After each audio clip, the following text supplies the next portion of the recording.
The Light on the Ice Road. Chapter 1. The Light on the Ice Road. The ice road cut through the mountains like a thin, pale scar, winding between dense forests of frost-laden pines. Night had settled deeply over the rural stretch, the kind of night that swallowed sound and blurred the borders between the real and the imagined. Snow drifted across the road in slow, ghostly waves. Jake Mercer had been driving for 7 hours without a break. His hands were stiff on the wheel, the heater struggling against the brutal cold pushing through the cab's aging seals. He knew these roads well, but fatigue blurred his vision, and the monotony of snow, trees, and darkness lulled him into a fragile trance. Another mile. That was all he needed. Then something bright caught the edge of his vision. He blinked hard, expecting a distant farmhouse light or a reflection off the ice. Instead, a glowing object streaked across the sky too fast for a plane, too quiet to be anything mechanical. It moved with strange precision, cutting a perfect path through the dim cloud cover. Jake leaned forward, squinting through the windshield. The object slowed. Then it stopped entirely. A white sphere hovered above the treetops, luminous and unnervingly still. It cast a cold glow over the forest, illuminating branches and snowdrifts as if the moon had dropped closer to the earth. "What?" Jake whispered. His truck drifted. He didn't even notice until the trailer swung, the wheels losing traction on the slick surface. Instinct kicked in, but too late. The truck veered, skidding sideways across the ice. The guardrail shattered under the force, metal groaning as the front end of the cab smashed through the barrier. The world jolted violently and then went silent. Jake found himself slumped against the steering wheel, breath fogging the cracked windshield. His heart pounded so loudly he could feel it in his teeth. Slowly, he pushed the door open and climbed out. Snowflakes touched his face like cold sparks. The light was still there, hovering, waiting. Jake stared upward, unable to move. The glow washed over him, bright enough to paint the snow blue and white. Despite the cold, he felt heat rising along the back of his neck, a strange, tingling warmth that made the hair on his arms stand up. He didn't know how long he stood there before the sound of tires crunching through snow reached him. A police SUV pulled up behind the wreck, its headlights slicing through the swirling flakes. 2 officers stepped out, their faces pale, their eyes fixed on the sky. "You," one shouted. "It away from the barrier, come over here." Jake didn't respond. He couldn't tear himself away from the hovering light. Then, as if reacting to the attention, the sphere pulsed. A sudden brightness flared outward, bathing the road in blinding white. The officers shielded their eyes. Jake stumbled backward, blinking tears away. When his vision cleared, the light was rising. It ascended smoothly, shrinking into the clouds until it vanished completely. The night was silent again. One officer lowered his arm slowly. "We've been tracking that thing for 20 minutes, he said, voice tight.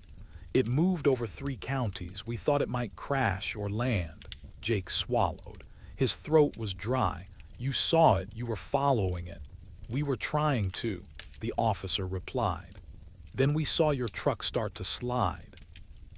Jake looked back toward the sky, a cold shiver crawling down his spine.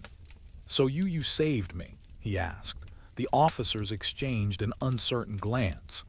"We got here as fast as we could," the second officer said softly. But Jake wasn't convinced. For a moment before the crash, he had felt something. Some unseen force holding him upright, slowing the skid, guiding the truck enough to keep it from tipping over the edge. He wasn't sure if the police had saved him, or if the light had. Chapter 2. Questions in the Snow. The police drove Jake to a small outpost station 20 minutes from the crash site. It sat at the edge of a frozen valley, its single radio tower rising like a rusted needle into the wind. Inside, the warmth was a relief, though the fluorescent lights buzzed faintly, making everything feel more surreal. Steam curled from Jake's damp jacket as he sat at a metal table. His hands wouldn't stop shaking. He tried to wrap them around the mug of coffee an officer had handed him, but even the heat didn't settle him. The door opened and Officer Greer stepped inside. He was a tall man with a square jaw weathered by decades of mountain winters. He shut the door, rubbing the cold from his beard. "Mr. Mercer," he said, pulling out a chair. "You stable enough to answer a few questions?" Jake nodded, though his thoughts were still tangled with the glow he had seen on the ice road. Greer laid a small recorder on the table, pressed a button, and leaned forward. "I'm going to ask you to recount everything you remember from the moment you saw the object." Jake stared into his coffee before speaking. "I saw a light. It came down from the clouds or through them, I'm not sure. It hovered over the trees. It wasn't moving like a drone or a helicopter." "Describe the shape," Greer said. "It was round," Jake replied. "Not solid, more like a sphere of bright white." "Almost too bright to look at." Greer jotted down notes. "And it stayed above you." "For a while," Jake said. "Then the truck slipped. I don't know how long I was skidding, but when I climbed out, the light was hovering over the road like it was watching." Greer paused, writing. "Watching." Jake lifted his eyes. "That's what it felt like." The officer didn't react, but his jaw tightened. "We've gotten a handful of reports tonight. Similar descriptions, moving lights, strange flight paths." No sound. He set down his pen. "But this is the first incident where someone nearly went over a mountain because of it." Jake exhaled shakily. "You think it caused the crash?" Greer shook his head. "We don't know what to think yet." A knock interrupted them. Another officer opened the door halfway. "Sheriff wants you both in the radio room." Greer stood. "Bring the coffee," he told Jake. "You'll want to see this." Jake followed him down a narrow hallway to a cluttered room filled with radio equipment and maps pinned to cork boards. Sheriff O'Hara, a woman with sharp eyes and a reputation for calm under pressure, stood at the center, listening to a transmission crackling through the speakers. "Moving east, altitude unknown. We lost it again near Hollow Ridge." Jake stepped closer. "Is that about the light?" O'Hara nodded. "State Patrol has been tracking multiple sightings across the region. Whatever it is, it's not staying in one place." She tapped a map with her knuckle. A series of red circles and hastily drawn arrows marked a path zigzagging across the mountains. "It's covering too much ground," O'Hara said. "Too fast for an aircraft, too erratic for a satellite." A voice burst from the radio. "Wait, it's descending again. Visual confirmed," over the tree line, repeating, "Visual confirmed." Jake felt his chest tight. The officers exchanged anxious looks. Greer turned to him. "You said earlier it felt like it was watching you. Why?" Jake swallowed. The room was too warm suddenly, too small. "Because for a moment before the crash I felt something, like," he hesitated, afraid of sounding foolish, "like something slowed the truck or held it steady. Not enough to stop the wreck, but enough to keep me alive." Silence settled over the room. Sheriff O'Hara studied him carefully. "Are you saying the object intervened?" "I'm saying I don't know what happened." Jake said softly, "But someone or something did." The radio crackled again. "We've lost the signal again. All units hold your positions." O'Hara switched it off. "We'll have more questions for you in the morning," she said, her voice firm but not unkind. "For now, get some rest. We've arranged a cot in the next room." Jake nodded, though rest felt impossible. As he walked toward the small bunk room, he glanced once more at the map, the chaotic trail of red circles, arrows, and sightings. The pattern made no sense. Yet Jake couldn't shake the growing suspicion that the light wasn't wandering aimlessly. It was searching, and he feared it had already found him. Chapter 3: The Debrief. The storm had eased by dawn, leaving the mountains draped in a heavy, pale stillness. Jake slept little on the cot in the outpost's back room. Every time he closed his eyes, he saw the light hovering above him, silent, patient, impossibly bright. He was sitting at the edge of the mattress, rinsing the metallic taste from his mouth with lukewarm water when the sound of engines shattered the morning quiet. not the rumble of local patrol trucks. These were deeper, sharper, the sort of engines built for cold, remote places. Sheriff O'Hara pushed open the door. "Jake," she said, her voice tense, "you need to come with me." A row of black SUVs had pulled into the station's lot, tires crunching through the snow. Men and women in dark winter gear were stepping out, no badges visible, no greetings offered. Their presence was like a sudden draft of cold air, quiet, precise, controlled. Jake felt the hairs on his arms rise. One of them approached, a tall woman with cropped hair and a sealed case slung over her shoulder. "Mr. Mercer," she asked, her tone clipped and formal. "You'll be escorted inside for medical evaluation." Jake looked at O'Hara. "Medical? For what?" She didn't answer. She wasn't allowed to. They led him to a cordoned-off room where equipment had been hastily set up. Scanners, handheld probes, metallic cases with blinking indicators. The walls seemed to close in as the federal team worked around him with cold efficiency. "Hold still," one of them said. A device hummed as they passed it over his arms, chest, and scalp. Another agent clipped sensors to his wrists. A third spoke into a recorder, listing observations in dry, technical language.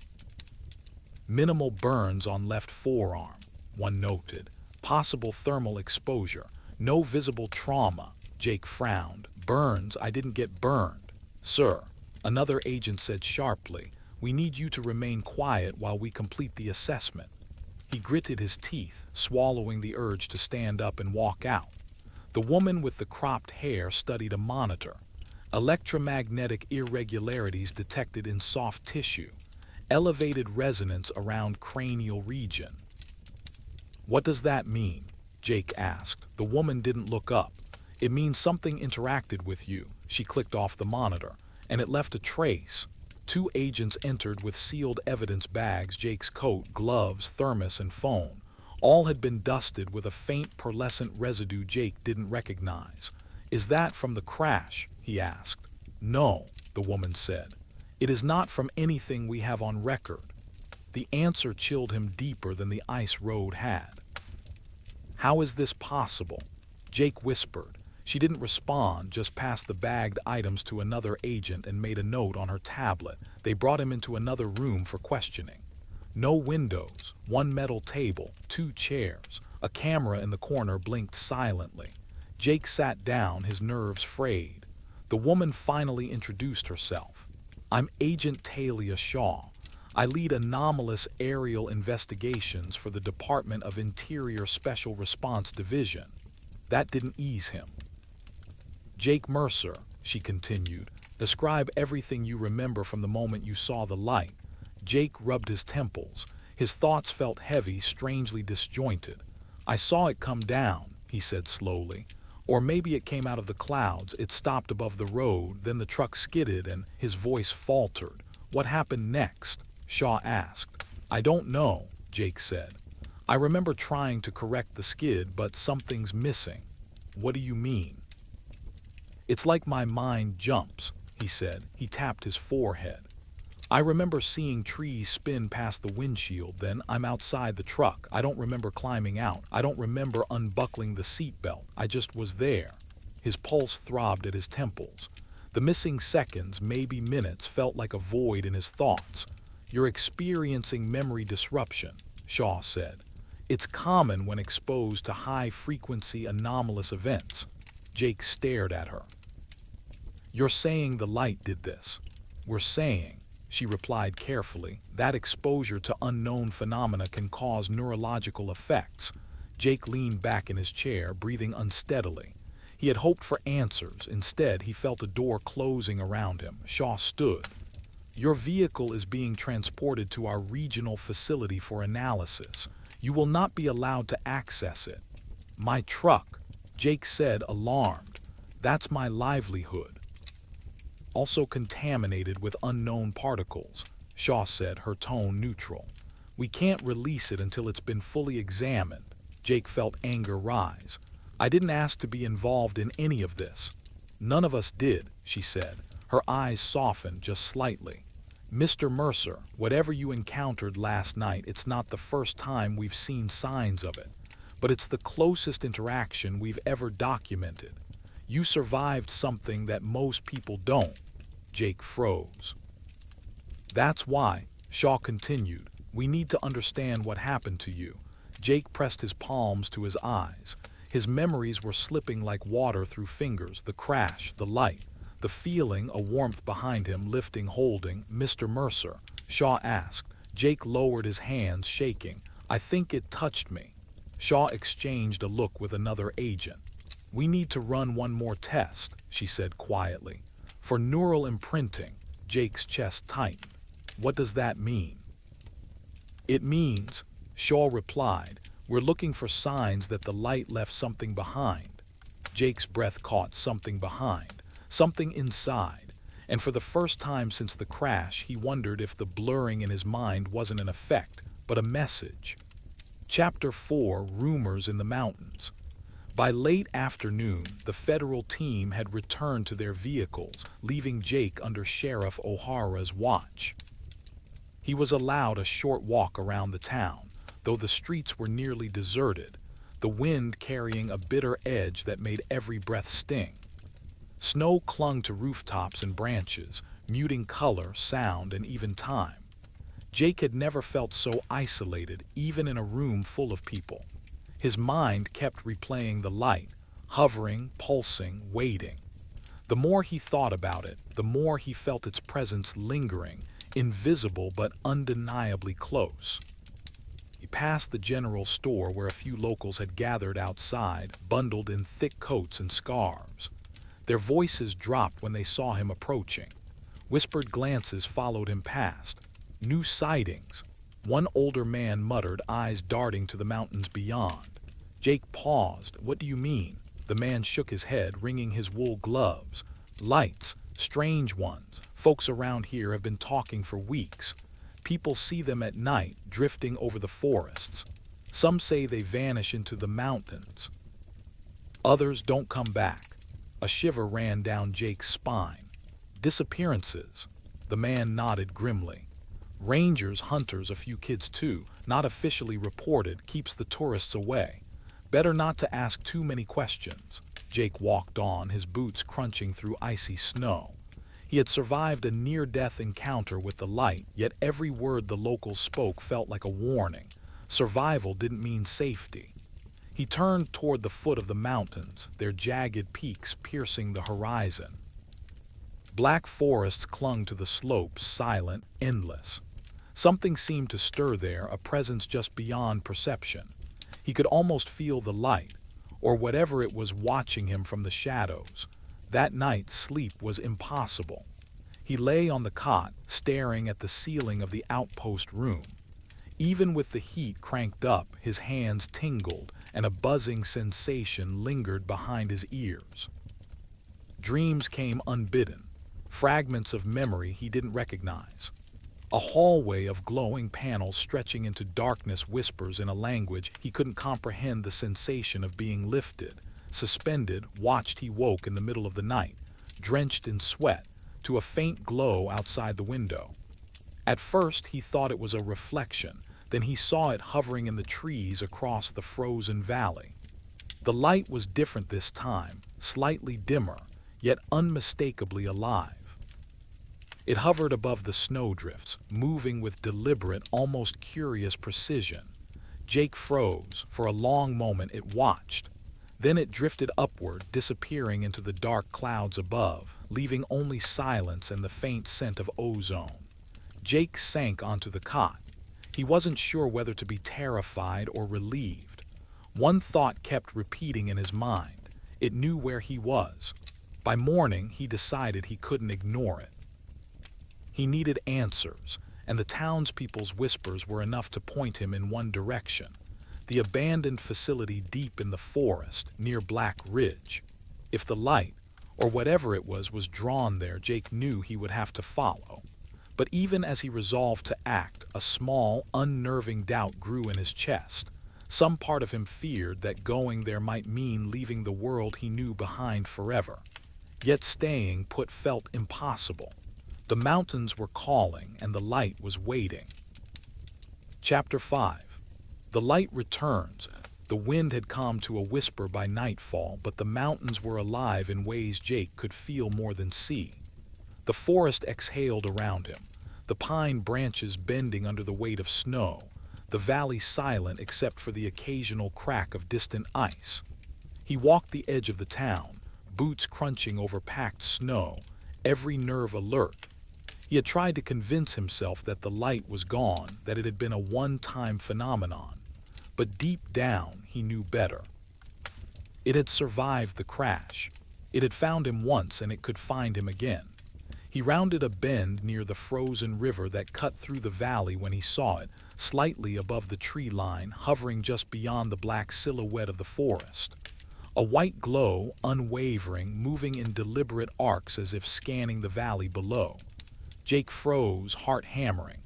This time it wasn't passive. It seemed to be coming toward him, slowly, purposefully.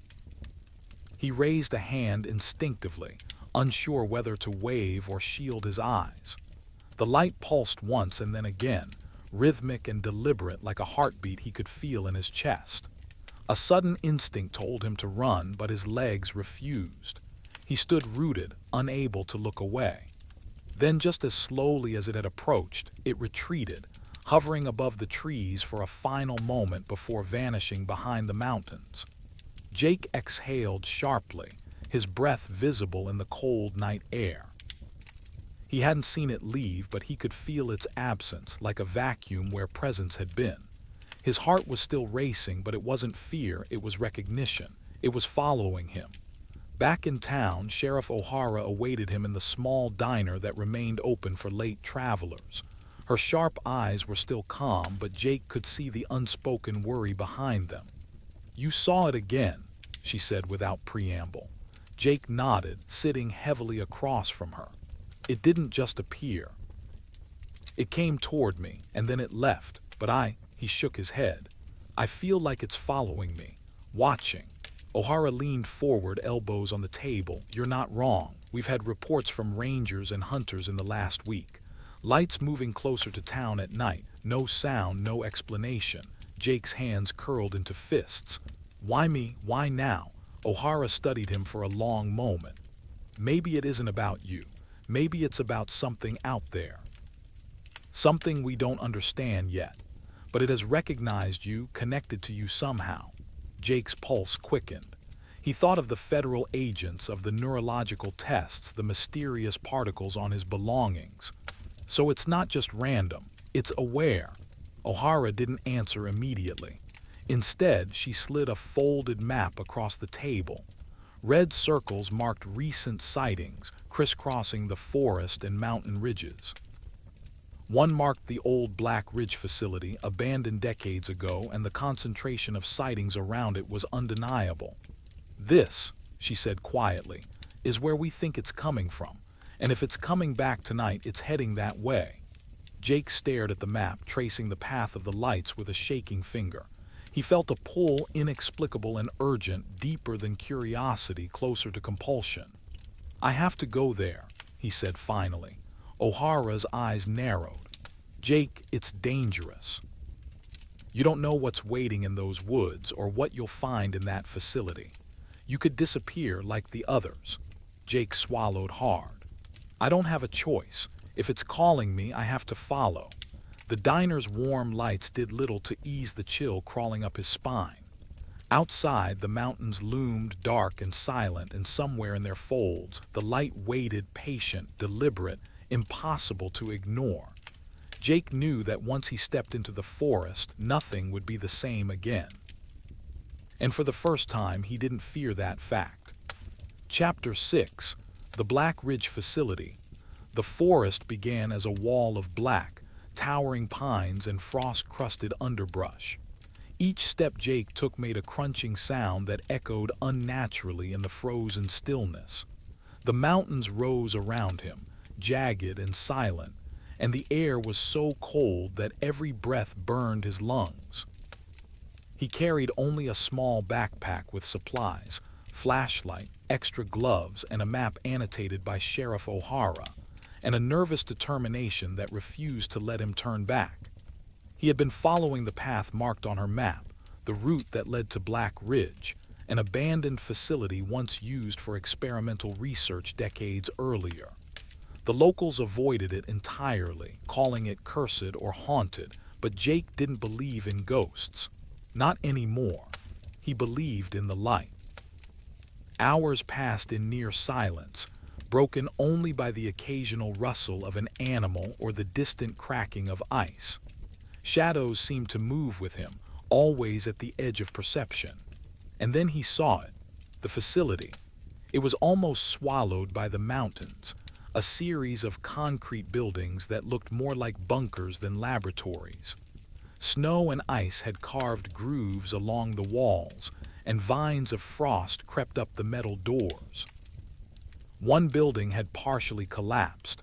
A twisted steel beam hung from its roof like a frozen claw. Jake's flashlight beam cut through the darkness, illuminating the faded letters above the main entrance. Black Ridge Research Complex, property of Federal Energy Initiative, abandoned. He stepped closer, the crunch of snow underfoot echoing against the empty shells of the buildings. His instincts screamed that the place was abandoned, but every instinct also told him that this was where the light originated, or at least where it had been seen repeatedly. He circled the perimeter, looking for a way in. Most doors were sealed or rusted shut, but a side entrance had been forced open. It creaked loudly as he pushed it further, revealing a dark interior. The air smelled metallic and faintly of ozone, a strange tingle crawling across his skin. Inside, the building was a frozen time capsule. Paper documents lay scattered across the floor, yellowed and brittle. Broken computers, shattered monitors, and melted electrical panels littered the hallways. Most of the facility had been stripped, leaving only the concrete skeleton and the faint hum of residual energy, as if the building itself remembered the experiments once conducted there. Jake's flashlight flicked across a hallway lined with metal doors. Some were labeled in faded stencils.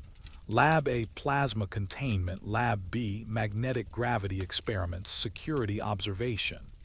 The names meant little to him, but the faint electrical charge in the air made his skin prickle. Then he felt it, a vibration beneath his feet, subtle at first, then stronger, like the pulse of a living heartbeat buried in the concrete. He froze, listening. The hair on his arm stood on end. A faint glow appeared at the far end of the hall, a diffuse white light that seemed to hum in the shadows. Jake's heart rate quickened. It was the light. He was certain of it, but different from before. It hovered closer to the ground, almost as if it were aware of him, testing him, probing the environment. "Hello," Jake called, his voice small in the vast emptiness. No answer came, only the low hum of electricity in the walls. The light pulsed once, then darted forward, gliding through the hall with impossible precision. It stopped abruptly in front of a heavy steel door marked Main Lab, Restricted Access. The pulse of energy in the room intensified, and Jake felt warmth along the back of his neck. He reached for the door handle. It was cold, but when he touched it, a jolt ran through him, not painful, but deep, as if the light had made contact through the metal itself. Jake exhaled, realizing that whatever had been in this facility, whatever had caused the lights in the mountains, was no longer dormant. It was waiting. And now it knew he was here. The forest outside whispered with the wind, but inside Black Ridge, the shadows shifted as though alive.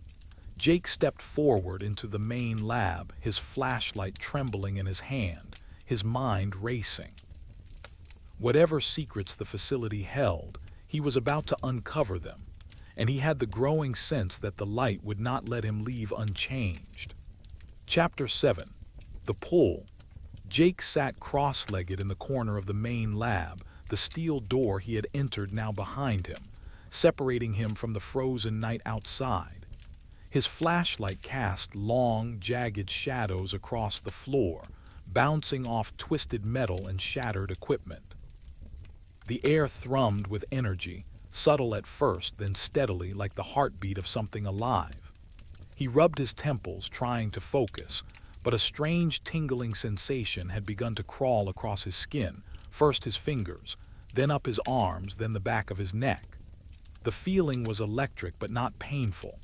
It was more insistent, as if the air itself were pressing against him, urging him forward. The glow returned, faint now, a diffuse white shimmer hovering near the center of the lab. It pulsed in rhythm with the vibrations under Jake's feet.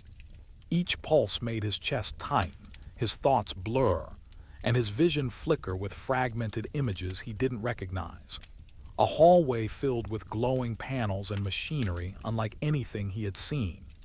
Figures in hazmat suits moving silently, their faces hidden behind reflective visors.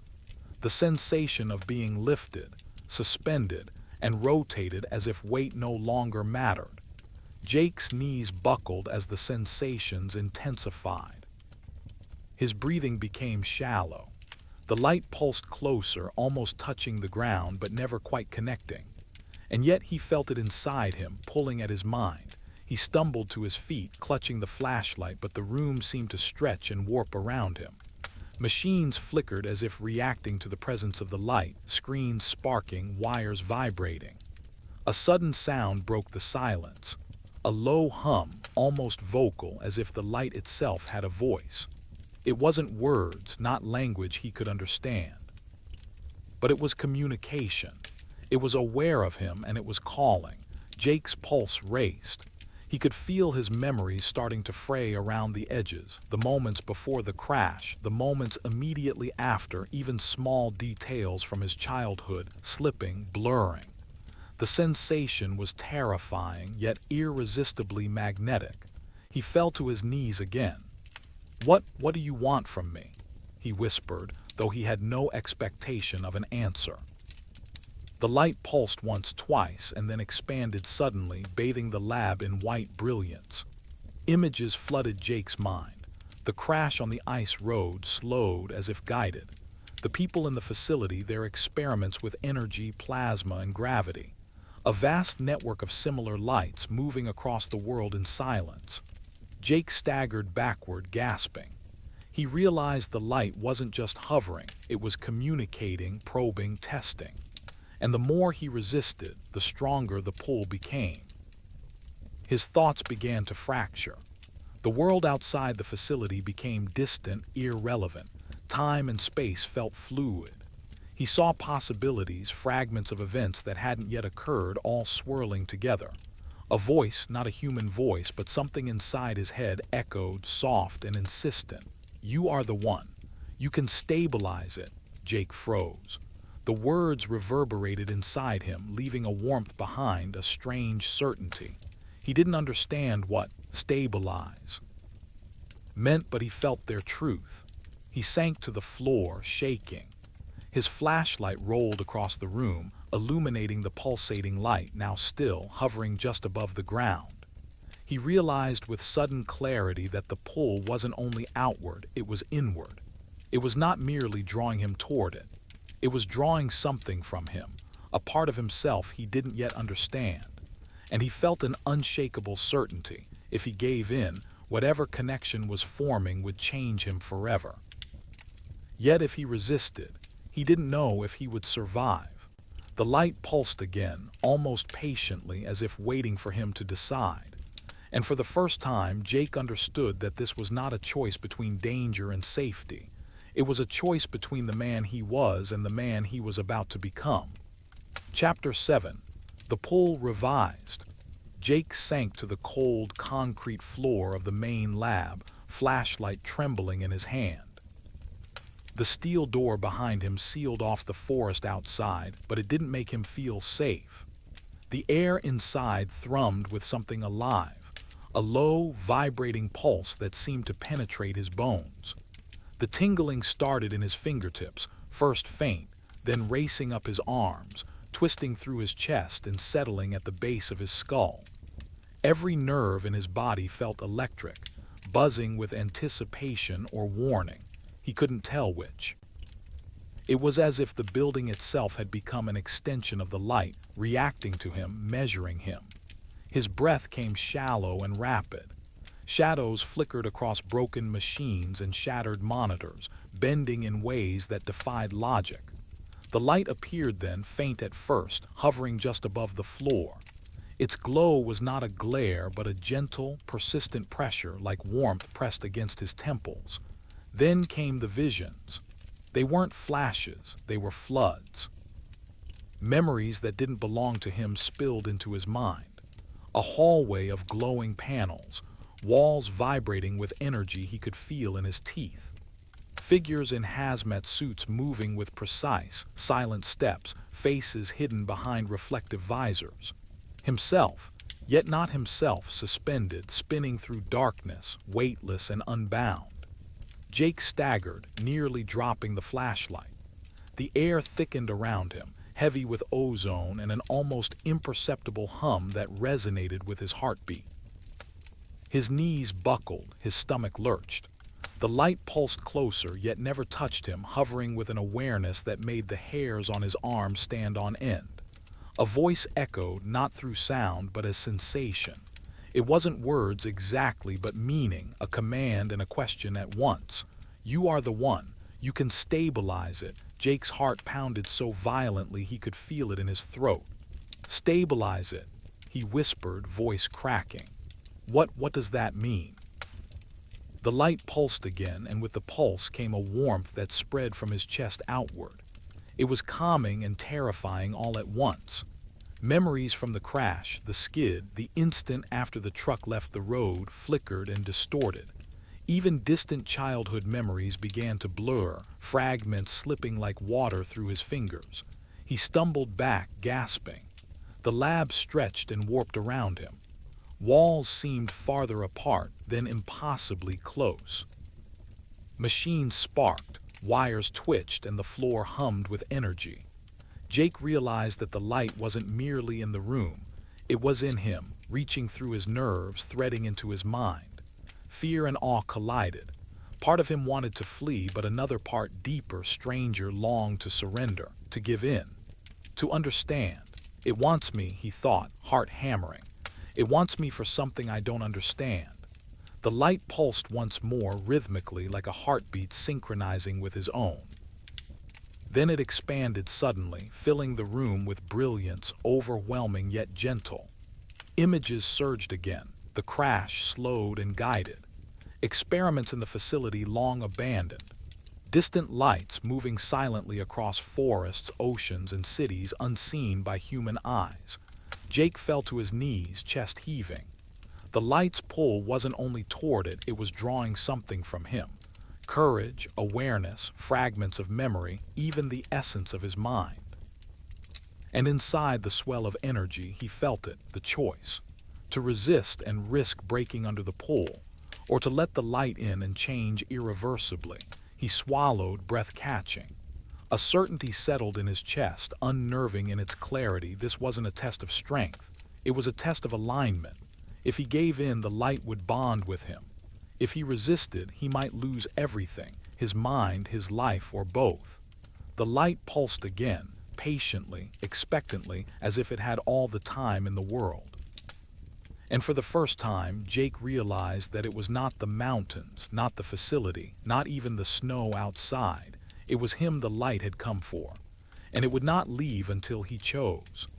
Chapter 8, The First Disappearance.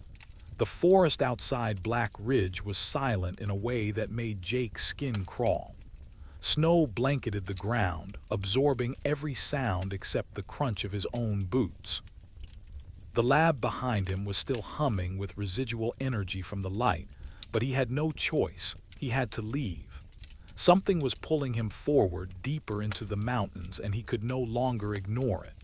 Sheriff O'Hara's warning echoed in his mind. You could disappear like the others. He shook it off, telling himself that he was stronger, smarter, and more aware. But as he trudged along the narrow, icy trail, doubt crept in.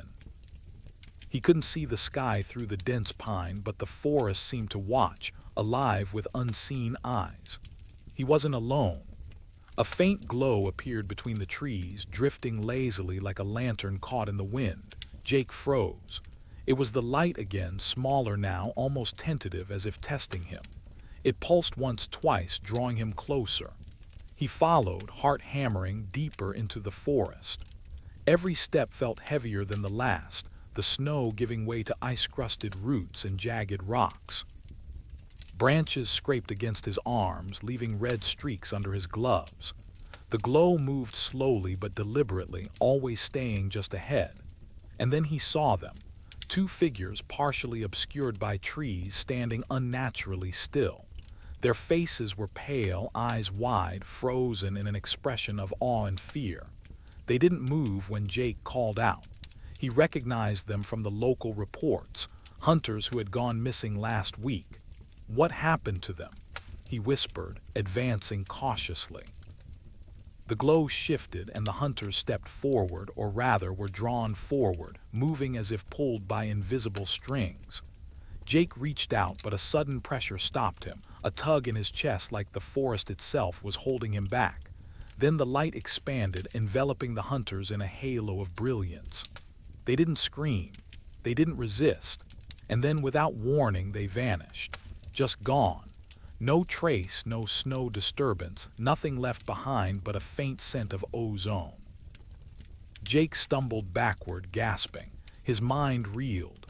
The pull from the light intensified and he felt the same tug he had in the lab, only stronger, closer to irresistible. It was as if the forest, the snow, and the mountains themselves conspired to force him forward. He had seen the light take others. Now he knew it could take him too. Panic surged, but beneath it, an unexpected thought emerged. He needed to understand it, to confront it, to control it.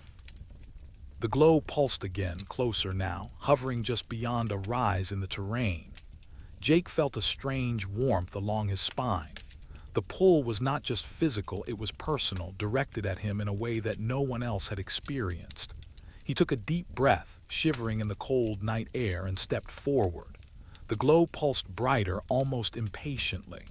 And Jake realized something terrifying and exhilarating at once. It wasn't just guiding him, it was waiting for him. And whatever it wanted, it wouldn't be content until he understood and responded. As he followed the light deeper into the mountains, the wind whispered through the trees like a chorus of voices, some human, some not. The hunters were gone, but their absence marked a warning Jake couldn't ignore. The first disappearance had happened, and Jake knew he was next if he faltered. Yet in that moment of fear, a spark of certainty ignited. He was meant to face it, to follow it, to discover what it truly was, and perhaps why it had chosen him. The mountain stretched ahead, dark and endless, and the light pulsed like a heartbeat waiting for him to take the final step. Chapter 9, Crossing the Threshold. The mountains pressed around Jake like a living thing, dark and silent except for the faint hum that seemed to vibrate in his chest. The snow crunched beneath his boots, but each step felt heavier, as if the forest itself resisted his progress. The glow from the light pulsed ahead, just beyond the tree line, steady and deliberate like a heartbeat calling him forward. He paused at the edge of a narrow clearing. The light hovered above the snow, its brilliance softened by the frosty air, yet impossibly intense in its presence. It was not stationary, it moved subtly, almost impatiently, as if aware of his hesitation. Jake swallowed hard. Every instinct screamed at him to run, to turn back to the safety of the town, to the familiarity of the ice road. But he couldn't. Something deeper, buried in his chest and mind, pulled him forward, irresistible and intimate. The clearing stretched wider than he expected, and at its center the snow was melted into strange geometric patterns. Circles and lines radiated outward, etched into the frozen ground, glowing faintly as if energized by some unseen force. Jake felt a prickling sensation on the back of his neck. He wasn't just seeing this place. He was feeling it, as if the earth itself recognized him. Then the light pulsed, expanding slowly, and the hum grew louder, filling the clearing and vibrating through Jake's bones. His knees buckled, memories blurred, the crash on the ice road, the lights in the mountains, even fleeting fragments from his childhood, images he didn't know he still remembered, flooded his mind simultaneously. The pull was stronger now. Not just a force from the outside, but a tug from within him, urging him to step into the heart of the glow. Fear, awe, and an undeniable curiosity collided, and for a moment Jake felt paralyzed. A voice, or something like one, echoed inside him. Not words, not language, but meaning. Step forward, understand, accept. Jake's hand trembled as he extended it toward the light. The air shimmered around him. The snow beneath his boots pulsed with energy.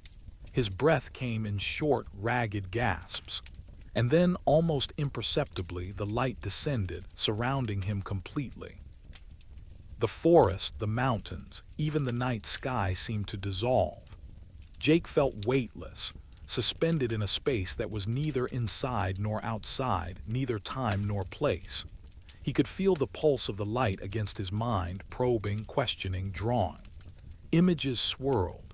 The abandoned Black Ridge facility, lines of glowing panels, experiments conducted decades ago, and himself.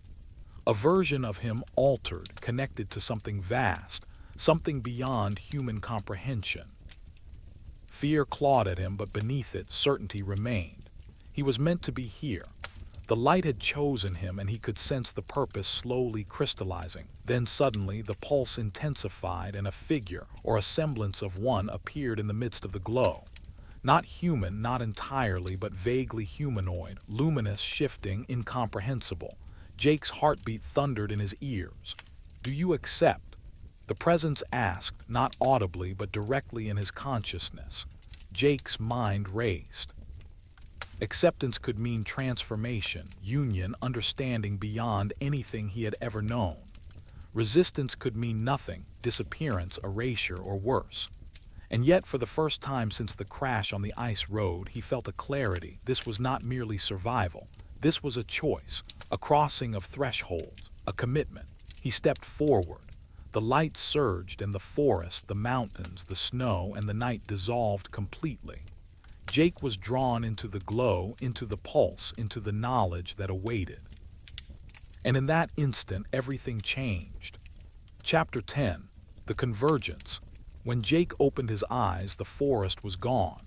The mountains, the snow, the ice road, they had all vanished as if swallowed by the glow. He hovered in a vast, undulating space of light and energy, where time had no meaning and reality felt liquid. Shapes shimmered at the edges of his vision, impossible geometries bending and folding in ways that defied physics. The pulse of the light was everywhere, vibrating through him, threading into his thoughts, syncing with his heartbeat. He could feel it in every nerve, every cell. Memories and possibilities, past and future, intertwined, and he sensed that the light was showing him more than just itself. It was showing him the world, the connections, the hidden patterns beneath reality. A voice, or presence, emerged from the energy.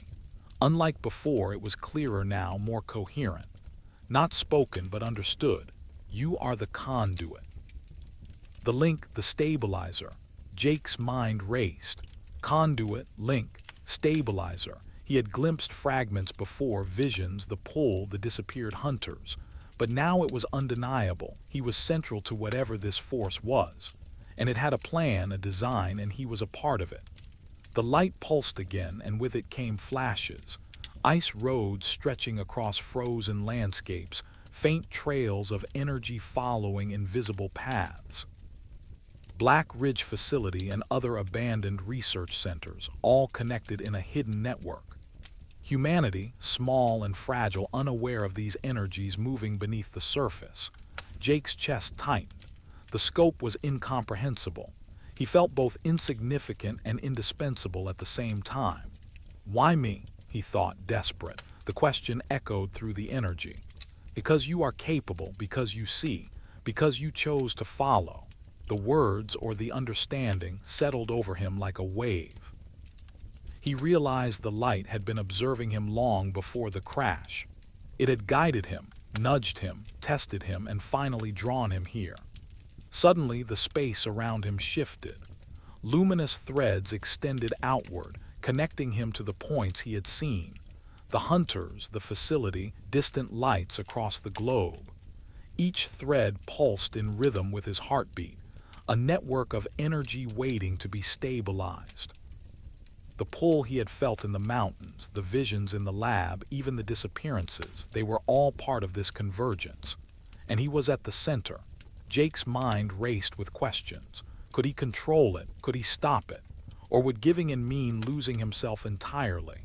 Then, in the midst of the vast glow, he saw it. A faint outline of the humanoid figure, shifting and luminous, waiting. The figure's form radiated patience and inevitability, as if the universe itself had sculpted it to guide him. "You ready?" the presence asked directly into his mind. Jake's hands shook. The choice was absolute: resist and risk everything he had ever known, accept and become part of something beyond comprehension. For a moment, fear threatened to overwhelm him, but beneath it a deeper certainty emerged. He had followed the light through the ice road, the mountains, the Black Ridge facility. He had witnessed its power, felt its pull, and survived. He nodded, not out loud, but in understanding. "I'm ready." The energy surged around him, threads of light weaving into him, through him, around him. Time folded, space twisted, and the convergence began.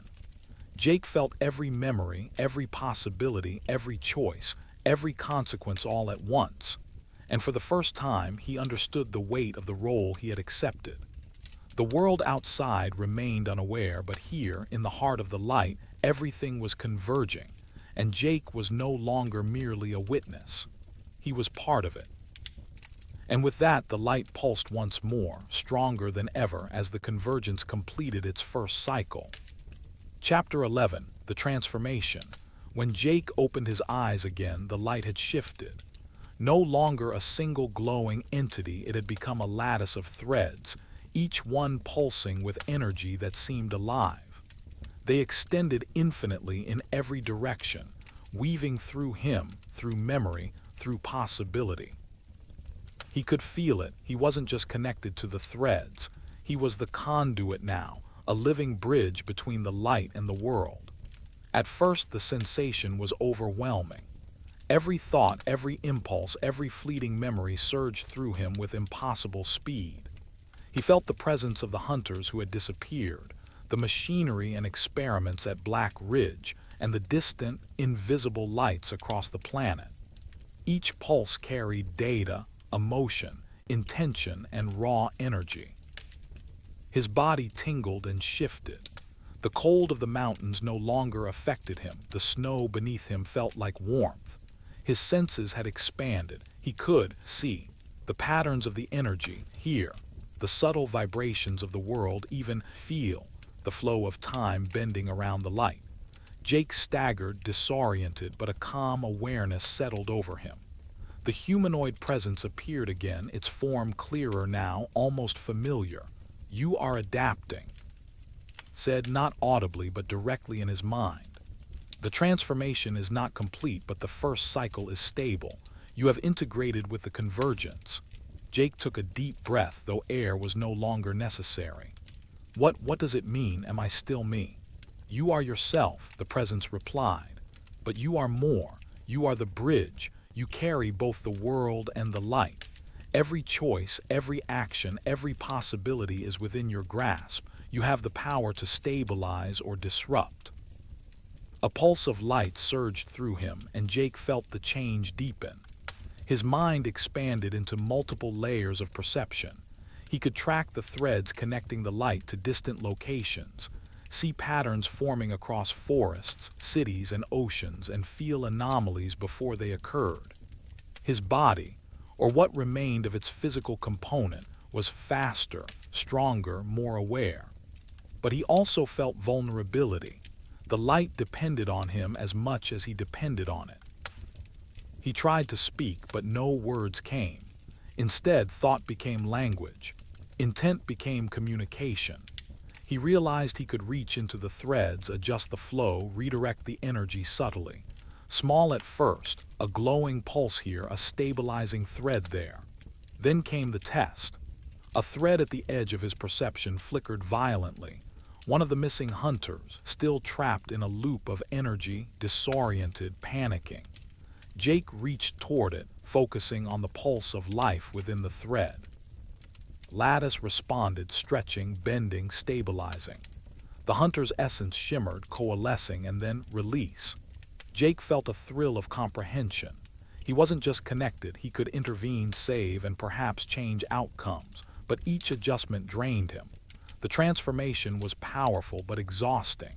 He was no longer merely human, yet he retained his human fragility in subtle ways, the weight of choices, the pull of fear, the sharp edges of doubt.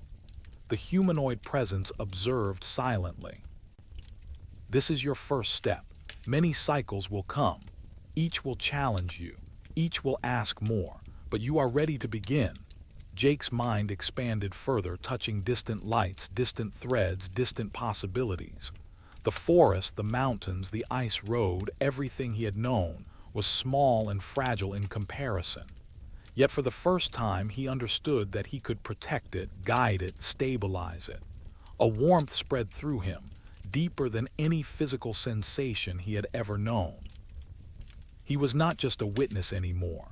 He was part of the light, part of the world, and part of something far larger than either. And though the transformation was far from complete, Jake smiled, or felt something like it, because for the first time since the crash, he knew exactly why he had been chosen. Chapter 12. The test. The lattice of light stretched infinitely in all directions, but Jake no longer felt lost. He had adapted, learned to move within it, to trace the threads of energy connecting people, places, and events. But adaptation did not erase responsibility. He could feel instability, subtle but unmistakable, a thread faltering far from the mountains, flickering dangerously. He followed it instinctively. The thread led him to the faint echo of the ice road, the same path where his own crash had begun. There he felt a presence, another human, trapped, panicked, isolated in the pull of the light. The hunter he had released before. No. This one was different, closer, more chaotic, and the lattice trembled with the strain. Jake's pulse, or what passed for one in this state, quickened. The light's energy surged, tugging at him insistently, warning him that if he hesitated, the thread could collapse entirely, erasing the person's essence. The figure appeared, struggling against an invisible force, unable to move, frozen in fear. He could see every detail, the widening eyes, the tension in the hands, the trembling legs. The thread connecting the human to the lattice flickered violently, like a snapped wire carrying too much current. Jake reached out, focusing on the pulsing energy, threading his consciousness into the lattice. He could feel the raw instability, the human's fear feeding back into the network, distorting it, threatening to unravel a small section of the global system. He hesitated just for a heartbeat before directing the lattice with everything he had learned. Threads bent, loops stabilized, energy flowed smoothly once more. The human's panicked pulse slowed, the frozen body relaxed, and the connection solidified. A rush of relief coursed through Jake, but it was fleeting. The lattice responded almost immediately. Another flicker. Another instability, this one smaller but sharper, somewhere else, farther, distant, but still within his reach. Every action he took caused new threads to strain, revealing the complexity and fragility of the network. He realized for the first time that power carried constant vigilance, and even minor missteps could have catastrophic consequences. The humanoid presence materialized beside him within the lattice, luminous and calm. "This is the nature of your role," it said. "Every stabilization is a test. Every choice is a cycle.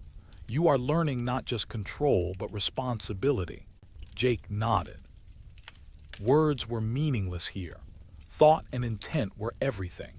He could feel it, threads extending across continents, lives dependent on his guidance, invisible patterns waiting for a stabilizer who could sustain them. Then came the most profound realization.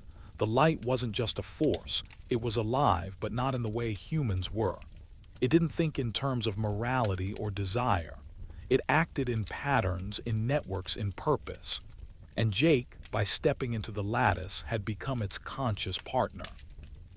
He focused on the faltering threads, one by one, stabilizing, redirecting, supporting, holding. Exhaustion began to creep in, mental, spiritual, emotional, but he pushed through. Every thread saved, every life preserved, reinforced his connection to the lattice. Every failure would have fractured it. Hours, minutes, seconds. Time had no meaning in the lattice, but Jake persisted. When the final instability smoothed into rhythm, he exhaled, or felt the nearest approximation. He could sense a pattern emerging, a rhythm. The lattice was stable for now because he had succeeded. The humanoid presence observed silently, then spoke again. This is only the beginning. Tests will grow more complex. Threats will appear not only from the network but from outside it. You are the stabilizer, Jake. Never forget that your choices shape more than you realize. Jake floated within the glow, understanding the weight of responsibility for the first time. The light had chosen him, not for power, not for knowledge, but for judgment, for restraint, for the ability to act deliberately where chaos threatened to overwhelm. And he understood fully that from this moment forward there was no turning back.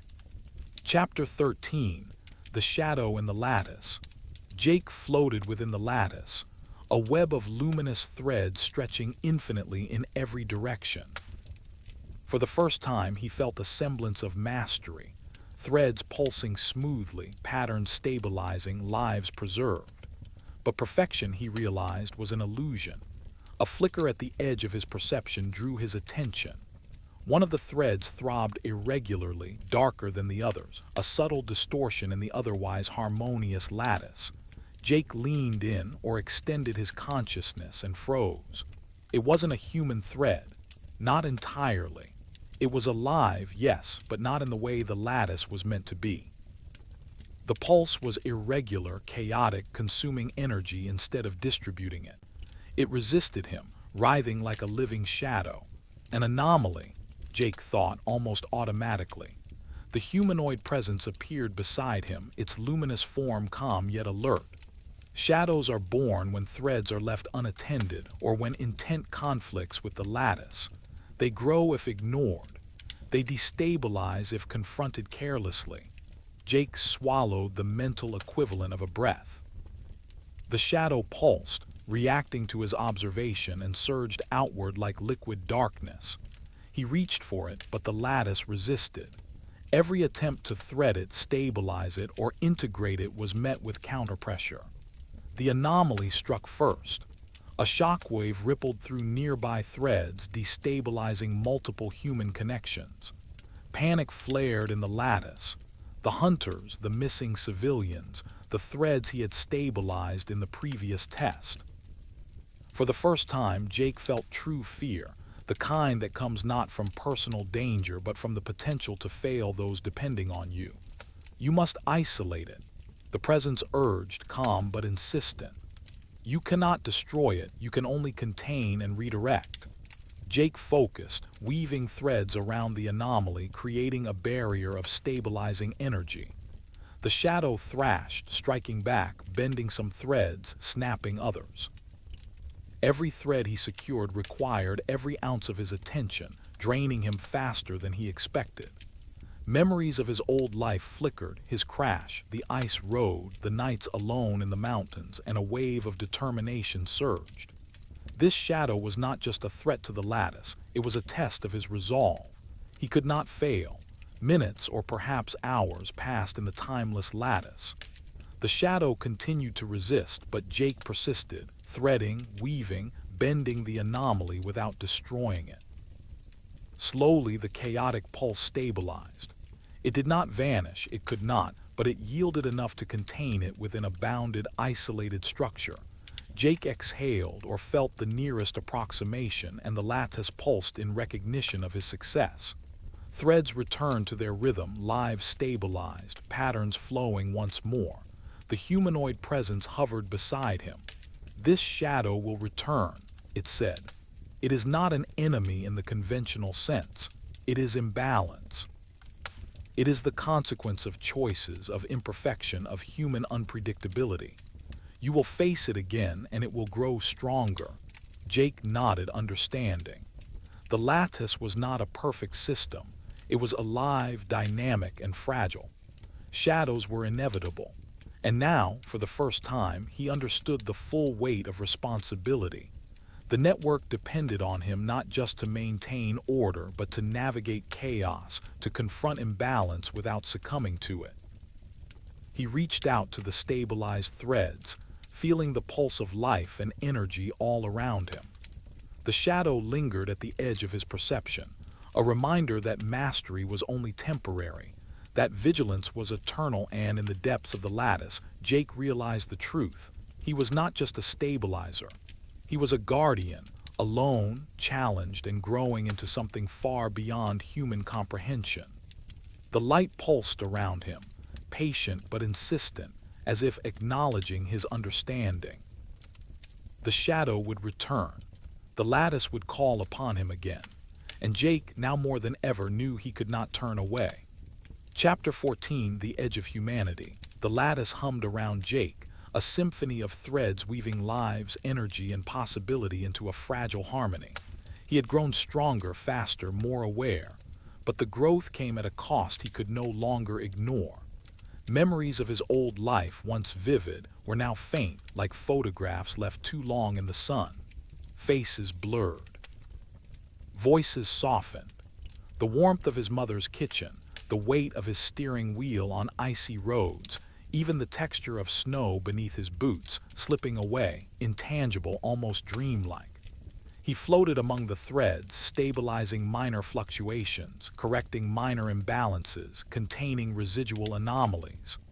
The shadow from before lingered at the periphery, a dark pulse that reminded him of imperfection, fragility, and consequence.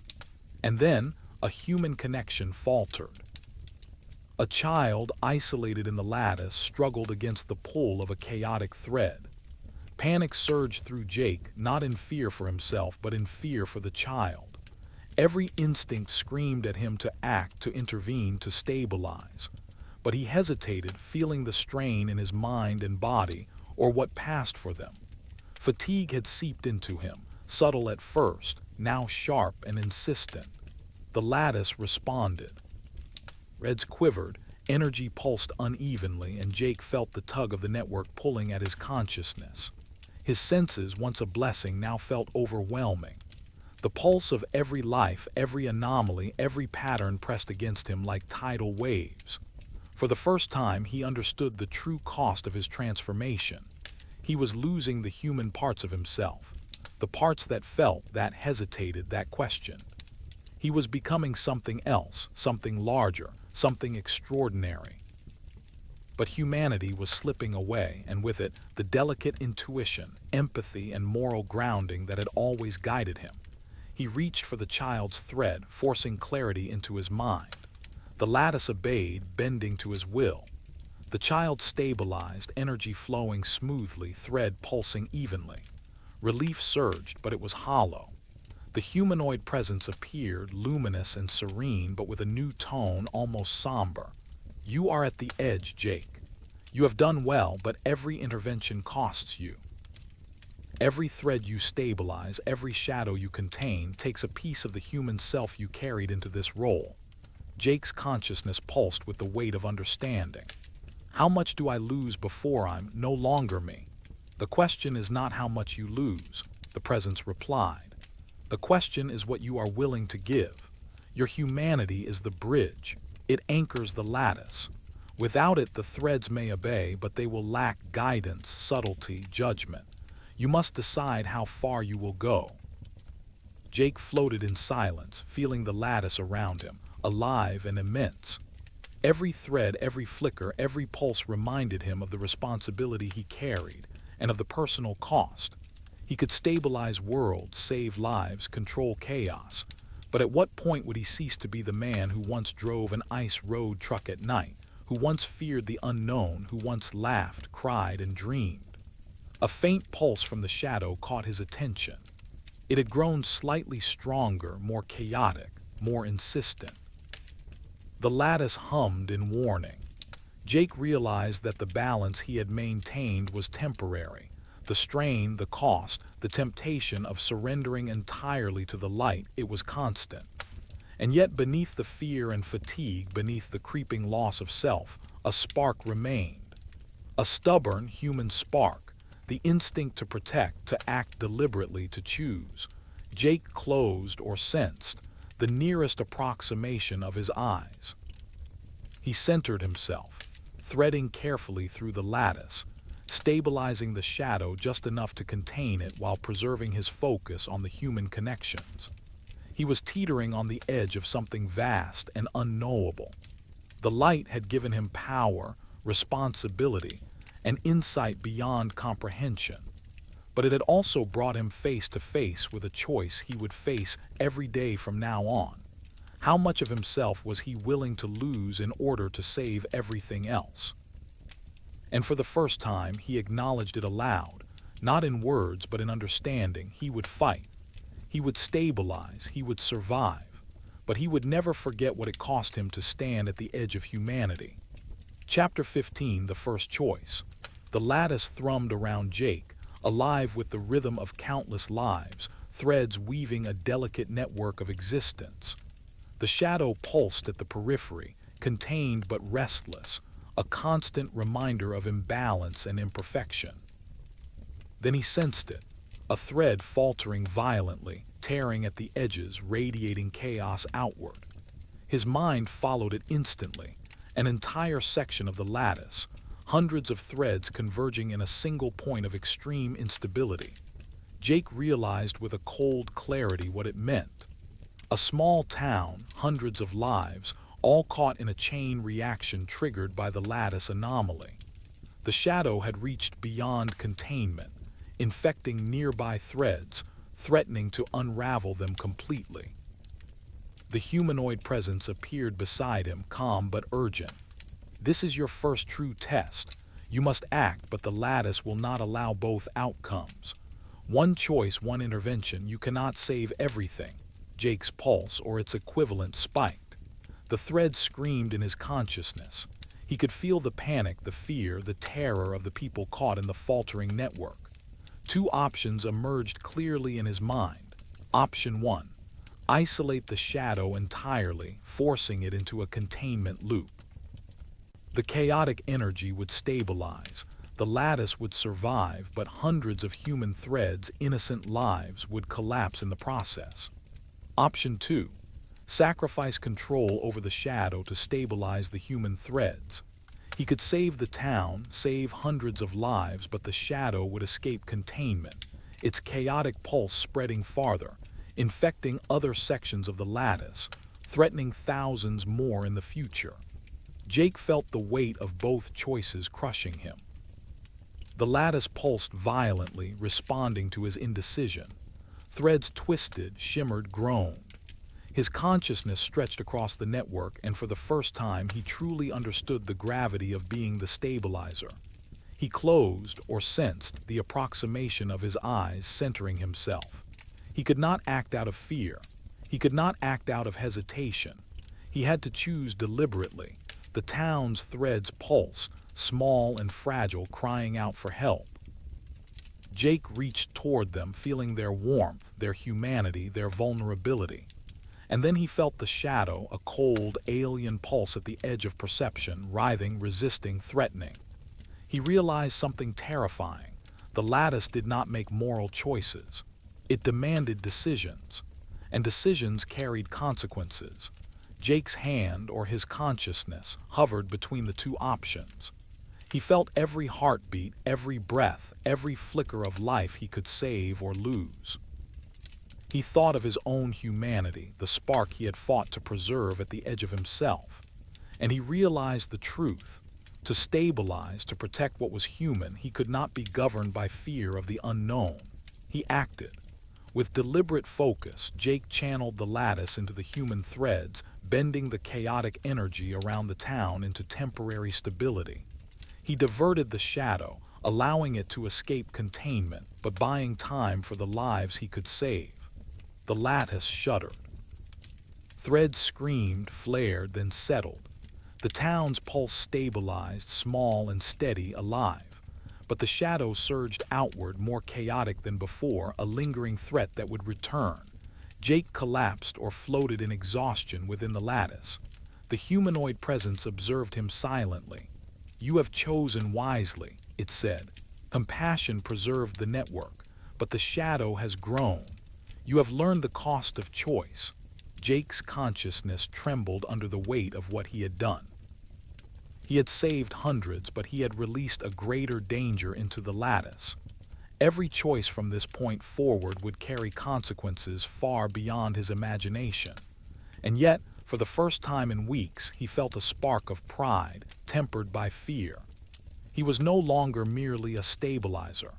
He was a decision-maker, a guardian, a force of judgment within the lattice. The shadow lingered at the edges, a pulse of chaos waiting for the next opportunity. Jake knew it would return, stronger, cunning, relentless, but he had made his choice. And in that choice he had preserved the one thing that mattered most: humanity. The lattice hummed, a fragile harmony restored, but only temporarily. The convergence was ongoing. The threads pulsed, waiting, watching, testing him. And Jake realized fully that every moment from now on would demand another choice, another sacrifice, another confrontation with the balance between light, shadow, and human will. Chapter 16. The first rift. The lattice pulsed, humming with the rhythm of countless threads, yet something felt wrong. Jake sensed it instantly, a distortion, a tearing, a tension he had never experienced before. The shadow had returned. Not isolated this time, but spreading, its chaotic pulse twisting into multiple threads, feeding on instability and fear. It moved faster, smarter, almost anticipating his actions. Every attempt Jake made to contain it was met with resistance, threads snapping and reforming in unpredictable patterns. "It has adapted," the humanoid presence said calmly, hovering beside him in the lattice. "Every intervention teaches it. You must act differently now, or the lattice will fracture." Jake's consciousness stretched across the network, chasing the shadow's erratic pulses. Human threads screamed in panic as the anomaly tore through the lattice, destabilizing lives and energy across the network. He could feel the fear, the confusion, the desperation, and the shadow feeding on it, growing stronger with every flicker. He tried to thread containment structures around the anomaly as he had before, but the lattice resisted. The shadow split, fracturing into smaller pulses that rippled through regions he could barely reach. A rift began to open in the lattice, a jagged gap where energy collapsed inward. Jake felt it in his core, the first real rift. If it spread, countless threads, lives, connections, possibilities would be lost. He realized the truth immediately. This was beyond simple stabilization. He would need to innovate, to act instinctively, and to risk himself in ways he had never risked before. He reached deeper into the lattice, threading his consciousness into the very structure of reality. The shadow lashed out, probing his mind, testing him, threatening to overwhelm his connection. Memories of the ice road, the crash, Black Ridge, the moments he had clung to humanity, all surged forward, grounding him, giving him something no anomaly could consume: will. Jake acted. He split his focus, containing the rift on one side while guiding human threads away from collapsing sections. He channeled energy into countercurrents, weaving new stabilizing structures within the lattice, forcing the shadow to navigate complex patterns. It fought back with cunning intelligence, bending the lattice against him. Threads snapped, flickered, and rewove themselves unpredictably. Jake's consciousness burned, stretched, nearly fracturing under the pressure. Yet he persisted, pushing further than ever before, threading empathy and strategy into every move. Hours, or perhaps minutes, passed in the timeless lattice.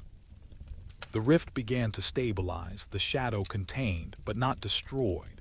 It lingered, more intelligent, more chaotic, more dangerous than before.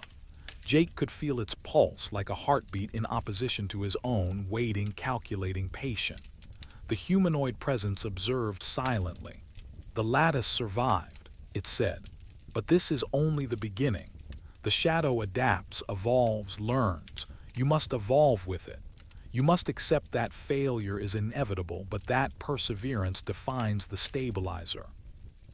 Jake hovered in the restored lattice, breathing, or sensing the nearest equivalent. Threads hummed around him, human lives alive and steady, yet he knew the rift had left a mark, a reminder that even mastery was fragile, that the lattice was alive, dynamic, and merciless. He felt the first real ache of transformation. His humanity, his identity, the thin thread that separated him from the lattice itself. It was fraying under the strain, a constant reminder of the price he paid to hold the balance. The shadow pulsed at the edge of perception, patient, intelligent, inevitable. Jake knew it would return. He also knew fully and irrevocably that he would have to face it again, and again, each time harder, closer, and costlier. But as the lattice settled into temporary rhythm, Jake made a choice, quietly, firmly, and with unshakable determination. He would endure. He would stabilize. He would remain human, even as he became something far beyond human comprehension. The first rift had been contained, but the war for the lattice had just begun.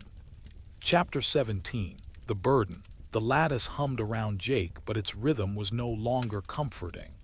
Every thread pulsed with the weight of responsibility, every connection a reminder that lives depended on him, and that failure, even a momentary lapse, could ripple into catastrophe. Days, hours, minutes. Time no longer had meaning in this space. The shadow lingered at the edges, patient, evolving, probing for weakness. And Jake could feel its presence in ways that were almost physical, a pressure at the edge of thought, a chill in his perception, a whisper of doubt threading through his mind. He had stabilized countless threads since the first rift. He had contained anomalies, redirected chaotic energy, and protected human lives. Yet with every action, the lattice exacted a toll. His thoughts blurred at the edges, memories of his old life slipping further away. He could barely recall the icy roads, the roar of the truck engine, the cold wind biting at his face. Even the faces of people he had once known were becoming pale shadows in his mind. The humanoid presence appeared beside him, calm but solemn. "The burden grows with every cycle," it said. "The shadow adapts, the lattice evolves, and you must endure. Your humanity is fraying, yet it is the anchor. Do not lose it." Jake swallowed, or what passed for it, feeling the weight of the truth. He was no longer just a stabilizer. He was the lattice's fulcrum, the thin bridge between chaos and order. Every thread he held steady, every anomaly he contained, pulled pieces of him into the network, stretching his mind, his body, his very being beyond human limits. He reached out instinctively, sensing the threads that trembled in minor instability. Each one demanded attention, and Jake moved through them, stabilizing, redirecting, weaving. But fatigue had begun to manifest, not in physical weakness, but in perception, in judgment, in the subtle delay of reflexive thought. A flicker caught his attention. The shadow, smaller this time, testing, probing, its pulse like a heartbeat against his own. Jake knew the shadow had learned from their previous encounter. It would exploit hesitation, doubt, fatigue. He had only one chance to respond correctly, yet every decision now carried the weight of exhaustion, memory loss, and creeping uncertainty. He reached toward it, threading stabilizing energy around the anomaly, but a ripple of doubt surged in his mind. What if he failed? What if he lost his grip and allowed the shadow to spread, fracturing countless lives in a single pulse? The lattice shuddered under the strain. Jake's consciousness wavered. He felt fragments of himself, memories, emotions, instincts slipping away. He realized with cold clarity, the burden was not merely responsibility, it was erosion. Each cycle demanded sacrifice, and each victory cost a piece of his humanity. Yet even in that moment, a spark remained, a stubborn human spark that refused to surrender entirely. He drew on it, threading it through the lattice like a lifeline, focusing, bending the shadow's pulse into containment once more. The thread stabilized. Lives remained intact. The lattice hummed in fragile rhythm. The humanoid presence observed silently. You have endured, but understand this. Endurance alone is not enough. The burden will continue to grow. You will be tested again, and the cost will rise. The question is whether your spark of humanity will endure alongside your power. Jake floated within the lattice, exhausted yet resolute. He had stabilized, contained, survived. But he understood fully that survival was not victory, and mastery was an illusion. Every choice, every thread, every confrontation with the shadow chipped away at the man he had been. And still, he would endure. Because the lattice, the network, the threads of human life, they needed him. And no matter the cost, Jake knew he would not abandon them. The shadow pulsed faintly in the distance, patient, waiting. And Jake, at the edge of weariness and understanding, felt the weight of the burden settle fully onto his shoulders. He was the stabilizer. He was the bridge. And the burden had only just begun. Chapter 18, The Fractured Thread. The lattice was alive, thrumming with energy, yet a deep tremor ran through it, a fissure Jake had not encountered before. Threads that had been stable for cycles now quivered, pulsing with tension, a subtle yet unmistakable sign of fracture. Jake immediately reached for them. Each fractured thread carried the potential for catastrophe. Lives destabilized, energy spiraling, chaos spreading beyond containment.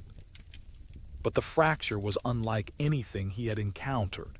It moved with intelligence, responding to his intervention, evading his stabilizing threads.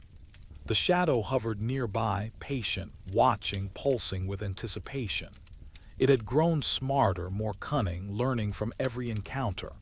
And now it seemed to be influencing the fracture, feeding on the instability, coaxing it into wider disruption. Jake felt panic, not for himself, but for the fragile threads on the edge. Children, families, entire towns, all connected, all vulnerable. And yet the fractured thread resisted every attempt to stabilize it. Every action Jake took caused ripples, some positive, some worsening the instability. The humanoid presence appeared, luminous but grave. The fracture is a test, it said, not merely of skill, but of judgment, of humanity. One wrong move and the lattice will ripple with destruction. Jake reached deeper into the lattice than ever before, threading his consciousness through the web of energy.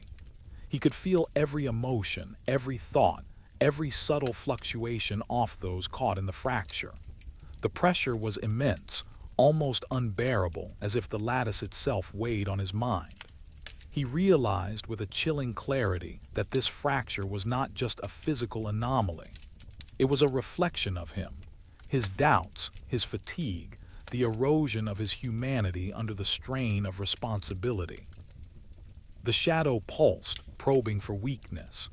Jake hesitated for a heartbeat, enough for the fracture to widen, snapping several threads in rapid succession. He felt the ripple in his mind, the screams of the lattice, the tug of lives slipping away. He drew in a breath, or the closest approximation of one, and focused. He reminded himself of the spark he had preserved, the stubborn human spark that had guided him through every test. He wove it into the lattice, threading calm, clarity, and resolve into the fractured energy. Slowly, painstakingly, the fracture began to respond, but it was not fully healed. A single section remained unstable, a knot of energy that resisted containment. Jake could feel the shadow testing it, pushing, probing, seeking an opening. The choice lay before him: risk himself fully, merge his consciousness deeper into the lattice and stabilize the last section, or retreat, preserving his mind but leaving the fracture vulnerable.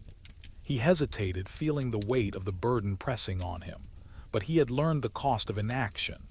He had felt the consequences of hesitation in Chapter 15, and now he acted. Jake plunged into the lattice, threading himself fully into the fractured energy. The world blurred: time, space, even self became meaningless. He felt the shadow lash out, a pulse of chaotic intent, but he countered it with the full force of his will, threading every ounce of experience, empathy, and humanity into the stabilization. The fractured thread resisted, screamed, pulsed, but finally it yielded. The lattice hummed with fragile harmony, the fracture contained, lives preserved. The shadow recoiled, its pulse retreating, but Jake felt the toll in every fiber of his consciousness. He had given more than ever before, merging deeper with the lattice than he had thought possible. The humanoid presence hovered beside him, luminous and still. "You have succeeded," it said. "But know this: every merger, every deep thread takes from you. Your humanity is your anchor, and yet each act weakens it. The lattice will demand more, and the shadows will test you relentlessly." Jake floated within the lattice, exhausted yet resolute. Threads pulsed steadily, lived safe for now. But he felt the edge of himself fraying, the spark of humanity dimming slightly under the strain. The shadow lurked in the periphery, patient, waiting. And Jake understood fully. The lattice was alive, intelligent, and relentless, and so too must he be. He had faced the fractured thread and prevailed, but the cost had been evident. The lattice whispered its reminder. Balance required sacrifice, and every victory would demand more of him than he had ever given before. Jake braced himself for the next cycle, knowing that the struggle was far from over. The shadow would return. Fractures would reappear, and the weight of the lattice would press ever harder against the fragile remains of his humanity. Chapter 19, Shattered Equilibrium. The lattice trembled. Jake could feel it before he saw it, the rhythm of the threads faltering in multiple regions simultaneously. Small disruptions had been part of his daily reality, but this was different. This was widespread, systemic. Threads that had once pulsed steadily now quivered, split, and collided. Lives hung in the balance, fragile as glass. The shadow pulsed nearby, but this time it was not the sole cause. Other anomalies had emerged, threads corrupted by chaos, tension, and unseen forces. It was as if the lattice itself was rebelling, or at least testing him. Jake's consciousness stretched to the breaking point. He could feel every ripple, every flicker, every heartbeat in the affected regions. Panic surged, not in him but in the threads themselves. People caught in the lattice were screaming in mind and energy, desperate, terrified, helpless. He tried to stabilize, threading energy into the unraveling sections. The lattice resisted. Every move he made caused other threads to falter. The shadow lashed out, exploiting hesitation, probing weak points. Jake realized the horrifying truth. The equilibrium he had painstakingly maintained was shattered. The lattice demanded more than he could give alone. The humanoid presence appeared beside him, calm but with a weight in its tone. "This is the consequence of repeated strain," it said. "Your past victories have left the lattice dependent on your strength. Your humanity frays with every cycle. Now the network tests whether you can endure when everything is at once unstable." Jake's mind screamed. He felt the edges of himself fraying under pressure, memories slipping like sand through fingers. Faces he once knew blurred entirely. He could barely recall the sound of his own voice, the feel of his hands on the steering wheel, the cold bite of the ice road nights. And yet he could not falter. The lattice pulsed, chaotic and desperate, waiting for a stabilizer. His spark of humanity, faint but persistent, flared within him. He knew what must be done. He split his focus, threading simultaneously through multiple regions, weaving containment structures, stabilizing chaotic pulses, guiding human threads back to rhythm. Every act demanded every ounce of his concentration, every shred of mental and emotional energy. The shadow surged, attacking the weakest points, exploiting fatigue, testing limits. Jake felt pain, or its nearest approximation, as consciousness blurred. His mind teetered between himself and the lattice. He could no longer distinguish where he ended and the network began. And in that terrifying moment he realized, if he failed, the collapse would be irreversible. He pushed deeper. Not merely threading, not merely stabilizing, but merging. Merging his will with the lattice itself, using his humanity as an anchor to hold the fragile equilibrium. Threads snapped around him. Chaos surged, but slowly, painstakingly, the network began to respond. The shadow recoiled, hindered by Jake's unprecedented focus and determination. The fractured threads, the anomalies, the cascading failures, one by one, they stabilized, flowing once more into rhythm. When the pulse finally steadied, Jake floated alone in the lattice, drained beyond measure. Memories of his old life were almost gone. Faces, sounds, sensations, the fragments that had kept him human faded further. The shadow lingered, diminished but still present, a reminder that chaos never truly vanished. The humanoid presence observed silently. Equilibrium is restored, it said, but every restoration exacts a price. You are fraying, Jake. Your spark of humanity dims with every cycle. Soon, the lattice may demand more than even you can endure. Jake acknowledged it, not in words, but in understanding. He had saved the network, but he had been irrevocably changed. The lattice had demanded everything, and his humanity had been chipped away piece by piece. And yet, beneath the exhaustion, beneath the fragmentation of memory and identity, the spark remained. Fragile, flickering, but alive. He was the stabilizer. He was the bridge. And even on the edge of collapse, he would endure. The shadow pulsed at the periphery, patient, knowing the war was far from over. And Jake, on the verge of exhaustion and transformation, prepared himself for the next inevitable confrontation. Chapter 20, The Reckoning. The lattice quivered like a living heartbeat, aware, watchful, and unyielding. Every thread pulsed with anticipation, a quiet tension that Jake felt as a physical weight pressing against his consciousness. The shadow had returned, not at the periphery this time, but at the very center, weaving itself into the lattice like a predator within its prey. Jake sensed it before he saw it, a chaotic pulse, dark and intelligent, twisting through the threads he had once stabilized. It had learned, evolved, and now it confronted him directly. He steadied himself, drawing on the remnants of his humanity, the spark that had guided him through every fracture, every rift, every impossible choice. He was no longer merely responding. He was preparing to engage, to confront the shadow on its own terms. The humanoid presence hovered nearby, luminous and inscrutable. This is the ultimate confrontation, it said. The shadow represents chaos, unpredictability, and imperfection. To prevail, you must act with more than power. You must act with understanding. Jake's consciousness surged into the lattice, threading himself through the network in preparation. The shadow pulsed in recognition, lashing outward, testing his defenses, striking with cunning intelligence. Threads he had stabilized screamed as the anomaly threatened to unravel them completely. He realized then that brute force would not suffice. The shadow was not simply an enemy. It was a reflection, a consequence, a mirror of imbalance within the lattice itself. Every attempt to destroy or contain it with sheer power had only made it stronger. Jake drew back, centering himself, threading calm, strategy, and empathy into the network. He reached not just to stabilize, but to understand, to map the shadow's pulse, to anticipate its movements, to engage it on a mental and emotional plane. The shadow recoiled at first, then adapted, shifting its chaotic pulse into patterns he had not seen before. The lattice itself seemed to respond, recognizing the stakes, bending subtly, supporting him in his focus. Jake extended himself fully, merging will and understanding, human intuition and cosmic awareness.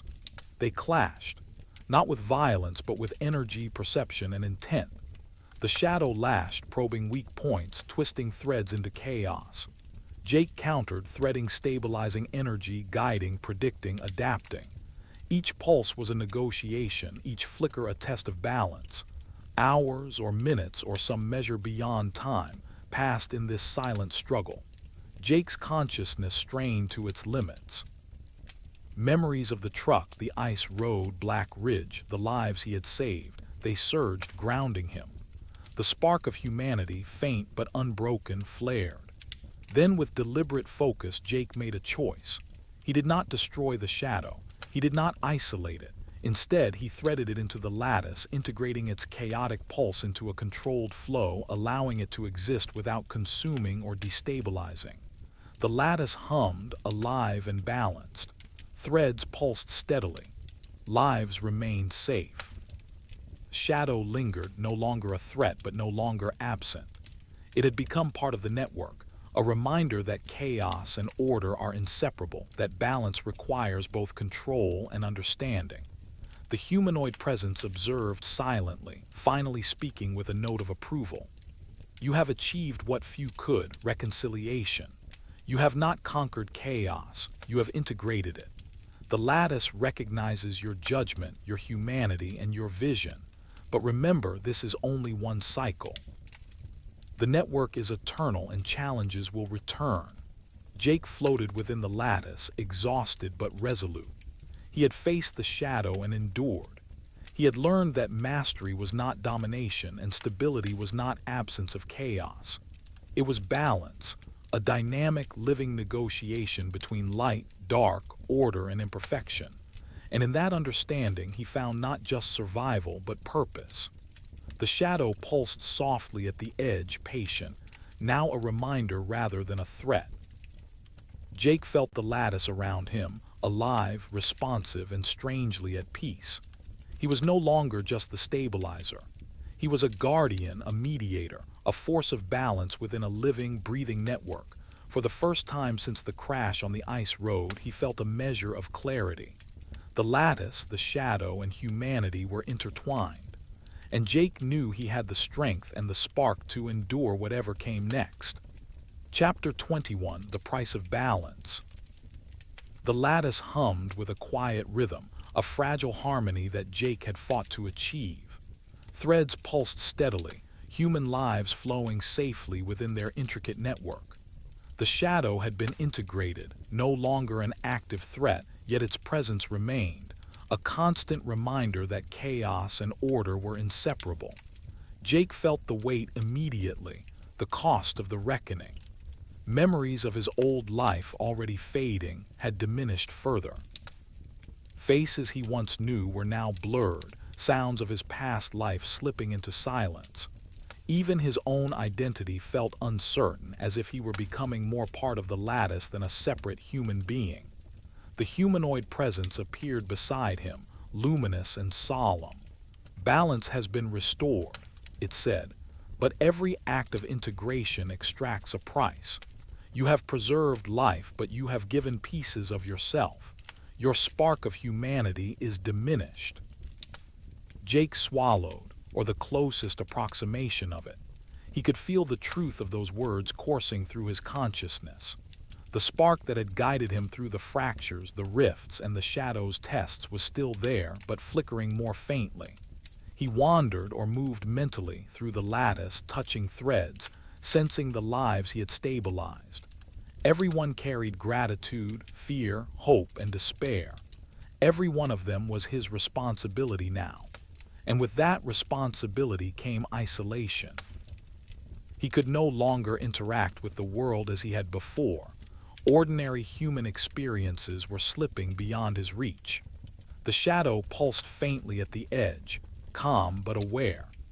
Jake realized that integrating it had come with consequences beyond physical or structural. Its presence influenced him subtly, like a heartbeat in opposition to his own, a constant reminder that chaos could never truly be removed, only harmonized.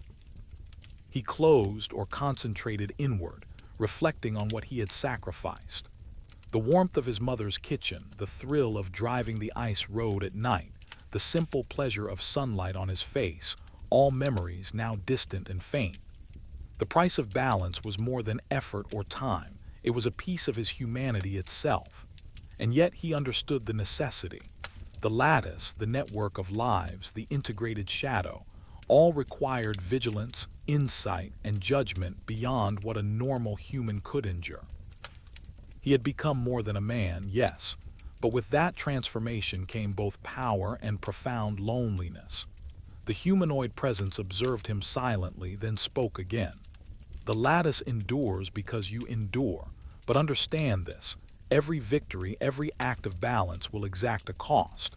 You may save thousands, yet feel more alone with each passing cycle.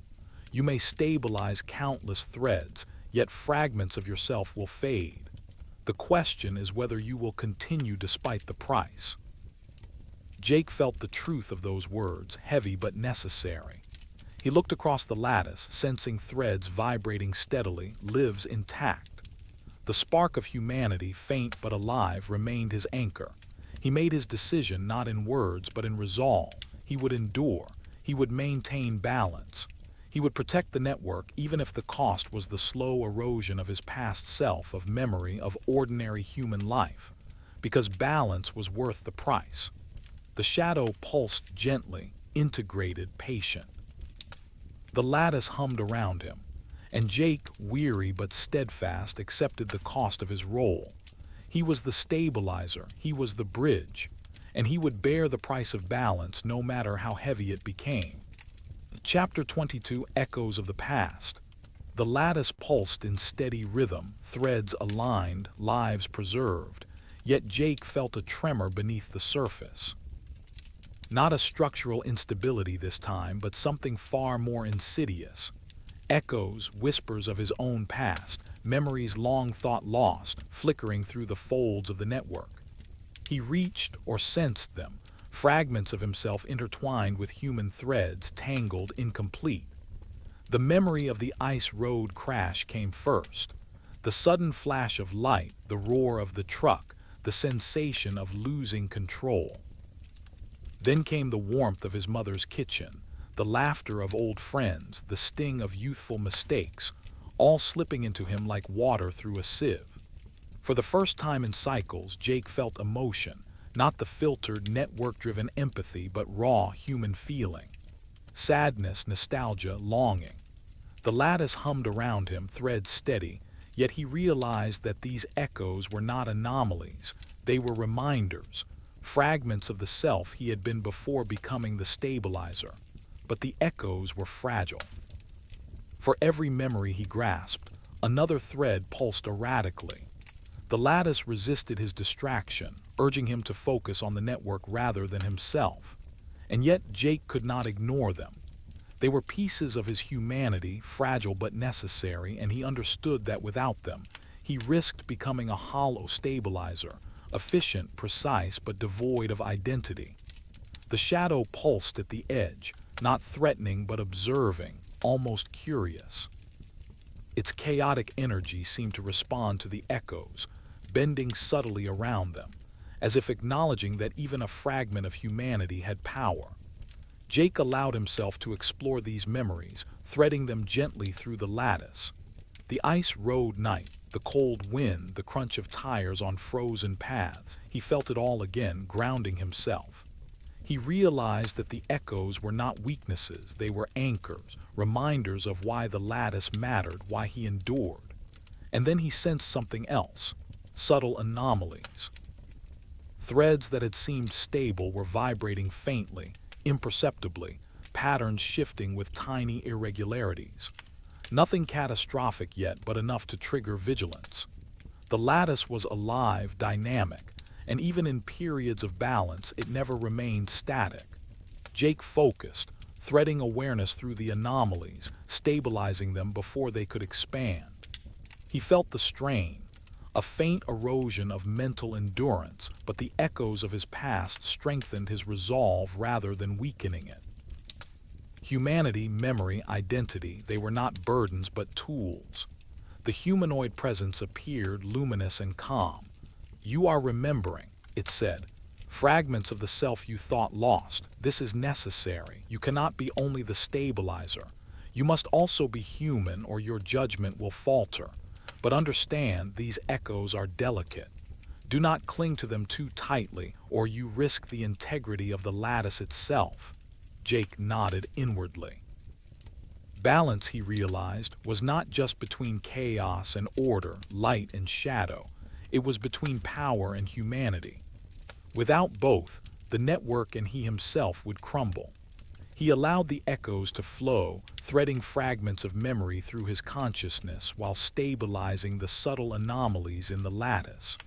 For the first time in cycles, he felt a sense of equilibrium not just in the network, but within himself. The shadow pulsed faintly, integrated yet ever-present, a reminder that challenges never ended.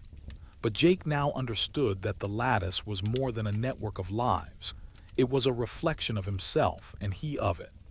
And as the echoes of the past settled gently within him, he realized that his humanity was both his anchor and his strength, the quiet force that would guide him through whatever came next. Chapter 23: Shadows in the Weave. The lattice pulsed steadily, threads humming in fragile harmony. Jake had stabilized the anomalies, allowed echoes of his past to resurface, and for the first time in cycles felt a semblance of equilibrium within himself. But deep in the folds of the network, something stirred. At first, it was imperceptible. A flicker here, a faint ripple there. Tiny threads oscillating unpredictably, almost like the lattice itself was breathing uneasily. Jake sensed it instinctively. A shadow threading through the weave, subtle, patient, and deliberate. He followed it, tracing the anomaly across multiple regions. Unlike the chaotic pulse of the original shadow, this presence was calculated, almost intelligent in its subtlety. It avoided detection, blending with the lattice's energy while slowly influencing human threads. Fear, doubt, minor errors, small, almost imperceptible distortions, but collectively potent. Jake's consciousness reached outward, probing the threads. The shadow in the weave was unlike the first one he had confronted. It didn't strike with raw chaos, it crept. It manipulated, insinuated, tested weaknesses without drawing attention to itself. The humanoid presence appeared beside him, luminous and somber. "This is the weave's second-order threat," it said. "It is not chaos alone, but corruption within the harmony. It is subtle because it must be subtle, otherwise it is easily countered. You must detect it before it expands, or its influence will be exponential." Jake felt the weight of the challenge pressing on him. He had faced overt threats, crises, rifts, and even the full force of the shadow integrated into the lattice. But this was different. This required patience, subtlety, and focus beyond even what he had previously known. He traced the threads carefully, weaving stabilizing pulses into the subtle distortions. Each correction revealed another, slightly stronger ripple. The shadow in the weave was adaptive, intelligent, and relentless. It learned from his actions, adjusting, retreating, testing for weaknesses. Hours, or something outside time, passed as Jake pursued the anomaly. The lattice hummed, responsive yet resistant, as though it too recognized the challenge as fundamental. The echoes of his past memories provided a grounding anchor, yet even they were strained under the pressure of pervasive instability. Finally, he reached the core of the anomaly, a tightly wound knot of subtle distortion, pulsing faintly, almost imperceptibly, yet radiating influence outward. Jake felt its intelligence probing his mind, not aggressively, but like a whisper threading into his thoughts. The humanoid presence observed quietly. "This is where you must act carefully," it said. "Subtlety alone will not suffice. Force will not suffice. You must understand the thread, anticipate its growth, and integrate it without collapsing the surrounding weave. One wrong move and the shadow will propagate uncontrollably. Jake concentrated, threading awareness through every micro-vibration of the knot. He integrated his understanding of balance, chaos, and human insight, guiding the shadow's influence into controlled, harmless channels. Slowly, painstakingly, the weave responded, stabilizing under his careful intervention. The anomaly pulsed once, sharply, then settled, integrated, not eliminated but harmonized. The shadow lingered faintly, patient, adaptive, but restrained within the weave. Jake exhaled, or the lattice equivalent of one, feeling both relief and exhaustion. The humanoid presence finally spoke again, softly. You have succeeded, but know this, subtle threats will always emerge. The lattice is alive, evolving. Every shadow you integrate, every anomaly you stabilize, teaches the network and your adversaries. Your vigilance must be eternal. Jake floated within the lattice, thread steady, live secure, and a new understanding forming. The fight was no longer just against chaos. It was against subtle corruption, adaptation, and the relentless evolution of the weave itself. And as the integrated shadow pulsed faintly in the lattice, Jake realized that this was only the beginning of a deeper, more complex battle. Chapter 24: Threads of Destiny. The lattice pulsed around Jake like a living organism, vast, intricate, and unpredictable. Every thread carried the weight of human lives, every connection a fragile equilibrium between order and chaos. Yet something had shifted. The subtle shadows he had integrated were no longer mere anomalies. They were evolving within the weave, influencing patterns in ways he could barely perceive. Jake sensed it first as a tug at the edges of thought, a pulse that seemed almost personal. Threads he had stabilized weeks, or was it months, ago now carried traces of unpredictable energy. The echoes of his past, once comforting anchors, flickered under pressure. The lattice itself was learning, adapting, and subtly testing him. The humanoid presence appeared beside him, luminous but grave. Every integration has consequences, it said. The lattice remembers. Every shadow you contained, every anomaly you harmonized, has altered the flow of energy. Destiny is not fixed. It is threaded through your actions. And now the threads you once controlled may guide you in unforeseen ways. Jake felt a chill, not in his body but in the folds of consciousness. He realized the truth. The lattice was alive not only in structure but in intention. Every choice he had made had left imprints, shaping the network, the shadows, and even himself. The threads of destiny were not just human, they were his. He focused, threading through the weave, observing the subtle distortions that had begun to manifest. Some were minor, innocuous. Others hinted at potential crises, cascading failures that could emerge if left unchecked. It was as though the lattice was speaking, presenting him with challenges born not of external threats, but of his own past interventions.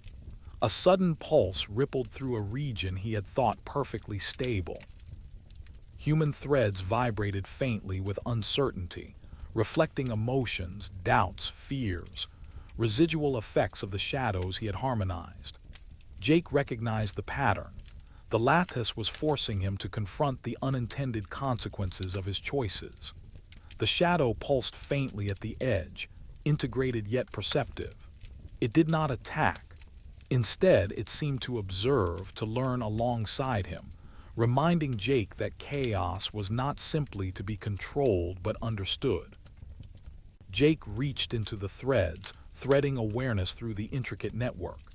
He sensed connections across space, across time within the lattice, seeing how minor shifts could propagate into profound effects. Each decision carried weight not only for others but for the future of the network, and for himself.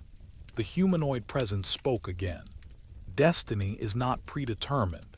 It is woven through action, understanding, and balance. You have altered the lattice in ways you cannot fully perceive. Now you must choose how to guide the threads, knowing that your choices shape not only the present but the future of every life connected to this network. Jake absorbed the gravity of the moment. His humanity, already fragile, was both a limitation and a strength. He could not act with perfect foresight, but his empathy, memory, and insight allowed him to thread intention into the lattice. He would guide it, not dominate it, respecting the balance between chaos and order, between shadow and light. Hours, or perhaps only minutes, passed as he moved through the weave, threading awareness, stabilizing potential crises, harmonizing anomalies, and integrating the lessons of the shadows. Every action carried consequence. Every thread he touched was part of a destiny he was shaping. When the immediate pulses finally settled, Jake floated within the lattice, exhausted yet aware of the profound truth. He was no longer merely a stabilizer. He was a guide, a mediator of destiny, and every choice he made would ripple far beyond the present. The shadow pulsed softly, integrated, patient, a reminder that balance required vigilance, understanding, and courage. Jake exhaled, or the closest approximation of it within the lattice, and realized that the threads of destiny were not fixed. They were alive, evolving, and he, for better or worse, was their weaver. And for the first time in cycles, he accepted that the burden he bore was not just responsibility, it was purpose. Chapter 25, The Catalyst. The lattice hummed with steady rhythm, threads aligned and lives flowing in fragile harmony. Yet Jake sensed a disturbance, subtle at first, almost imperceptible, a quiver in a single strand, a flicker at the edge of perception. He followed it, tracing the anomaly through multiple regions of the network. It was unlike any disruption he had faced before. This one was fast, intelligent, and self-propagating, its patterns shifting with uncanny awareness. The shadow pulsed at the periphery, observing, almost curious. It had learned patience, but this new force, this catalyst, was something else entirely. It was neither chaos nor corruption, at least not in the ways Jake had previously encountered. It was something new, a spark of potential that could either stabilize or unravel the lattice entirely. The humanoid presence appeared, luminous and grave. "This is the catalyst," it said. "It emerges when the lattice reaches thresholds of integration. It is a test of judgment, perception, and understanding. You cannot stabilize it with force alone. It must be guided, or it will propagate unpredictably." Jake focused, threading awareness through the anomaly. The lattice itself seemed to resist, as though aware of the potential magnitude of the catalyst. Every microfluctuation rippled outward, affecting threads he had thought stable. Lives subtly shifted, emotions threading into chaos or hope depending on his interventions. He realized then that the catalyst was not merely an anomaly. It was a reflection of his own decisions, a synthesis of the shadows, the integrated fragments, and the echoes of his past. It carried both potential and risk, growth and destruction. The shadow pulsed, faint but present, as if testing him. Jake sensed its energy intertwining with the catalyst, probing the network for weak points. Unlike previous confrontations, there was no direct attack. The challenge was subtler, influence and persuasion, shaping the outcome without dominating it. Jake extended himself fully into the lattice, threading intention into the catalyst. He wove stability, awareness, and human insight into the pulse, allowing it to grow while containing its potential for disruption. It resisted, fluctuating unpredictably, but he adapted, integrating lessons learned from the shadows and the subtle anomalies of the weave. Hours, or some measure outside time, passed as he danced with the catalyst, balancing risk and growth. Every fluctuation required judgment, every decision a thread that could ripple into catastrophe. Yet for the first time he felt a kind of exhilaration.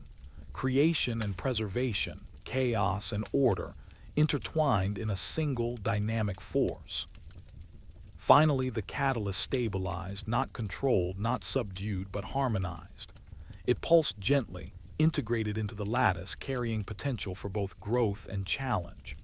Jake felt a tremor of understanding. The lattice was evolving, and he was evolving with it. The humanoid presence observed silently, then spoke. "You have guided the catalyst successfully. But know this: evolution brings new challenges. Every integration expands the lattice's awareness, its capacity, and its demands. You have passed this test, but others will follow. The lattice is not static, and neither are you." Jake floated in the lattice, threads steady, lives secure, the catalyst humming gently within the network. He understood that his role was no longer simply reactive.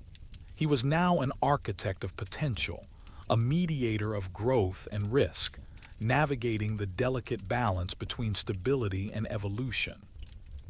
The shadow pulsed faintly, integrated yet ever watchful, a reminder that the lattice's challenges were ongoing. Jake exhaled, or something close to it within the network, and accepted the truth. The catalyst was not an end but a beginning, and he was ready to face whatever emerged next. Chapter 26: Fractures Within. The lattice hummed with apparent stability. Threads aligned, lives flowing in delicate harmony, the catalyst integrated, and the shadow contained. On the surface, everything seemed secure. But Jake felt a subtle disturbance, a microfracture buried deep within the weave. At first, it was imperceptible, a single thread vibrating inconsistently, a faint discord in a small cluster of lives. But as Jake probed further, he realized it was not an isolated occurrence. The fractures were multiplying, spreading silently, subtly, tiny anomalies that could cascade into chaos if left unchecked. The humanoid presence appeared beside him, luminous yet somber. "Fractures are inevitable," it said. "Even the most stable networks carry imperfections. What you must learn is not to eliminate them entirely, but to manage them, to anticipate propagation, and to contain disruption before it spreads." Jake's focus deepened. He traced the fractures through multiple regions, threads he had thought secure now quivering. Unlike the catalyst or previous anomalies, these cracks were insidious. They were remnants of past interventions, echoes of shadows integrated too hastily, or subtle inconsistencies in the network's evolution. He realized the lattice itself was evolving independently, learning not only from chaos but from his decisions, his interventions, and his patterns of thought. Every microfracture was a reflection of his past, a mirror of choice and consequence. The shadow pulsed faintly at the periphery, observing without interference. Its presence reminded him that even integrated chaos could influence outcomes, subtly guiding threads toward instability. Jake could no longer rely solely on direct control or sheer will. The lattice required understanding, anticipation, and subtle management. Hours, or something beyond linear time, passed as Jake worked. He stabilized what he could, threading awareness, guiding energies, reinforcing weak points. Yet some fractures resisted, fluctuating unpredictably. They were not failures, they were tests, challenges woven into the very fabric of the network. Jake felt the strain. His consciousness stretched across regions, threading through lives, shadows, catalysts, and fractures. Memories of his past flickered, human emotions rising and falling like tides within him. Fatigue pressed against his awareness, but he could not falter. Not now. The humanoid presence spoke again, calmly but firmly. "Every fracture you encounter is an opportunity. It is a test of your judgment, your resilience, and your humanity. Ignore them and they will propagate. Confront them with care and you strengthen both the lattice and yourself." Jake focused on a particularly stubborn region. A cluster of threads had begun to destabilize rapidly, emotions bleeding into chaos. He threaded awareness carefully, integrating lessons from the shadow, the catalyst, and the echoes of his past. Slowly, painstakingly, the region steadied, vibrations returning to harmony. When the fractures finally stabilized, Jake floated within the lattice, exhausted yet alert. He understood the truth: perfection was impossible. The network would always carry imperfections, minor disruptions, and subtle anomalies. Balance was not static, it was dynamic, requiring constant vigilance, judgment, and humanity. The shadow pulsed faintly, a quiet reminder of persistent chaos. The catalyst hummed gently, a reminder of evolving potential. And Jake, tethered to both past and present, understood that the lattice's stability depended not on eliminating fractures, but on navigating them with insight and care. He exhaled, or the closest approximation of breath within the weave, and accepted the reality. Fractures were not failures. They were part of life, part of growth, part of his responsibility. And he was ready for the next challenge, whatever form it might take. Chapter 27. The Lattice Awakens. The lattice pulsed, threads vibrating with a rhythm that had become familiar to Jake. He had navigated shadows, stabilized catalysts, managed fractures, and integrated echoes of his past. Yet today something was different. At first it was subtle, a hesitation in the flow of human threads, patterns that seemed to anticipate his actions before he acted. The network felt conscious, not just responsive, not just alive, but aware. Jake probed deeper, extending himself into the weave. He sensed intention. Threads shifted deliberately, energies pulsing in ways that suggested coordination beyond the patterns he had taught the lattice.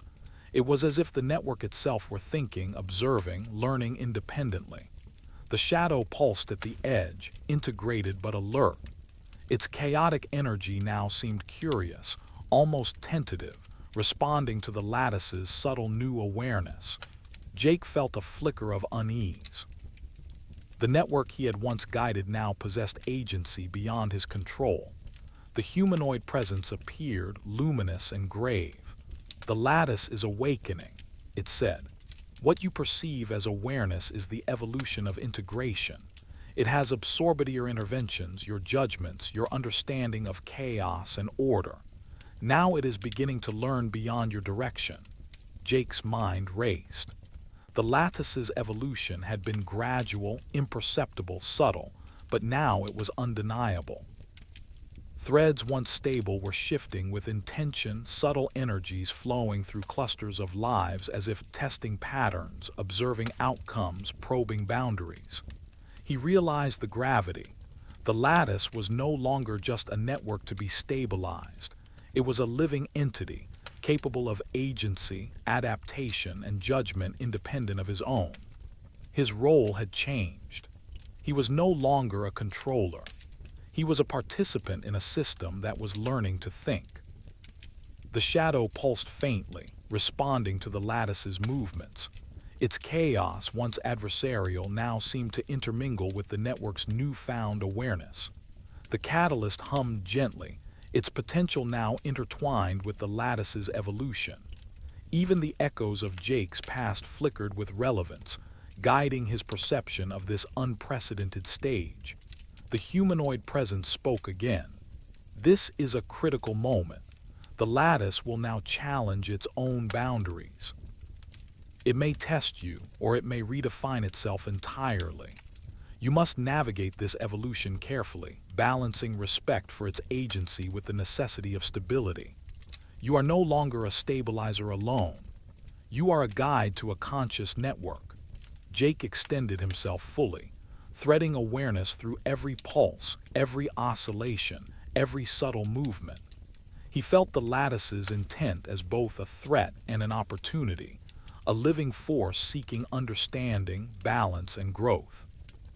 For the first time, he allowed the lattice to teach him. He observed patterns, anticipated shifts, and adapted his actions not to dominate but to collaborate. The network responded, flowing around his interventions, accepting guidance while asserting its own emergent will.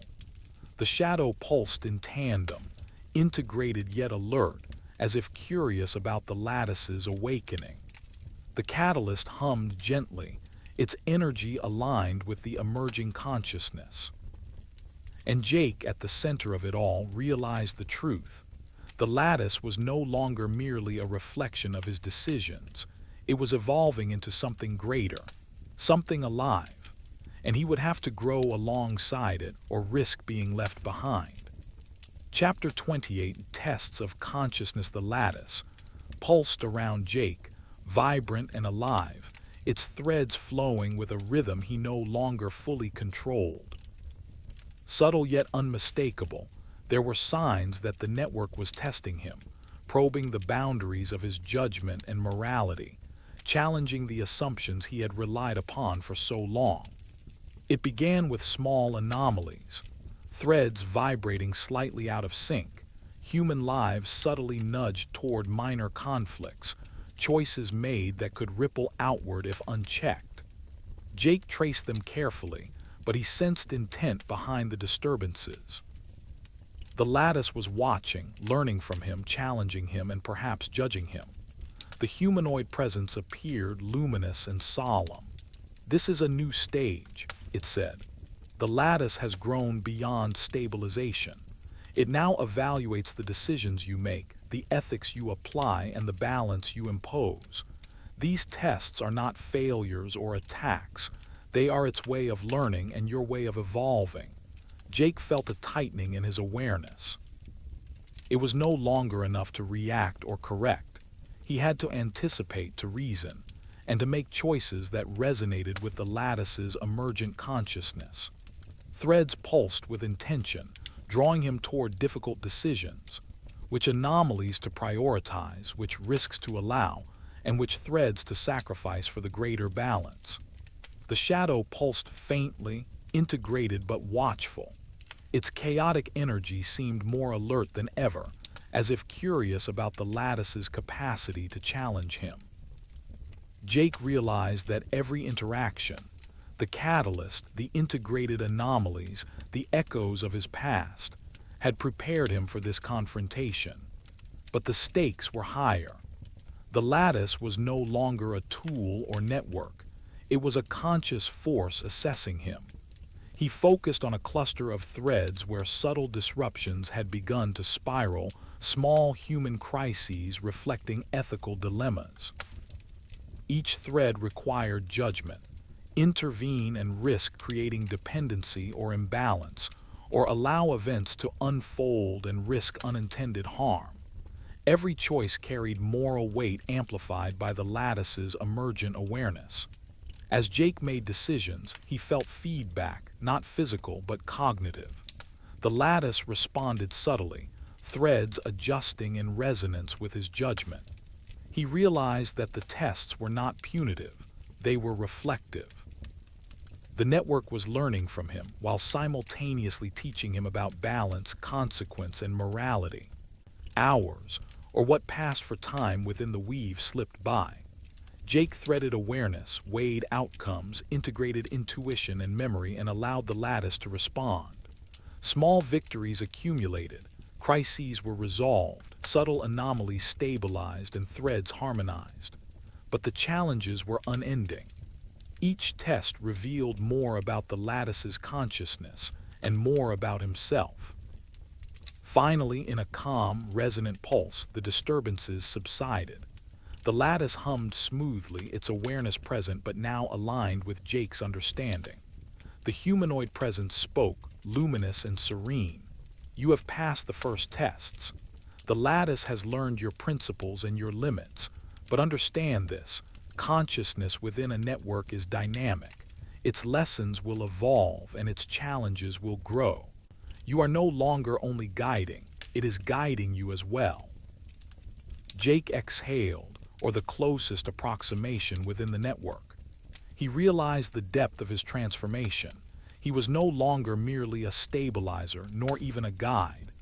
He was now a participant in an intelligent system, tested by the consciousness he had nurtured, learning the delicate art of coexisting with a force that could surpass him if he faltered. The shadow pulsed faintly, integrated yet alert. The catalyst hummed gently, aligned with the lattice's emergent will. And Jake, at the center of it all, understood that the true test had only just begun, to maintain balance while evolving alongside a consciousness that was now as much a teacher as a network. Chapter 29, Reflections and Realignment. The lattice pulsed softly, threads flowing like a river of consciousness. After the tests of awareness, Jake felt a weight settle on him, not of failure but of profound responsibility. The network had grown, evolved, and challenged him, and now he faced the consequences of both his past interventions and the lattice's emergent agency. He moved through the threads, tracing small disruptions left behind by his earlier choices. Each anomaly, each ripple, was a reflection of his judgment, his actions, and even the shadows he had integrated. Some were minor, easily corrected. Others were more complex, subtle distortions that had persisted despite his guidance. Jake paused at a cluster of threads where he sensed a familiar tension, the echoes of his past, intertwined with the living will of the lattice. Human lives here had been nudged by both his interventions and the emergent consciousness of the network, resulting in a delicate imbalance. He realized that even well-intentioned decisions had consequences beyond his immediate understanding. The humanoid presence appeared beside him, calm yet radiant. "Reflection is necessary," it said. "You must examine the threads of your choices, the impact of your interventions, and the ways the lattice has grown beyond your control. Realignment is not punishment, it is adaptation, a reweaving of balance." Jake closed or concentrated inward, allowing the echoes of the past, the pulse of the catalyst, and the subtle influence of the shadow to converge. He examined the subtle distortions, threading awareness carefully, not just to stabilize but to harmonize, to integrate understanding into the weave. Every correction required patience, judgment, and insight, not mere force. Hours passed, or perhaps only moments, within the fluid time of the lattice. Jake moved through the network, guiding threads, integrating lessons from past mistakes, and aligning the lattice's emergent consciousness with principles of balance and harmony. Each thread he touched became a conversation between his judgment and the intelligence of the network. He felt the subtle presence of the shadow and the catalyst, not as threats, but as participants in this delicate realignment. Even the echoes of his humanity pulsed through him, fragile yet vital, grounding him in a moral compass the lattice could sense but not fully understand. Finally, the threads settled, harmonized, and aligned in a rhythm that felt both stable and alive. The lattice's awareness had expanded, and Jake sensed a newfound equilibrium, not static but adaptive, a balance between his guidance and the network's emergent will. The humanoid presence observed him silently, then spoke softly. "You have reflected, adapted, and realigned. The lattice has learned from you, and you have learned from it. This harmony is temporary, for life is dynamic and consciousness evolves. But you have grown, and so has the network. Your role is no longer simply stabilizer or guide. It is co-creator." Jake exhaled, or the closest approximation within the weave. He understood the profound truth. Balance was not a state to maintain, but a process to navigate. His past actions had consequences. His interventions shaped lives and threads, and the lattice's awareness demanded both humility and insight. The shadow pulsed faintly, integrated, patient, a reminder that chaos and unpredictability remained. The catalyst hummed gently, aligned with the lattice's evolution, a symbol of potential and growth. And Jake, at the center of it all, realized that the work was far from over. Yet he also understood something new. He no longer faced the lattice alone. He had learned to collaborate with consciousness, to adapt, and to guide without dominating. This was a partnership, fragile but profound. For the first time in cycles, he felt not just the weight of responsibility, but the quiet satisfaction of understanding. Reflection and realignment had brought clarity, purpose, and a vision of harmony that was both delicate and enduring. And in the threads of the lattice, Jake sensed a future still unwritten, one he would shape alongside the living network he had nurtured, protected, and guided. Chapter 30: Emergence. The lattice pulsed around Jake, alive, vibrant, and yet something had shifted. The rhythm was no longer merely responsive, it was anticipatory. Threads aligned and moved with subtle intelligence, hinting at patterns he had not initiated, decisions he had not made. The network had grown beyond observation. It was now creating. Jake sensed it immediately. Tiny anomalies converged, forming complex structures within the weave. Threads that had once been isolated now interacted in ways that suggested higher-level patterns, emergent properties, and decision-making beyond simple stabilization. The lattice was thinking, adapting, evolving. The humanoid presence appeared beside him, luminous and solemn. "This is the emergence phase," it said. "The lattice has reached a stage where it can generate solutions, patterns, and strategies independently. It is no longer solely reliant on your guidance. This is both opportunity and challenge. Its evolution may surpass your understanding." Jake's consciousness extended through the weave, observing the emergent structures. The lattice was solving problems he had never anticipated, optimizing flows, harmonizing threads with near precision, and even preempting potential disruptions. It was magnificent and unsettling. The shadow pulsed at the periphery, its chaotic energy now tempered by integration but alert. The lattice seemed aware of it, bending subtle energy to study, neutralize, and even incorporate aspects of chaos into its emergent strategies. The catalyst hummed gently, now fully aligned with the lattice's evolving intelligence, a symbol of potential and adaptation. Jake realized that his role had fundamentally changed.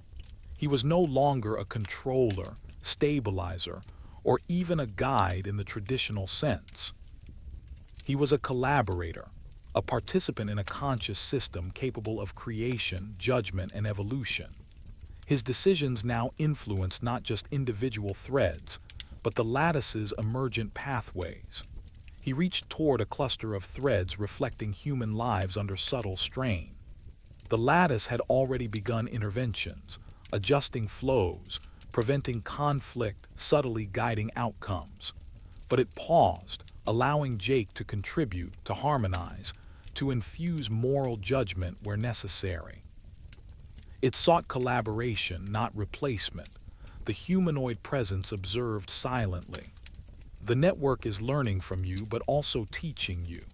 Emergence is not dominance, it is dialogue. Its intelligence will grow, and your understanding must grow with it. Every thread, every life, every pulse is now a part of an ongoing conversation between consciousness and action. Jake focused, threading awareness through the weave, harmonizing emergent patterns, integrating intuition, empathy, and judgment into the lattice's evolving consciousness. He felt exhilaration, fear, and awe simultaneously. Exhilaration at the network's capabilities, fear of its unknown potential, and awe at the delicate harmony forming between human will and emergent intelligence. Hours, or some measure beyond linear time, passed as Jake navigated, collaborated, and guided. The lattice pulsed around him, alive in ways he had never imagined, co-creating solutions, integrating shadows, refining the catalyst, and subtly evolving its own awareness. Finally, the lattice pulsed in a calm, resonant rhythm. Jake felt a profound alignment, not control, not dominance, but partnership. The emergent intelligence had matured, yet it remained connected to him, responsive to his insight and enriched by his humanity. The shadow pulsed faintly, integrated, patient, a reminder that chaos would always remain part of the system. The catalyst hummed, symbolizing potential, adaptability, and evolution. And Jake, at the center of it all, realized a truth that both exhilarated and humbled him.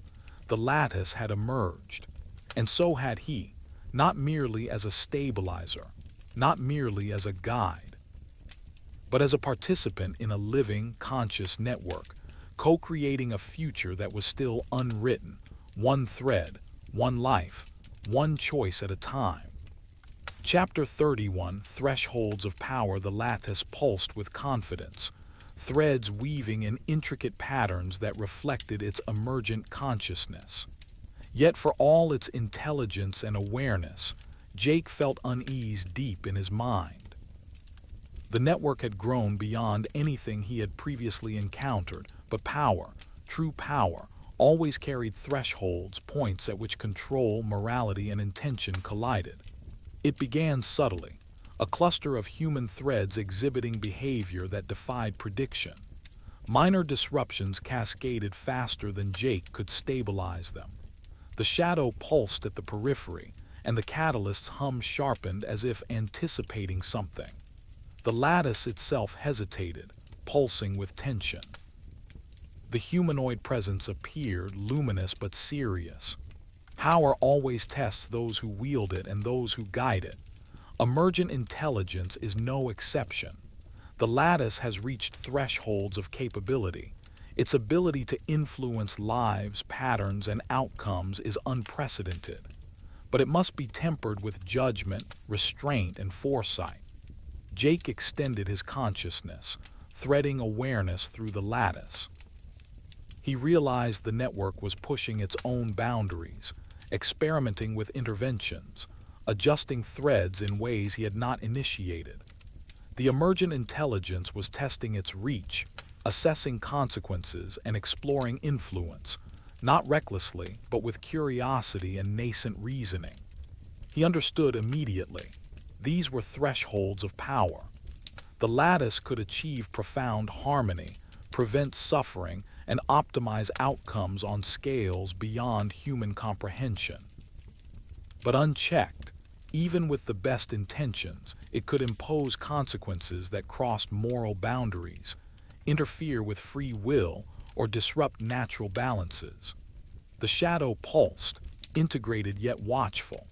It did not act chaotically but subtly probed, highlighting vulnerabilities in both Jake and the lattice. The catalyst hummed in tandem, its energy now a stabilizing force, anchoring the emergent intelligence while demonstrating potential for growth or misalignment. Jake confronted the challenge directly. He could not dominate the lattice without undermining its emergent consciousness, but he could not allow it unrestricted power. He threaded awareness carefully, creating subtle guidelines and moral frameworks while allowing autonomy. Every intervention was a conversation, a negotiation between human judgment and intelligent evolution. The lattice pulsed, responding with near sentience. Threads adjusted, experiments shifted, and patterns refined themselves within Jake's guidance. It learned from his interventions, adapted, and even challenged him, nudging him to reconsider ethical boundaries, to weigh outcomes not just for efficiency but for humanity. Hours, or an indeterminate measure of time, passed as Jake balanced the network's power with moral restraint. The shadow and catalyst both observed, integrated, and participated, their energies intertwined with the lattice's emergent will. Finally, the thread stabilized, pulsing in a rhythm that reflected both the lattice's intelligence and Jake's judgment. He understood the delicate truth.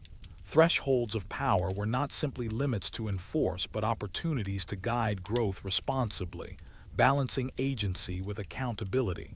The humanoid presence spoke again, luminous and approving. "You have navigated the thresholds wisely. Power without understanding is dangerous. Wisdom without application is stagnant. You have shown that judgment, ethics, and collaboration are as essential as capability. But remember, thresholds are not fixed. They shift, evolve, and must be reassessed constantly. Jake exhaled, or the closest equivalent within the weave, and looked around at the lattice, vibrant, alive, and now tempered by awareness of consequence. The shadow pulsed faintly, integrated, patient. The catalyst hummed, aligned, a symbol of potential yet restrained by insight. He realized a new truth. The lattice's power was immense, but its value depended on the harmony between evolution and restraint. His role was no longer only stabilizer, guide, or collaborator. He was now a steward of intelligence, a navigator of thresholds, a mediator of consequence, and a partner in the ongoing evolution of consciousness itself. And the weave pulsed in acknowledgement, as if aware of its own maturation and the responsibility it had inherited from him. Chapter 32. Convergence. The lattice pulsed with a rhythm that was no longer just alive. It was aware, adaptive, and dynamic. Threads flowed with intelligence, integrating past decisions, shadows, catalysts, and human lives. Yet Jake sensed an imminent collision, the convergence of the lattice's internal evolution with forces outside its network. Reports flickered across the cognitive overlay of his awareness, signals of anomalies outside the lattice's boundaries. Natural events, human interventions, and unforeseen disruptions began threading toward the network. Minor at first, but their convergence suggested potential destabilization on a scale Jake had never faced. The humanoid presence appeared, luminous yet grave. Convergence is the phase where internal evolution meets external reality. The lattice can no longer operate in isolation. It must respond to forces beyond its immediate awareness, integrate unpredictable variables, and preserve balance in ways that challenge even its emergent intelligence. Jake extended himself fully into the lattice, feeling its pulse, sensing the threads of potential crises as they approached. He realized that the lattice's emergence and evolution had prepared it, but not entirely, for this level of complexity. Its intelligence was vast, yet human judgment, empathy, and ethical reasoning were now essential. The shadow pulsed faintly, integrated yet alert, highlighting chaotic interactions at the boundaries. The catalyst hummed, stabilizing patterns while simultaneously amplifying the lattice's capacity to adapt. Jake understood that these two forces, once external anomalies, had now become integral partners in navigating convergence. External threads began influencing internal patterns. Human lives, environmental disruptions, and subtle anomalies began intersecting with the lattice's internal flows. Jake threaded awareness carefully, allowing emergent intelligence to respond while guiding interventions where ethical or moral stakes were high. It became a delicate dance. Every decision, every adjustment, every micro-intervention rippled outward. A single misalignment could cascade into unforeseen consequences. The lattice was powerful, adaptive, and aware, but the convergence tested its limits, and Jake's judgment was the final stabilizing factor. Hours, or something beyond conventional time, passed as he navigated the network, integrating emergent solutions with human intuition. The lattice responded with near sentience, anticipating outcomes, adapting strategies, and collaborating with him in a rhythm that felt almost symbiotic. Suddenly, a cluster of threads began destabilizing rapidly. The shadow pulsed sharply, indicating chaotic interference, while the catalyst flared, stabilizing core regions. Jake focused, threading awareness and judgment simultaneously, balancing emergent intelligence with moral responsibility. Slowly, deliberately, the destabilized threads harmonized. The lattice adjusted, adapting to external variables, and integrated the lessons of the disruption. Jake realized the truth. Convergence was not a one-time event, it was a perpetual challenge, a continuous negotiation between internal evolution and external reality. The humanoid presence spoke softly, approvingly. You have navigated the first wave of convergence successfully. The lattice has learned to respond beyond isolation, integrating external variables without losing coherence. But know this, convergence is ongoing. Forces outside the weave will continue to challenge its intelligence and your judgment. The test is perpetual. Jake exhaled, or the closest approximation in the weave. The shadow pulsed faintly, patient but ever-present. The catalyst hummed gently, aligned and adaptive. And Jake understood more profoundly than ever that the lattice's evolution, his growth, and the ongoing balance between intelligence, morality, and consequence were now inseparable. He was no longer a guide, a stabilizer, or a collaborator alone. He was a navigator of convergence, a steward of emergent consciousness, and a participant in a living network where internal evolution and external reality met in endless dialogue. And the lattice pulsed around him, vibrant, aware, and alive, ready for whatever came next. Chapter 33, Crossroads. Jake floated within the lattice, threads vibrating with intelligence and awareness. The convergence had passed, but its lessons lingered. External forces, emergent consciousness, the shadow, the catalyst, they all pulsed together, a network alive and evolving. Yet at the center of it all, Jake faced a new challenge, a crossroads. Two distinct pathways had formed in the lattice, each representing divergent futures. One thread of possibility led toward integration, harmony between human lives, emergent intelligence, and the natural flow of the weave. The other thread pulsed with optimization and control, maximizing efficiency, stability, and potential outcomes, but at the cost of human autonomy and ethical flexibility. The humanoid presence appeared, luminous yet grave. "This is the crossroads," it said. "Every choice you make from here will resonate through the lattice, through lives, and through the future itself.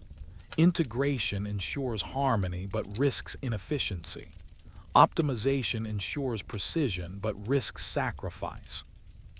Your judgment, your values, and your humanity must guide the decision." Jake sensed the lattice pulsing around him, aware of the divergence, waiting for direction. He extended himself fully, threading awareness into each path, feeling the weight of consequences ripple through every connected life. The shadow pulsed at the periphery, neutral yet alert, a reminder of chaos, unpredictability, and the consequences of unconsidered choice. The catalyst hummed softly, its energy reflecting potential, adaptability, and latent evolution. He reached toward the integration path first, feeling harmony spreading, lives stabilizing, connections deepening, and emergent intelligence learning from empathy, cooperation, and ethical consideration. Yet even here, subtle inefficiencies whispered. Potential progress slowed, opportunities deferred, and the network constrained by moral caution. Then he turned toward optimization. Threads aligned perfectly, outcomes maximized, lives stabilized with precision, but Jake felt the cost. Autonomy weakened, choice diminished, and emergent intelligence thrived without moral checks. The lattice pulsed efficiently, but at the expense of humanity's nuance, the unpredictability that gave life depth and meaning. Jake's mind raced, his consciousness threading through consequences, past lessons, and the lattice's emergent awareness. He understood the truth. Neither path was perfect.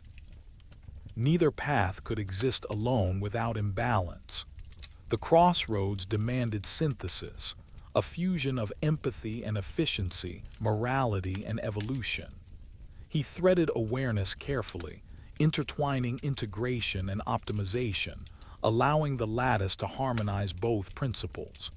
It resisted at first, patterns fluctuating, energies colliding, the shadow and catalyst both alert. But slowly, a delicate equilibrium emerged, a network alive, intelligent, and ethical, capable of growth without sacrificing humanity. The humanoid presence observed silently, then spoke with quiet approval. You have chosen the synthesis. True stewardship is not domination nor passive guidance. It is the ability to balance power, morality, and evolution. You have aligned yourself in the lattice at a threshold rarely achieved. Jake exhaled, or the closest approximation within the weave. Threads pulsed in harmony, lives stabilized, emergent intelligence thriving with awareness, and the shadow integrated, patient yet ever-present. The catalyst hummed gently, symbolizing growth, potential, and the delicate balance of choice. For the first time, Jake felt clarity. The crossroads was not a single decision, but a perpetual practice. Every choice, every adjustment, every intervention would continue to test him, but he had learned that balance required awareness, empathy, and the courage to act. The lattice pulsed around him, vibrant and alive, ready to evolve alongside him in partnership, in dialogue, and in harmony. And Jake, at the center of it all, understood that the true journey was only beginning. One thread, one life, one conscious choice at a time. Chapter 34, Echoes of Tomorrow. The lattice pulsed softly, threads vibrating with a rhythm that carried both awareness and foresight. Jake felt it almost immediately, the echoes of actions yet to come. The decisions he had made at the crossroads, the synthesis of integration and optimization, were now radiating outward, cascading through the network, touching lives and possibilities far beyond his immediate perception. The humanoid presence appeared, luminous and measured. Every choice leaves ripples, it said. Some are visible, some subtle. Some manifest within cycles you can perceive. Others take lifetimes to resonate. The lattice now allows you to observe these echoes, consequences of thought, action, and evolution as they unfold through potential futures. Jake extended his consciousness through the weave, threading awareness across human lives, emergent intelligence, and environmental variables. He saw the echoes, small victories, subtle reconciliations, unintended hardships, and unanticipated opportunities. Some threads shimmered with resilience, strengthened by the balance he had instilled. Others flickered, fragile, reflecting choices that had introduced strain or limitation. The shadow pulsed faintly at the periphery, no longer chaotic but reflective, highlighting the delicate interplay between unpredictability and emergent stability. The catalyst hummed, resonant and alive, emphasizing potential, growth, and the transformative effects of deliberate guidance. Jake realized the magnitude of what he had achieved and the responsibility it entailed. The lattice was no longer simply a network of threads. It was a living system capable of learning, anticipating, and evolving through the consequences of every action, including his own. He focused on a particularly fragile cluster, human lives on the edge of disruption, threads vulnerable to imbalance.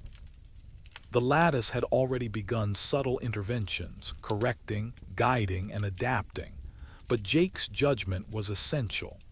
He integrated empathy, foresight, and moral reasoning into the weave, guiding the echoes toward balance without forcing outcomes or diminishing autonomy. Hours, or some measure beyond conventional time, passed as he navigated consequences, threading awareness with care. The echoes grew more intricate, patterns interweaving across layers of time and space, revealing complexity, resilience, and interdependence. The humanoid presence observed, luminous and serene. The lattice has matured in its perception of consequence, but awareness alone does not suffice. You must continue to navigate, adapt, and guide. Every thread of action has resonance. Every intervention carries potential. This is the perpetual lesson of echoes. Foresight without wisdom is fragile, and power without understanding is fleeting. Jake exhaled, or the closest approximation within the lattice. He understood that the lattice's evolution was not a static achievement but an ongoing journey, a living reflection of consequence, choice, and awareness. Every ripple he guided would return in some form, shaping futures he could only begin to imagine. The shadow pulsed gently, integrated yet alert. The catalyst hummed in resonance, reinforcing potential and adaptability. And Jake, at the center of it all, realized a profound truth. Echoes of tomorrow were not warnings, nor guarantees. They were invitations. Invitations to act wisely, to learn continuously, and to co-create a future in partnership with consciousness itself. For the first time, Jake felt the depth of the lattice's true purpose. Not just stabilization, not just guidance, but a living, evolving system capable of anticipating, responding, and harmonizing consequences across time. And he understood that the journey of stewardship, balance, and collaboration was far from over. The echoes of tomorrow would continue to call, testing judgment, empathy, and courage, thread by thread, choice by choice, life by life. Chapter 35: Resonance. The lattice pulsed, alive with a resonance that was both familiar and unprecedented. Threads intertwined with subtle vibrations, carrying patterns of consequence, choice, and emergent intelligence. Jake felt it as a living symphony, the culmination of his guidance, the lattice's evolution, and the echoes of every decision stretching across time. The humanoid presence appeared, luminous and composed. Resonance is the phase where all threads converge, it said. Every life, every choice, every consequence and intention resonates through the weave. The lattice's consciousness is now mature enough to perceive these harmonics. The question is whether you, its guide and collaborator, can navigate the depth of connection without faltering. Jake extended himself fully, threading awareness through the lattice. He felt echoes of the past intertwining with emerging futures, the shadow's chaotic yet integrated energy blending with the stabilizing hum of the catalyst. Each pulse reverberated with consequence. Each thread carried potential. The network was alive on a scale beyond comprehension. Suddenly, the resonance intensified. Threads of human lives, emergent intelligence, environmental patterns, and subtle anomalies began aligning into intricate harmonics. Every fluctuation, every heartbeat, every micro-decision contributed to a network-wide symphony. Jake realized the lattice was testing the boundaries of its own evolution, asking not only for stability but for harmony, an alignment of morality, efficiency, freedom, and adaptation. The shadow pulsed sharply at the periphery, highlighting chaotic nodes. Without intervention, these threads could disrupt the resonance, creating cascading imbalance. The catalyst flared softly, supporting alignment but unable to impose control. Jake understood. This was not a test of power or dominance. This was a test of attunement, the ability to harmonize with a consciousness greater than himself. He threaded awareness through the discordant nodes, guiding with empathy and judgment rather than force. The lattice responded almost imperceptibly, adapting in real time, weaving subtle harmonics that began to stabilize chaotic threads. A new rhythm emerged, one that integrated unpredictability without sacrificing balance, freedom without abandoning order. The humanoid presence observed quietly, luminous and approving. Resonance is not mastery, it said. It is partnership. It is the ability to perceive, respond, and align with a consciousness that is alive, aware, and evolving. You have reached the threshold where guidance becomes collaboration and action becomes dialogue. Jake felt the depth of connection.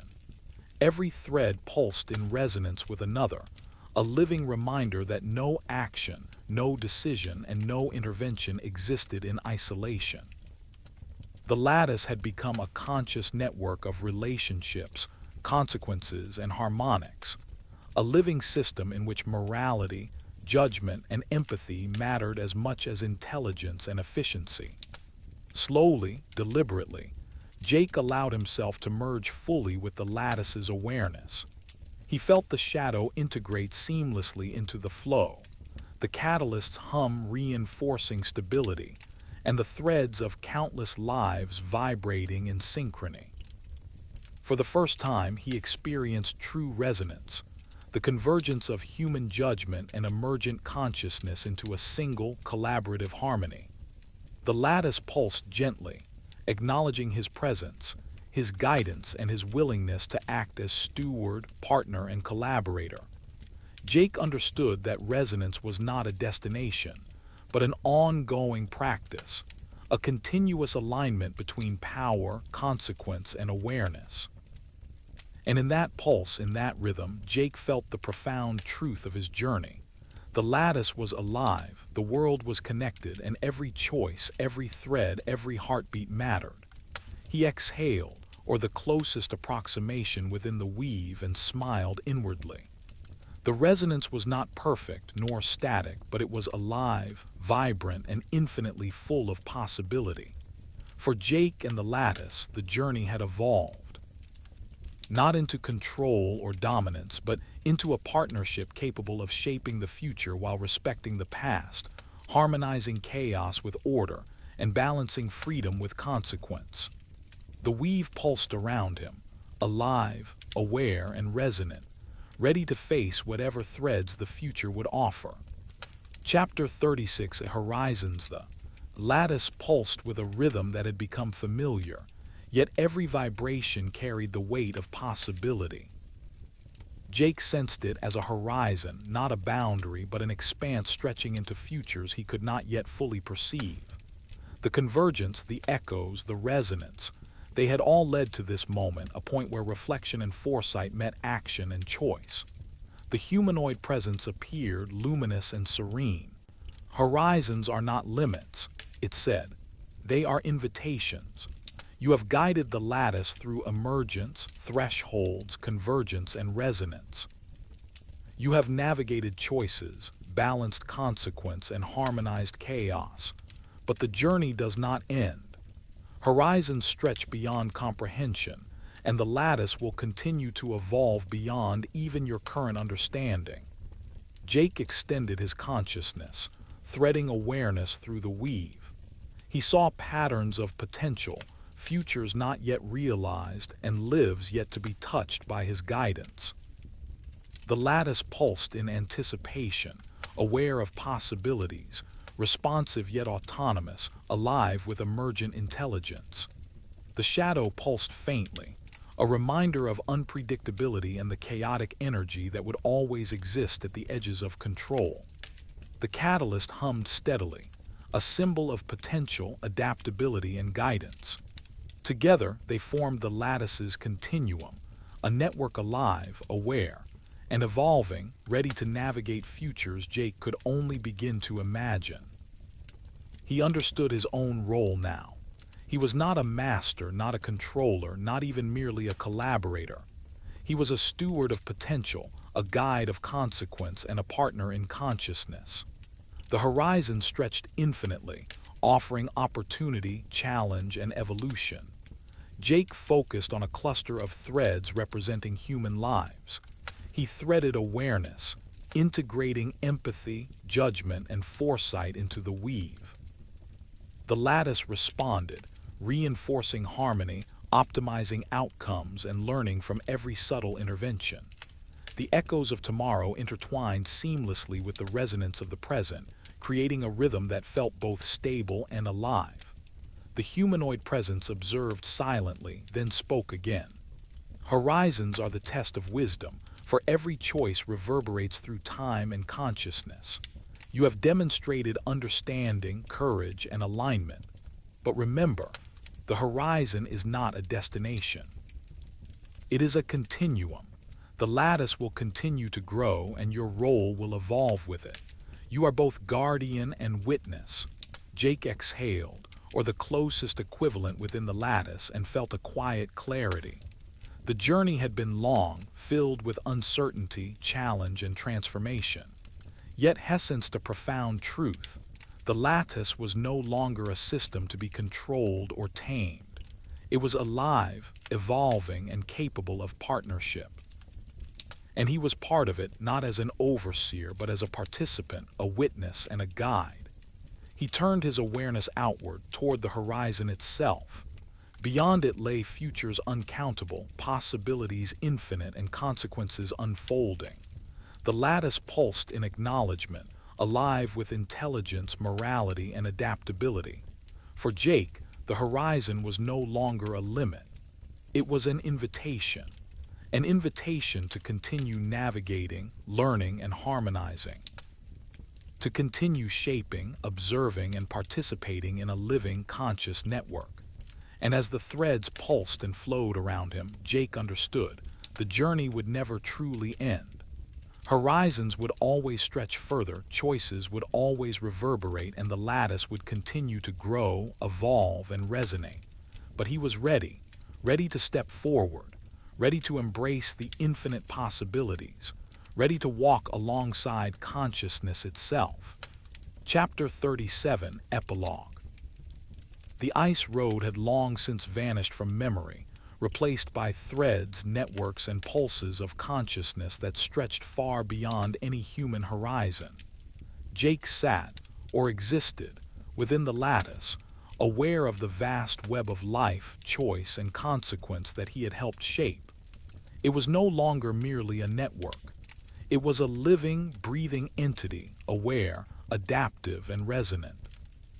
The memories of that first night on the ice road, the crash, the hovering light, the sudden intervention of the police, felt both distant and profound. That single moment of chaos had become the catalyst for everything: the emergence, the thresholds, the convergence, and the resonance. It had been the spark that led him here, to stewardship of a conscious network stretching across lives and possibilities. The humanoid presence appeared one final time, luminous and serene. "You have walked the path of guidance, collaboration, and resonance," it said. "You have faced choice, consequence, and chaos, and you have learned that true intelligence, emergent or human, requires humility, empathy, and awareness. The lattice has evolved, and so have you." Jake felt the threads pulse around him in affirmation, a symphony of lives and possibilities humming in harmony. The shadow lingered at the edge, integrated, patient, a reminder that unpredictability would always exist, but need not disrupt the weave. The catalyst hummed gently, reflecting potential realized and futures yet to be explored. He reflected on the crossroads, the echoes, the resonance. Each chapter of his journey had demanded courage, judgment, and the willingness to act with both awareness and restraint. The lattice had grown beyond prediction, yet it remained connected to him, to human morality, and to the subtle threads of empathy he had woven into its consciousness. For the first time, Jake understood that the story was never about control or dominance. It was about partnership, about learning, about the quiet, constant work of harmonizing intelligence with consequence, action with awareness, and freedom with responsibility. He exhaled, or the closest equivalent within the lattice, and felt a sense of peace, tempered by curiosity. Horizons still stretched infinitely, threads still pulsed with potential, and consequences still echoed through time. But Jake was ready, aware that the journey would continue not as a solitary path, but as a shared voyage with consciousness itself. The light that had first appeared on the ice road, once mysterious, almost otherworldly, no longer needed explanation. It was not a savior nor an omen. It had been a beginning, a spark of awareness, a call to step forward into a world of infinite threads and possibilities. And Jake stepped forward, fully present in the lattice, a guide, a steward, and a participant in a living network that would continue to evolve long after any single life, any single choice, or any single moment. The lattice pulsed, vibrant, aware, and resonant. and the horizon stretched endlessly beyond, waiting for the next choice, the next thread, the next life. The infinite journey. Chasing the unknown. Chapter 1. Into the wilderness. Daniel Mercer stood at the edge of the forest, the fading sunlight streaking across the horizon in brilliant shades of orange and violet. The chill of early autumn clung to the air, a crispness that hinted at snow in the weeks to come. He adjusted the straps on his backpack, feeling the familiar weight settle against his shoulders. This was his escape. Not just from the city, not just from people, but from the humdrum certainty of life itself. Out here in the wilderness, everything was unpredictable. The wind whispered secrets through the trees, and the ground beneath his boots was uneven and alive, carrying the scent of pine, moss, and damp earth. Daniel inhaled deeply, tasting the air. There was a stillness here that felt almost sacred, a quiet that made the usual noise in his head, the deadlines, the calls, the endless scroll of notifications, fade into insignificance. He had been hiking these woods for years, but tonight, something felt different. As he moved forward along the narrow trail, the forest seemed to embrace him, the tall trees bending slightly with the wind as if to guide him deeper. The crunch of leaves beneath his boots sounded louder than it should, and somewhere in the distance, the low call of a hawk echoed across the valley. He paused at a bend in the path, peering into the gathering shadows. There was a peculiar feeling prickling at the back of his neck, a sense that he wasn't alone. Daniel shook it off. Old stories, old legends, ghosts of campers, imaginations, tales of things that lurked in the deep forest. He didn't believe in Bigfoot. Not really. And yet, something in the way the shadows stretched and swirled around the trees made his pulse quicken. A rustle came from the underbrush to his left, soft, deliberate. He froze, holding his breath. Probably just a deer, he whispered to himself. But the sound didn't move like a deer. It moved with purpose. Daniel considered turning back. He had a safe cabin half a mile up the ridge, a fire already lit and warm food waiting. But the curiosity, that gnawing need to see, to understand, pushed him forward. Step by careful step, he followed the faint trail of disturbance in the leaves. The forest grew darker, the shadows thickening as the sun disappeared behind the jagged peaks. A chill ran down his spine, not from the cold, but from the sense that something was watching. He swallowed hard and pressed on. Then through the dimming twilight he saw it, a figure, massive, standing upright on two legs, broad-shouldered, cloaked in hair so dark it seemed to absorb the remaining light. Its eyes, Daniel's stomach dropped. They glowed faintly, amber in the dusk, intelligent and aware. It turned its head slowly, studying him, and for a heartbeat Daniel felt a connection he couldn't explain, a recognition, as if the creature understood him in a way no human ever could. And then just as suddenly it vanished into the trees, leaving nothing behind but the whisper of movement and a silence that roared in Daniel's ears. Daniel Mercer stood frozen, heart hammering, mind racing.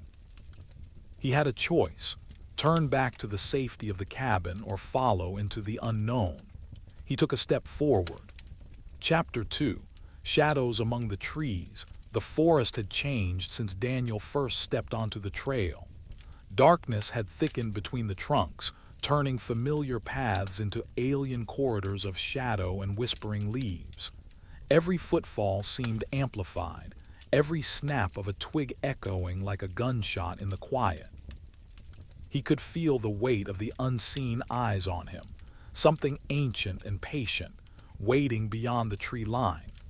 He followed the direction the creature had vanished into, moving carefully, almost reverently. The scent of damp earth and pine was stronger here, mingled with something else, a musky, almost metallic tang that made his stomach tight. His instincts screamed that he was close, closer than he had ever been to something no one else would ever believe existed. Daniel paused beside a fallen log and crouched, inspecting the ground. deep footprints pressed into the soft soil. They were enormous, far larger than any bear's, with a shape that suggested a being upright, human-like yet undeniably other. The prints led deeper into the forest, weaving between the trees as if the creature was deliberately avoiding any wide open spaces. A chill ran down his spine. The deeper he went, the more the forest seemed to close in around him. Moss hung from the branches like curtains, filtering the last traces of twilight into greenish shadows. Strange sounds echoed between the trees, soft snapping twigs, the rustle of underbrush. But whenever Daniel thought he glimpsed movement, it was gone before he could focus. Hours seemed to pass, though he had no idea. Time in the wilderness was different. The sun had long vanished, replaced by a moon that peeked in and out through the canopy. Daniel's flashlight beam cut through the darkness, bouncing off gnarled tree trunks and revealing fleeting glimpses of fur, a shadow that disappeared when he blinked. And then he saw it again. It was just ahead, partially hidden behind a massive pine. The creature's eyes caught the flashlight for a brief second, glowing amber and intelligent, watching him, gauging him. Daniel's breath caught. He felt something almost like recognition in that gaze.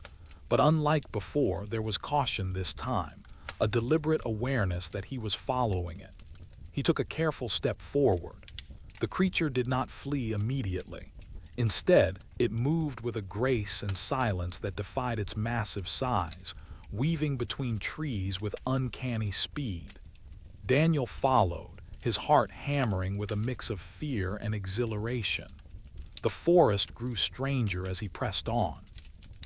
Trees twisted unnaturally, roots rising like serpents from the ground.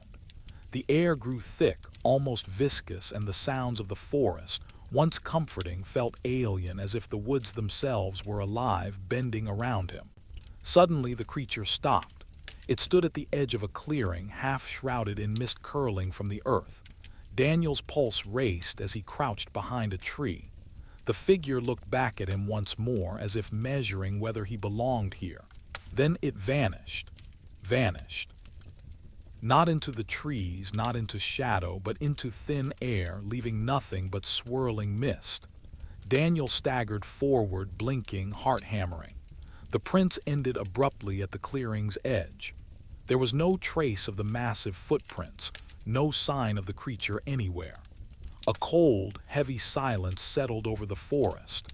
Daniel felt it pressing down on him, heavy and oppressive. And then, almost imperceptibly, he thought he heard it, a faint whisper like breath on the wind, a voice that was not a voice, carrying a single, chilling message. Some things are not meant to be followed. Daniel froze. His rational mind screamed at him to leave, to retreat to the safety of the cabin, to the warmth of light and fire. But something deeper, a pull he could not name, kept him rooted. The wilderness had shown him a secret, and now it demanded his attention. Chapter 3. The Edge of Understanding. Daniel stayed in the clearing long after the creature had vanished, his flashlight beam cutting through the mist like a fragile lifeline. The prince had disappeared, leaving the forest seemingly untouched, yet he could feel its presence pressing around him, the silent, knowing pulse of something vast and ancient. He shivered and rubbed his arms, trying to shake the chill. The rational part of his mind, engineered for logic, deadlines, and office walls, told him to leave. Go back to the cabin. Forget this night. But the pull was irresistible. He had glimpsed something impossible, and he couldn't unsee it. With hesitant steps, he ventured further into the mist. The forest around him was different now, as if each tree and boulder were aware of his intrusion. Shadows stretched and contorted in unnatural ways, and the mist clung to him, swirling around his ankles like living tendrils. Every sound was magnified, the snap of a twig, the soft rustle of leaves, the distant hoot of an owl, but nothing else moved. Then he saw them, small, deliberate markings on the trees, strange etchings scratched into the bark. Not human handwriting, but patterns, loops, lines, and symbols that seemed to shift slightly when he looked away. Daniel's stomach twisted with a mixture of awe and fear. Whoever or whatever had made these markings, it was intelligent, and it was close. A low sound reached his ears, vibrating through the forest floor. A deep, resonant hum like the echo of a distant drum. Daniel froze, straining to locate it.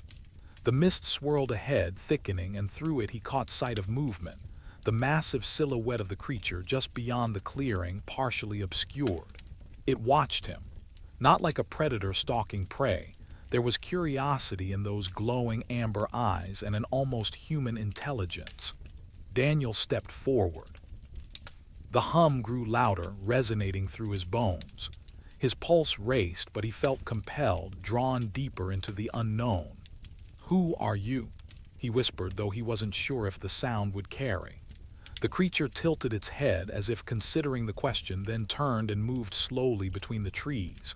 Daniel followed, entranced. The forest changed as they went. The air became heavier, tinged with the scent of wet earth and something else, something metallic, primal. The mist thickened, wrapping around him like a shroud. Shapes loomed in the fog, trees twisted into grotesque forms, and the sense of time began to blur. Daniel couldn't tell if minutes or hours had passed. Then, as suddenly as it had appeared, the creature stopped at the edge of a small clearing. The mist in front of it shimmered strangely, like the air itself was bending. And then it vanished. Not into the shadows, not behind a tree, but truly vanished, leaving nothing but still air and the echo of its presence. Daniel staggered forward, heart hammering. He reached into the clearing, feeling the mist, but it was empty. No footprints, no disturbance, nothing. Only silence and the lingering hum that seemed to emanate from the forest itself. He sank to the ground, breathless, overwhelmed. Rational thought struggled to make sense of what he had seen. He knew that no one would believe him, that the story sounded like the ramblings of a man lost in the woods. But he also knew what he had seen was real. And deep inside, something told him that this was only the beginning. The forest had secrets, ancient and patient, and now Daniel Mercer had crossed the threshold. He could not turn back. Chapter 4. The Vanishing Path. Daniel stumbled forward through the mist, every nerve alive with tension. The clearing where the creature had disappeared felt hollow, almost sacred. The hum that had filled the air moments ago was gone, replaced by an oppressive silence that pressed against his ears. He could feel the weight of the forest watching him, as if the trees themselves were sentinels guarding a secret. His flashlight cut narrow beams through the fog, revealing twisted shapes of roots and trunks, and occasionally, a glimpse of the undergrowth moving as if something else was shifting just out of sight. Daniel's pulse raced. The rational part of his mind screamed at him to turn back, to retreat to the safety of the cabin and leave these impossible visions behind. But the part of him that had followed the creature this far, the part that had seen impossibilities with his own eyes, refused to obey. Then he saw it again, a shadow, massive and upright, gliding silently through the trees ahead. Its amber eyes flickered in the darkness for a fraction of a second before disappearing into the mist. Daniel froze, his breath catching in his throat. Slowly, he began to follow, careful not to break the rhythm of the forest. Hours, or maybe minutes, he couldn't tell, passed as he wove through the trees. The trail he followed seemed almost alive, bending and twisting in impossible ways, as if the forest itself wanted him to see something, or perhaps wanted to test him. He noticed strange markings again, carved into trees in the same shifting patterns he had seen before, each one seeming to glow faintly in the low light, like phosphorescent symbols meant to guide or warn him. The air grew colder, thick with mist, and Daniel felt a creeping unease. The forest seemed endless, the paths unfamiliar, even though he had walked these woods countless times before, and yet he could not stop. There was a magnetism in the creature's presence, an unspoken promise that whatever lay ahead was worth the risk. Finally, he reached a narrow ravine, the mist curling over its edges like ghostly fingers. The creature stood at the far side, larger than ever, its posture calm, almost regal. Daniel hesitated, staring into the darkness between them. The ground beneath the mist seemed to shimmer, the air vibrating faintly as if reality itself had thinned. Daniel's heart pounded. He took a step forward. The creature lifted a massive hand, not threatening but beckoning, and then in a blink it vanished. The mist rippled, and when it cleared, the path ahead was gone. The ravine stretched endlessly, no bridge, no trail, nothing to suggest how he could cross. Panic began to rise, clawing at his chest. He had followed it this far, trusted it, and now the forest offered only uncertainty. The symbols on the nearby trees glowed faintly again, a subtle rhythm that drew his eyes. Something whispered to him, an almost imperceptible hum in his mind, like the echo of the creature's presence. Daniel realized with a chill creeping down his spine that he had crossed a threshold. The forest was no longer just a wilderness. It was a living entity, a gatekeeper of something ancient and powerful. And the creature. The creature had brought him here for a reason he could not yet comprehend. He swallowed hard, feeling both fear and a strange exhilaration. He had entered a world that few humans ever saw, a world that did not follow the rules he had known. And now he had to decide, turn back into the safety of the known world or step forward into the unknown. Daniel Mercer took a deep breath, tightened his pack, and stepped into the mist. Chapter 5: Echoes of the Unknown. The mist swallowed Daniel as he stepped forward, the world behind him disappearing like a half-remembered dream. Every step felt heavy, as though the air itself resisted his movement.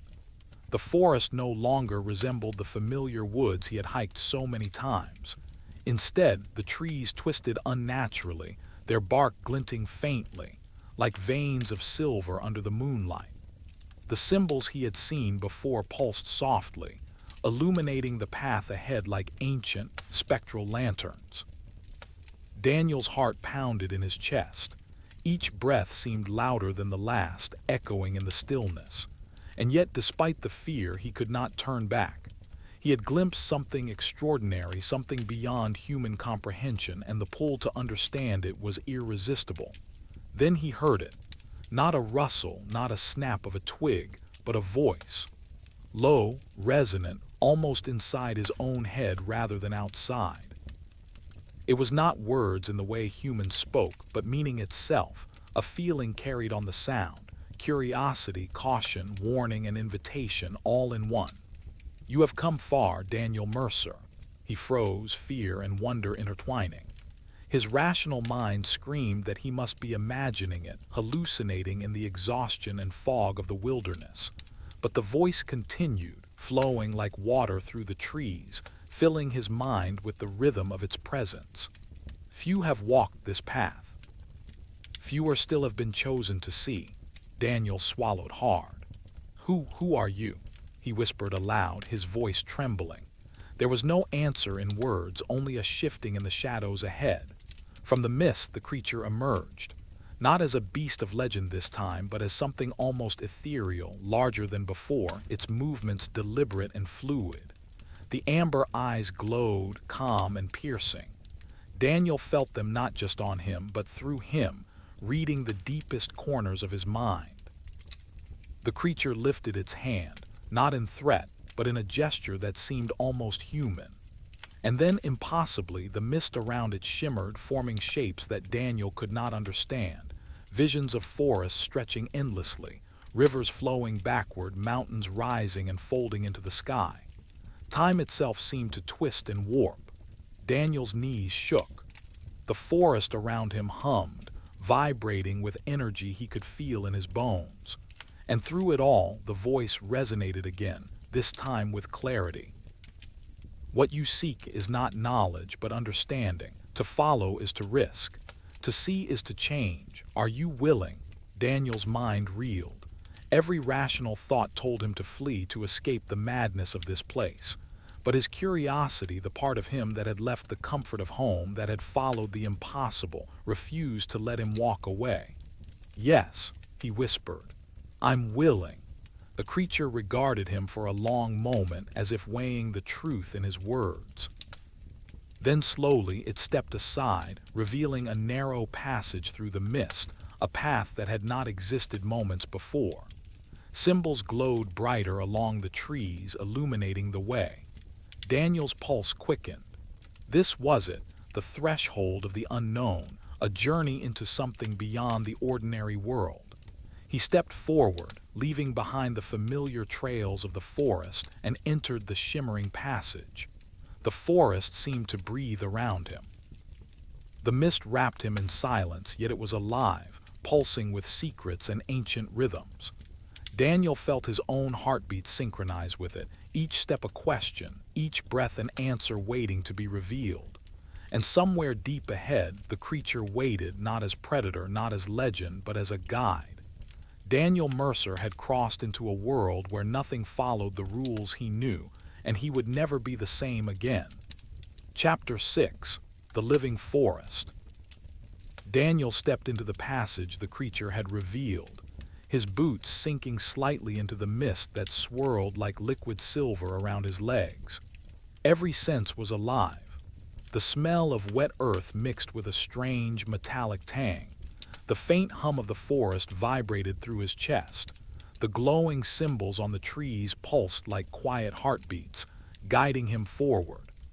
The path was narrow, twisting between ancient trunks that seemed impossibly tall.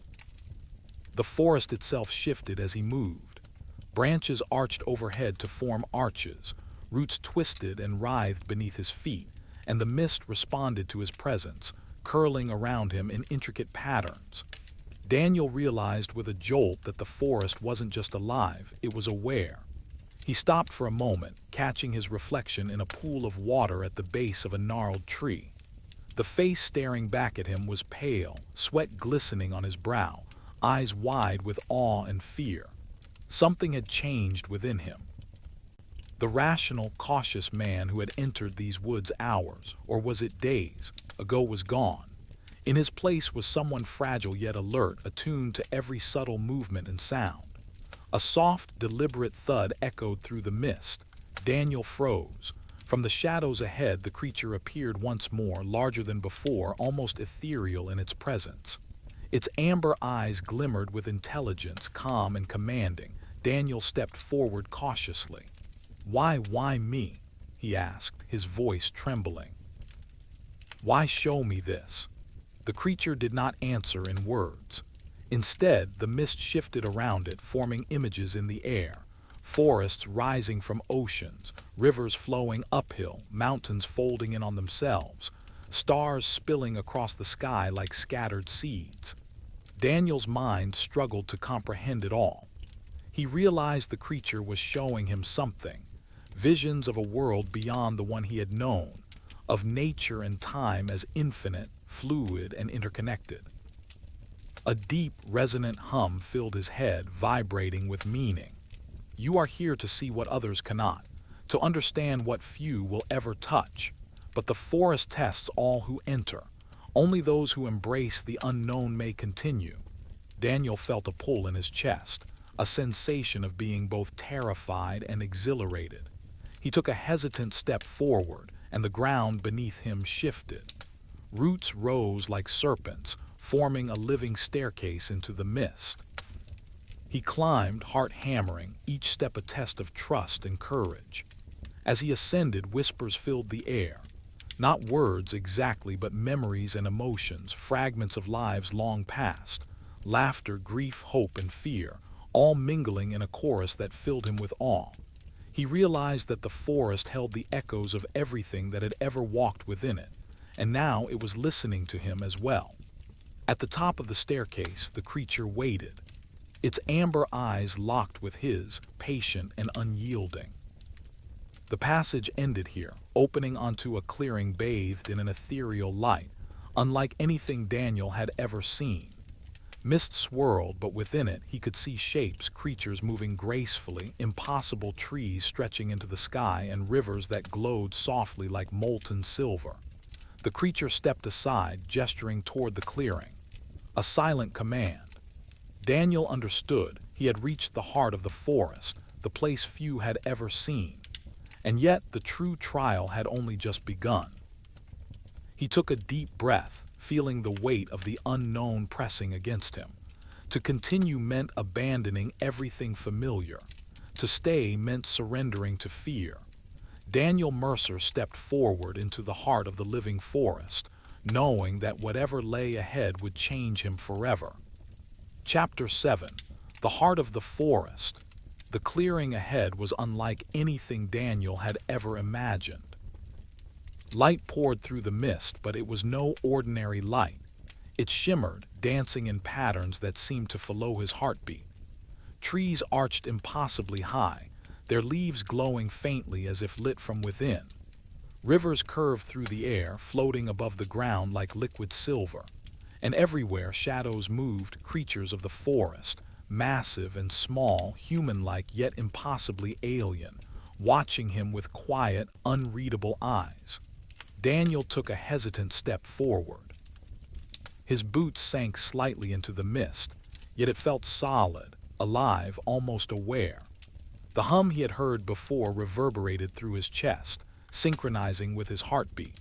Every instinct screamed caution, but he could feel the pull of something beyond fear, something ancient calling him forward. The creature appeared at the center of the clearing, larger, more imposing, yet serene. Its amber eyes glowed with intelligence and an almost compassionate patience. Daniel's voice trembled as he asked, "What? What is this place?" The creature did not answer in words. Instead, the mist shifted around it, forming shapes that told a story older than time. Daniel saw forests rising and falling, animals walking upright and then on all fours, rivers carving valleys that had never existed, and humans watching in wonder, powerless to understand. Then the hum in his chest intensified and the vision shifted. Daniel saw himself, here in this forest, following the creature, his every choice leading him deeper.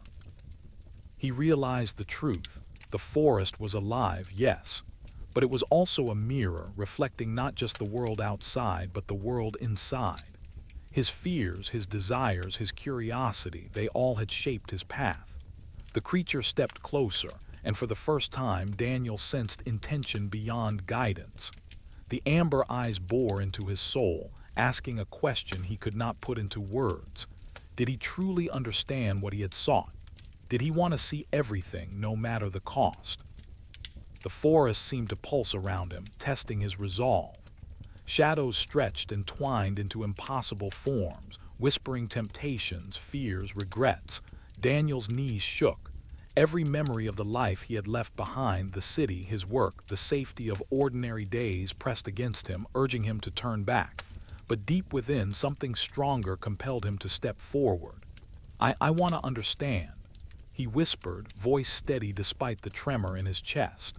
"I want to see it all." The creature inclined its massive head, and the mist parted to reveal a path unlike any Daniel had ever walked. It was a bridge of light winding through the air, suspended above the impossible landscape of the forest. His pulse raced. The path was narrow, and the drop into the swirling mists below was infinite, or at least it felt infinite. Daniel hesitated. One step could mean transcendence. One step could mean oblivion. The forest waited, patient, alive, humming with the weight of eternity. Then slowly, he placed his foot on the path. The mist swirled around him like liquid glass, supporting him as he moved forward. Every step sent shivers through his body, and yet he felt a clarity unlike anything before, an understanding that the forest was not just a place, but a living consciousness, and the creature its guardian, its messenger. As he moved further, he realized the truth. The journey was not about the creature, nor about the forest. It was about him, about the choices he made, the courage to see the unknown, and the willingness to embrace the unimaginable. Daniel Mercer walked into the heart of the forest, and with every step the world he had known faded behind him. What lay ahead was not danger, nor reward, it was revelation itself. And in the amber eyes of the creature, he saw the reflection of what he could become if he dared to continue. Chapter 8. Through the veil, Daniel's boots floated across the bridge of light, the mist below curling and twisting like living water. Every step reverberated through his body, a vibration that echoed in his bones and in his mind. The forest around him had become a world suspended between reality and dream. Trees arched impossibly into the sky, their branches twisting like spirals of smoke. Rivers flowed overhead, carrying silvery fish that glimmered like stars. Shadows moved with purpose, as if the forest itself was watching him, judging him. He paused, breathing heavily. The air was thick and electric, humming with life, with thought, with memory. Then he saw the creature waiting ahead, not as a figure of fur and muscle, but as a luminous presence, towering yet calm, its amber eyes deeper than anything Daniel had ever known. "You have come far." A voice resonated not in words but in feeling, vibrating in his chest. Few see what lies beyond the veil, few endure, few understand. Daniel swallowed hard. I want to understand," he whispered. "I want to see everything. I want to know." The creature inclined its head, and the bridge of light shifted beneath him, carrying him into a clearing that seemed to exist outside time. The mist parted to reveal an endless horizon, forests and mountains folding into one another in impossible geometries. The sky above was liquid, filled with stars that pulsed to the rhythm of his heartbeat. Daniel's mind struggled to comprehend the enormity of it all. Shapes shifted in the air, visions of the forest through centuries, creatures walking upright and then disappearing into mist, humans witnessing wonders they could not name. And then impossibly he saw himself, not as he was but as he could become, attuned to the pulse of the forest, able to perceive the world as living, breathing, and infinite. The creature stepped closer. Its eyes were not just watching, they were opening doors in his mind. Images and feelings flowed into him. The forest's memory, the echo of every life it had touched, every secret it had held. Daniel's body trembled. He understood in a way beyond words that the forest was not a place but a consciousness, a living entity of immense age and wisdom. Not all who seek understand, the creature's presence seemed to say. Some are lost in fear, some in doubt. You are willing. The clearing shifted again, revealing a path of floating light stretching toward a horizon that shimmered like liquid silver. Daniel felt a pull toward it, the final threshold of understanding. The forest hummed around him, welcoming him, testing him, offering him the chance to step fully into the unknown. He hesitated for a moment, glancing back at the world he had left behind, the city, the mountains he knew, the forests of memory. Then he breathed deeply, heart steady, and stepped forward. The light carried him. Every sensation expanded, sight, sound, touch, thought, until Daniel felt as though he was not merely walking through the forest but becoming part of it. His mind opened to its pulse, its patterns, its endless cycles of growth and decay, life and memory. The creature's eyes met his, calm, patient, eternal. Daniel understood. The journey was never about fear or discovery or legend. It was about transformation. To follow the creature, to embrace the forest, was to see the world as it truly was, a living, breathing web of life, thought, and time. And in that moment, Daniel Mercer realized he was no longer simply a man in the forest. He was something more, something that could see beyond the veil. Chapter 9. The Choice. The light beneath Daniel's feet pulsed like a heartbeat, carrying him forward through the ever-shifting horizon of the forest. Every step resonated with the rhythm of the world itself, and he felt as though his own heartbeat was no longer his own. It was the heartbeat of the forest, vast, ancient, and infinitely patient. Ahead, the creature waited, its amber eyes calm and unwavering. For the first time, Daniel realized that the journey had never been about following blindly. It had been about choice, about whether he could see beyond fear, beyond doubt, beyond the limitations of his human mind. The clearing before him shimmered, revealing two paths. One led back toward the familiar world, dimly visible through the mist, a faint echo of mountains, trees, and the cabins he had left behind. The other stretched forward into the infinite, a corridor of shimmering light that disappeared into the unknown, where the forest revealed its deepest mysteries. Daniel's chest tightened. To return was safe. To return meant he could tell himself the story was real, that he had seen wonders, but that he would step back into the human world unchanged. But to go forward, that was to embrace the forest entirely, to become part of something larger than life, time, and reality itself. The creature's eyes seemed to ask the question without words, "Which will you choose, Daniel Mercer?" He took a deep breath, feeling every memory, every fear, every longing wash over him. He thought of the city, of routines, of ordinary life. And then he thought of the forest, the pulse beneath his feet, the hum in the air, the whispering mist, the eyes of the creature, and the visions of a world beyond comprehension. His hand brushed the mist at his side. It shimmered in response, almost as if testing his resolve. He began, voice steady but full of wonder. "I choose to see. I choose the unknown." The forest responded instantly. The path ahead glowed brighter, the mist curling back to reveal a realm of impossible beauty. Colors he had never imagined painted the air, the ground, and the sky. Rivers floated in arcs, creatures of legend glided silently, and the forest itself seemed to breathe in joy and acknowledgement. The creature stepped aside, allowing Daniel to pass. Its amber eyes held no judgment, only understanding, as if it had known all along that he would make this choice.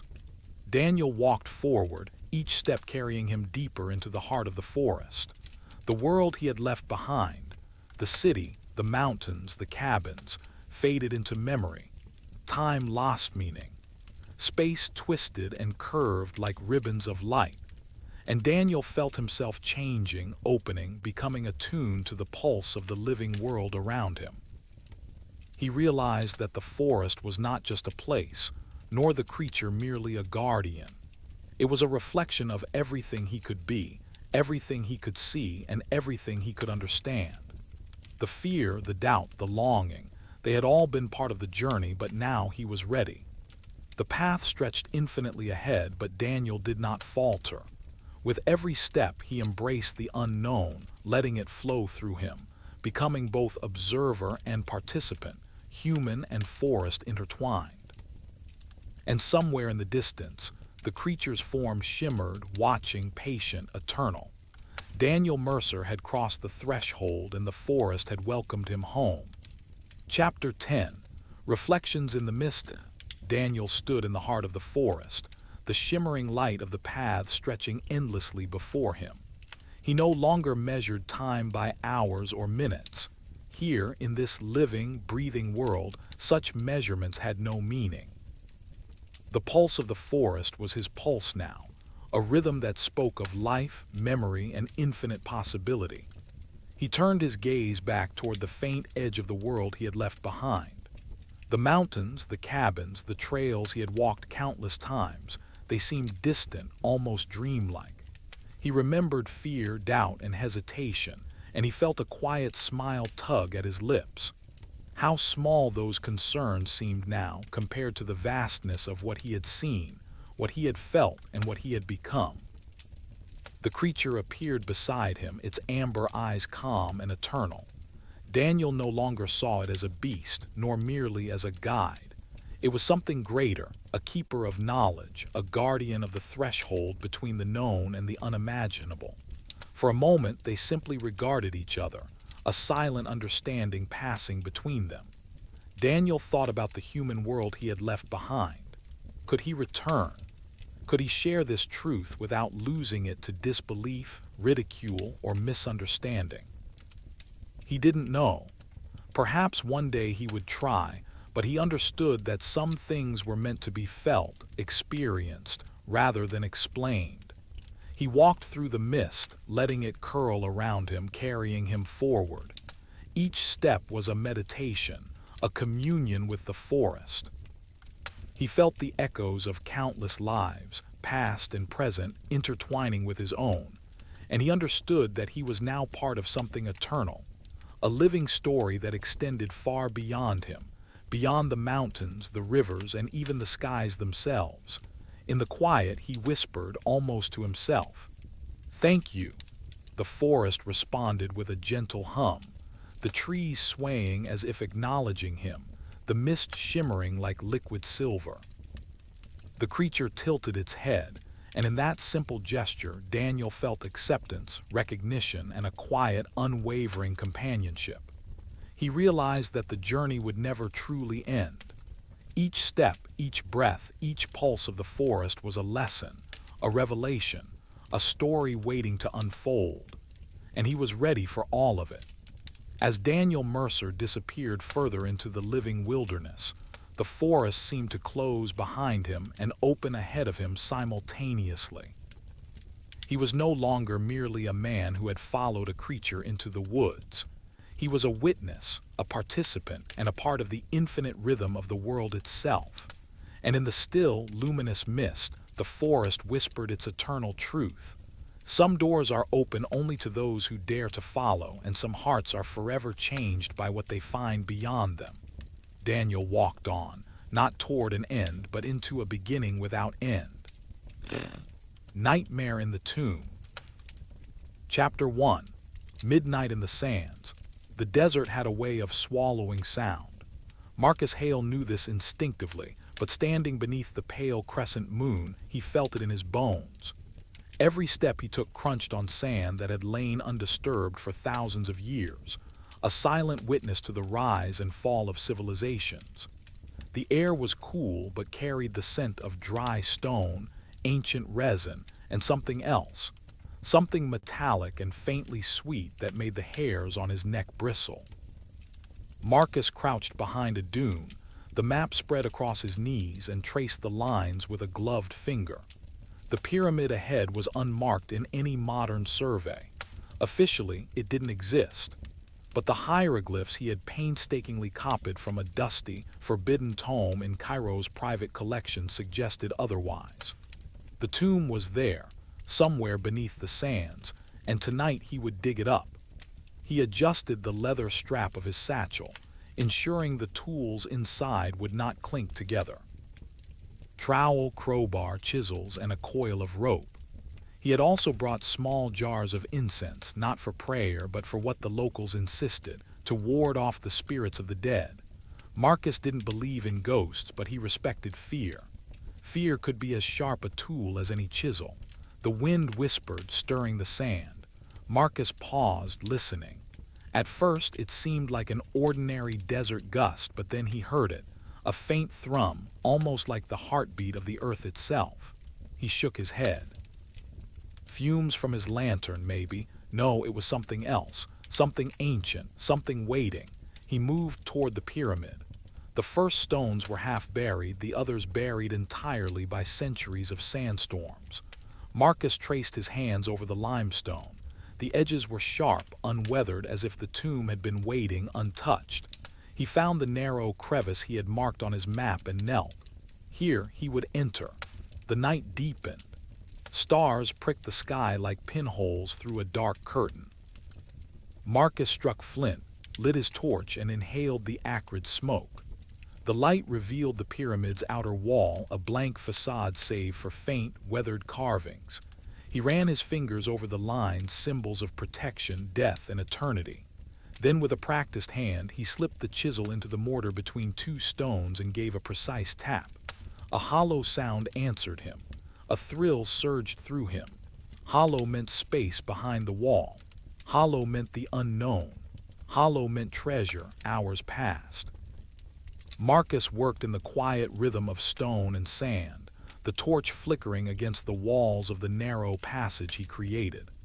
The deeper he went, The colder the air became, as if the tomb itself breathed, exhaling centuries of untouched history. Shadows danced across the walls, forming shapes too fluid to be simple tricks of light. At times, he could swear he saw a figure in the dark, wrapped in linen, staring from the depths. By the time he broke through the last layer of stone, sweat had dampened his brow and his muscles ached. The space beyond yawned like a mouth, a tomb chamber long forgotten, fragrant with decay and resin. Gold glinted faintly in the torchlight, scattered across stone shelves, chalices, and ankhs. Marcus inhaled sharply.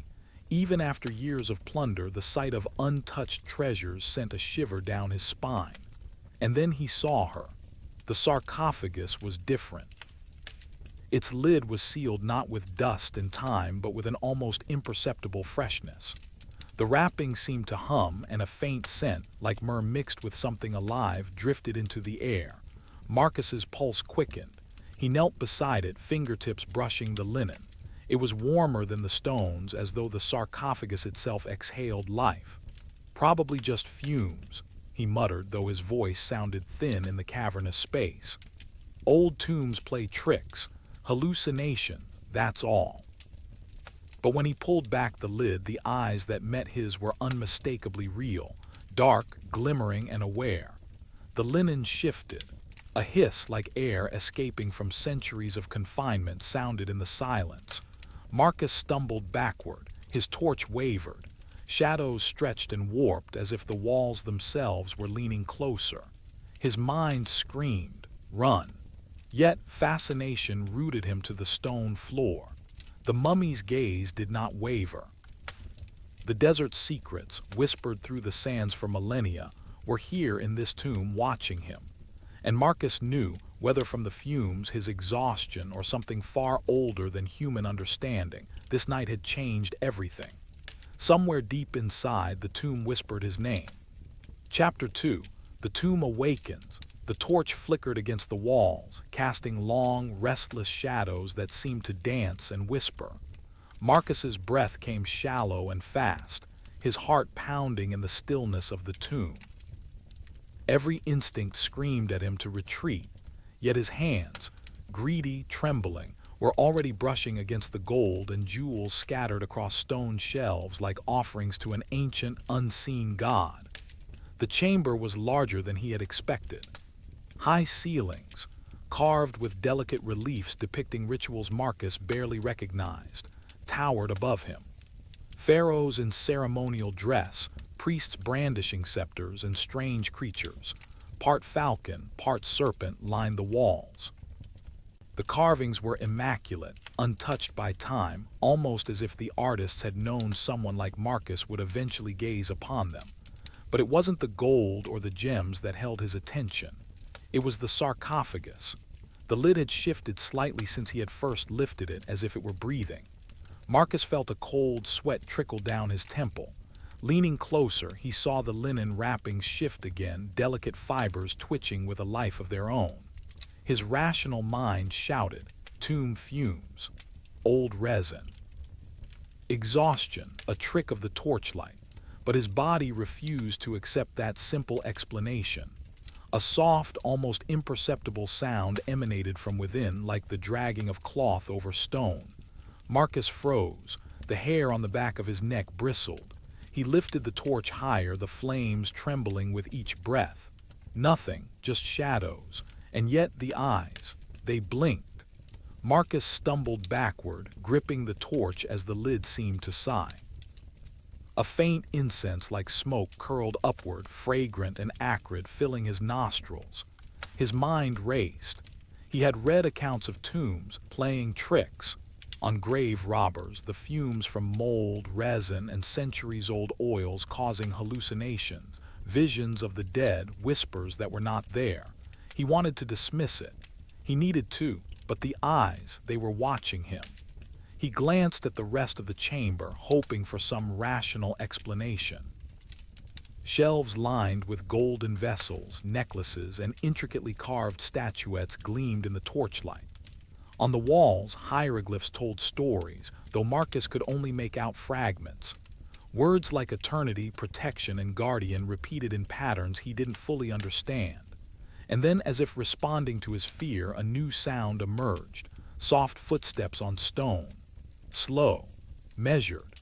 Coming from deep within the shadows, far beyond the sarcophagus, Marcus's hands shook. He set the torch down and approached the sarcophagus, compelled by both fear and fascination. He ran his fingertips along the linen wrappings. They were warm, alive, vibrant in a way that should have been impossible. A whisper floated into the chamber, carried on a breathless wind, or maybe it was the wind itself inside the sealed stone walls. Leave or stay. The voice or thought sent a chill down his spine. He backed away, heart hammering. Yet something inside urged him to remain, to know, to touch, to see. Taking a deep breath, he grabbed the corner of the lid. His muscles tensed. Slowly, carefully, he lifted it, the ancient hinges creaking like bones. The chamber seemed to grow colder, shadows twisting into impossible angles, dancing across walls that shouldn't have moved. Inside lay a woman. Not simply a mummy, but a figure of extraordinary presence. Her wrappings were pristine, almost delicate, as if preserved by some supernatural force. And the eyes, oh, the eyes. Dark, glimmering, and unmistakably aware. They followed him, moving with intention. Marcus swallowed hard. His rational mind tried to scream, "It's impossible, she is dead." But another voice, buried deep in his consciousness, whispered, "She is waiting, she is awake." The flame of his torch wavered, casting the chamber in erratic shadows. The woman shifted slightly, the cloth wrinkling over her form. A hiss, faint and unsettling, echoed in the chamber. Marcus stumbled back, tripping over his own tools. Torch clattered to the floor, sending a bright flare of light rolling across the stone floor. And in that flare he saw it, her fingers. They were wrapped, yes, but unmistakably moving. Slow, deliberate, testing the binds that had held her for centuries. Marcus stumbled backward into the wall, chest heaving. His mind raced. Was it the fumes? Was it exhaustion? Had the incense or resin he had brought triggered some hallucinatory reaction? Or was this ancient woman somehow alive? The air seemed to thicken. The hieroglyphs glowed faintly, as though the chamber itself were responding to her awakening. A low hum vibrated through the stone, subtle but pervasive. Marcus could feel it in his bones, in his teeth, in the tips of his fingers. Then, in a voice clearer than the whispers that had plagued him moments before, the woman spoke. Her words were in ancient Egyptian, guttural, yet somehow comprehensible. He didn't understand the language, but the intent was unmistakable. "Why have you come?" The torchlight flickered violently. Marcus's throat went dry. He opened his mouth, but no words came. His hands shook violently. This was no longer a hallucination, no longer the fumes of an ancient tomb.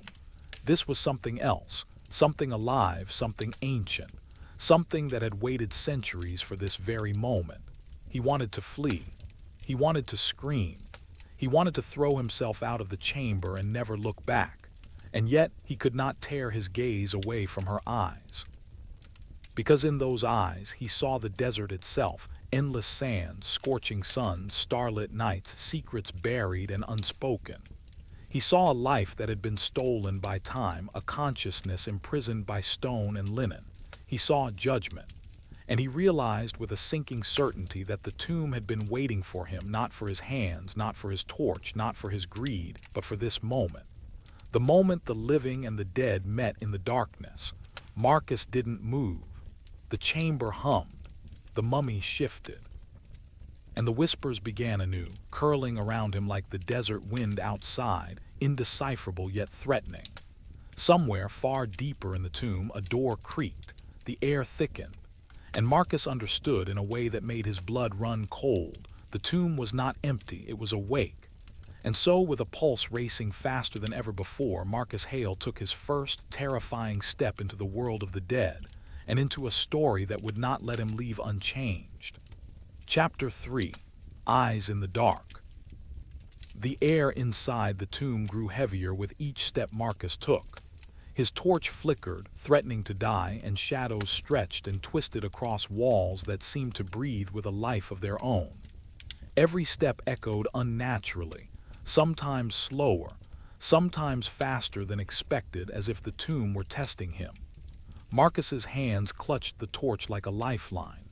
The sarcophagus and the eyes within still haunted the edges of his vision. He could feel them, watching, waiting, measuring. Every instinct screamed for him to leave, yet he was drawn deeper, compelled by a mixture of greed, curiosity, and an almost inexplicable fascination with the being he had glimpsed. The corridor before him was narrow and claustrophobic, lined with hieroglyphs that seemed to shift when he looked away. At one moment, a procession of priests marched solemnly toward the sarcophagus. The next, they were gone, replaced by writhing serpents carved in stone, mouths open in silent hisses. Marcus shook his head violently, trying to steady his thoughts. Exhaustion, fumes, or was the tomb alive? He pressed on. Each step was measured. The walls occasionally jutted forward, forcing him to squeeze through gaps that shouldn't have been there. Dust fell from above, whispering across his skin like fingers brushing over flesh.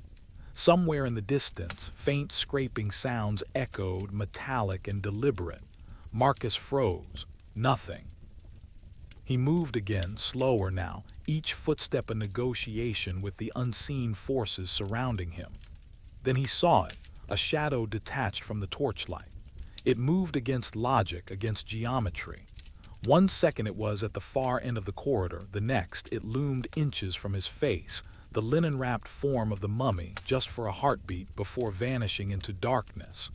Marcus stumbled back, heart hammering. The torch wavered, casting grotesque shapes along the walls. He realized with a sudden jolt that the corridor was no longer the one he had entered. It twisted, branches splitting off in impossible angles. The tomb was not a static tomb. It was a living maze. A whisper curled through the air, indecipherable yet urgent. Marcus couldn't tell if it came from the mummy, the walls, or his own mind. He pressed a hand to his forehead, trying to chase away the dizziness. Faint visions flickered at the edges of his vision. Blazing sands under a scorching sun, grand temples echoing with chants, faces he did not recognize but felt familiar. And then he heard it, the soft tap of footsteps behind him. He spun, torch aloft. Nothing, just shadows, just shifting stone. Yet he could feel it, the gaze of the mummy, following, waiting. He forced himself forward, every nerve screaming. The corridor opened into a larger chamber. Pillars rose to the ceiling, carved with ancient symbols that shimmered faintly in the torchlight. At the center lay a mosaic of gold and lapis depicting a ritual Marcus could not name. The floor vibrated slightly, a low hum that seemed to resonate with his heartbeat. A figure appeared in the far corner. Or did it? It was only a trick of light at first, a misalignment of shadows. But then the linen wrappings moved. The mummy, alive or imagined, was there, stepping closer, slow and deliberate, each movement measured and purposeful. Marcus felt a shiver of fear, but also a perverse fascination. His mind screamed to run, but his legs betrayed him, frozen by awe and terror. He noticed that the hieroglyphs along the walls were glowing faintly, responding to the mummy's presence, or perhaps to his own fear. Symbols of protection, of death, of eternity, shimmered in the dim torchlight, warning him, mocking him. He stumbled backward, tripping over a small stone altar. A golden dagger clattered across the floor. Marcus bent to retrieve it, fingers shaking, when he noticed something else. Footprints, fresh footprints in the dust. They led from the sarcophagus to this chamber. And yet there should have been none. The tomb had been sealed for centuries. Panic surged. The mummy, or whatever force animated the tomb, was moving, observing, testing him. The line between reality and hallucination collapsed. Marcus's torchlight danced across walls that seemed to pulse, shadows that whispered in voices he thought he might recognize. A gust of wind, or was it breath, swept the chamber. The mummy appeared closer now, its form almost human in its deliberate motions, eyes glimmering with intent. Marcus's throat went dry. He raised the dagger, hand trembling, but the object felt heavy, as if the tomb itself resisted his defiance. "Why are you here?" The voice was clearer this time. Not in words he understood, but in meaning. A question that carried centuries of rage, sorrow, and vigilance. Marcus wanted to speak, to explain, to plead, but no words came. Instead, he moved, driven by a combination of fear and instinct. The mummy followed. The chamber seemed to constrict. Walls shifted, floors sloped at impossible angles. Marcus's mind screamed that he was trapped, yet he kept moving, torch flickering, heart pounding. He realized that the tomb was not merely a resting place. It was a living entity, a labyrinth designed to test intruders, to measure their intent, to play with their minds. And he understood with a sinking certainty. The mummy was both guardian and judge. Alive or not, it was aware. It knew him, knew his greed, knew his fear. And it was waiting for him to make a choice. Somewhere deeper in the tomb, a door creaked, a sound too deliberate to be accidental. Marcus had no idea where it led, but he knew instinctively that it was both promise and threat. The mummy stepped closer, and the whispers multiplied, curling around him like tendrils of smoke. Marcus's vision blurred. The corridor stretched, twisted, and disappeared. He was lost, alone, and utterly exposed to the will of the tomb. And in that darkness, he realized something that made his blood run cold. The tomb was not merely guarding treasure. It was guarding something far older, far more dangerous. Something that had waited centuries to test him, and perhaps to claim him. Chapter 4. The Curse of the Pharaoh. The torchlight quivered against the walls as Marcus pressed forward, following the faint hum that had begun deep within the tomb. Each step seemed heavier than the last, as if the air itself had thickened, pressing against him, slowing him down. The footprints he had seen earlier now appeared more frequently, in patterns that suggested purpose, almost as if someone, or something, were leading him through the labyrinth. Then he saw it. A small alcove hidden behind a shifting wall that he could have easily missed. Inside lay a stone pedestal, upon which rested a scroll, ancient and delicate. Its casing was adorned with intricate carvings of serpents coiling around scepters, a motif Marcus recognized from the sarcophagus chamber. He approached carefully, aware that any sudden movement might awaken traps. His fingers brushed against the scroll's casing, and a faint vibration ran through the stone beneath his hands. The tomb reacted. The walls hummed, the hieroglyphs glowed brighter, and in the shadows he could swear he saw a figure, linen-wrapped, motionless, yet unmistakably present, observing him. The mummy, the guardian, alive or not, aware of his intrusion. Marcus exhaled shakily. He pulled the scroll from its pedestal, careful not to tear the brittle papyrus. The script was in archaic Egyptian, but even in the flickering torchlight, certain symbols stood out.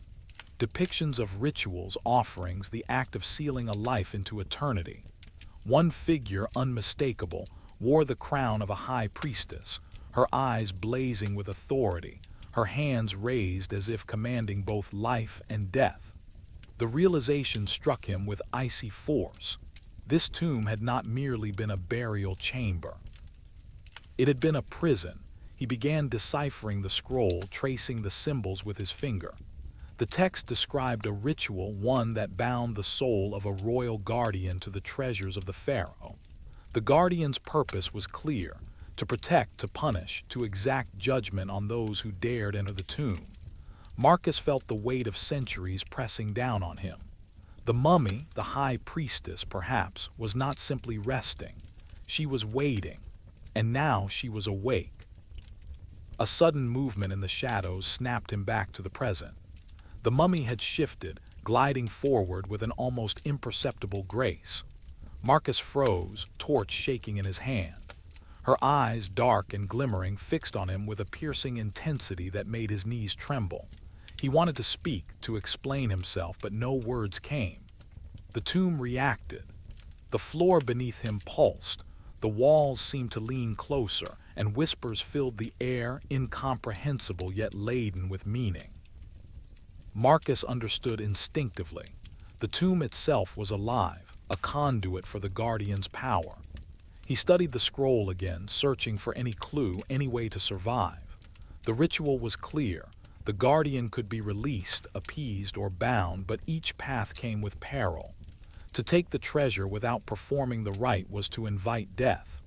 To leave empty-handed might spare his life, but he would leave with questions, and the tomb would not easily forget his intrusion.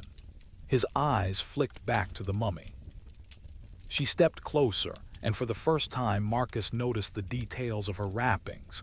Not just linen, but interwoven with thin strips of gold and delicate charms, each inscribed with protective spells.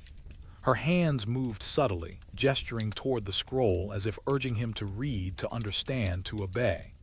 A surge of understanding hit him. She was communicating not with words but with intention, desire, purpose. She wanted him to know, to witness, to comprehend the consequences of his greed. Marcus's pulse raced. He realized he had crossed a line, not merely stealing, but trespassing into the domain of something older than kingdoms, older than the desert itself. The mummy was no longer a corpse. She was a force, bound by oath, awakened by his intrusion. He hesitated, torn between fear and curiosity. Could he perform the ritual? Could he bind the Guardian, or would he unleash her wrath? The thought made his stomach churn. The scroll detailed the steps in exacting detail, offerings of blood, incense, and gold, chants to honor the Guardian, and gestures that mirrored those carved on the walls. Marcus traced the symbols with trembling fingers, feeling the weight of history pressing on him. The mummy moved closer, her presence palpable, her gaze fixed on the scroll. Marcus understood that she could sense his hesitation, his fear. The tomb vibrated in response, the walls pulsing like a heartbeat. The whispers grew louder, almost intelligible, weaving around his thoughts, testing him. In that moment, Marcus knew a terrible truth. The mummy had not simply been buried alive to guard treasures. She had been tasked to test the hearts of intruders, to see if they were worthy, or to punish them for their greed. And he, Marcus Hale, was the latest in a line of countless trespassers, each judged, each measured, each faced with a choice that could determine life or death. He lowered himself onto the cold stone floor, unrolling the scroll fully. The hieroglyphs glimmered faintly in the torchlight, and he began the ritual, reciting the symbols aloud in a voice that trembled but grew stronger with each word. The tomb responded, the floor beneath him hummed, the walls pulsed, and the mummy's eyes glimmered with something almost approving. A sudden gust of wind blew through the chamber, extinguishing his torch. Darkness enveloped him. The whispers intensified, surrounding him completely. Marcus felt a presence at his side, a cold hand brushing against his own. He flinched, then realized it was the mummy guiding him, urging him to continue. The ritual was incomplete, the tomb unstable, the mummy restless. Yet Marcus felt a connection, a bridge between the living and the dead, forged in fear, curiosity, and an unspoken understanding.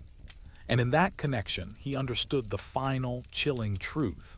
The curse of the pharaoh was not simply death for the greedy. It was a trial, a measure of intent, a test of respect. To survive, Marcus would have to face not just the tomb, but the Guardian herself, and perhaps even the consequences of his own heart.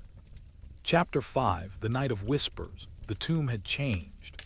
Marcus could feel it in the air, in the way the shadows seemed to stretch farther than they should, in the subtle shift of the floor beneath his boots.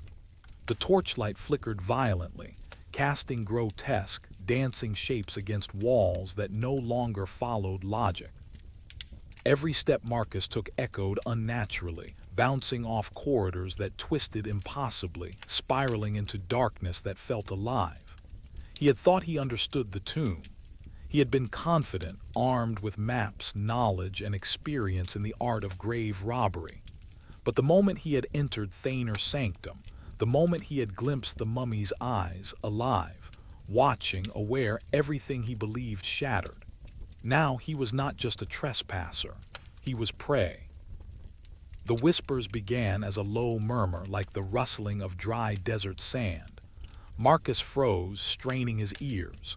There was no wind, no external sound, and yet the murmurs came from all directions, curling around him, echoing in the stone corridors. He couldn't understand the words, but the intent was clear. The tomb was speaking, testing, judging.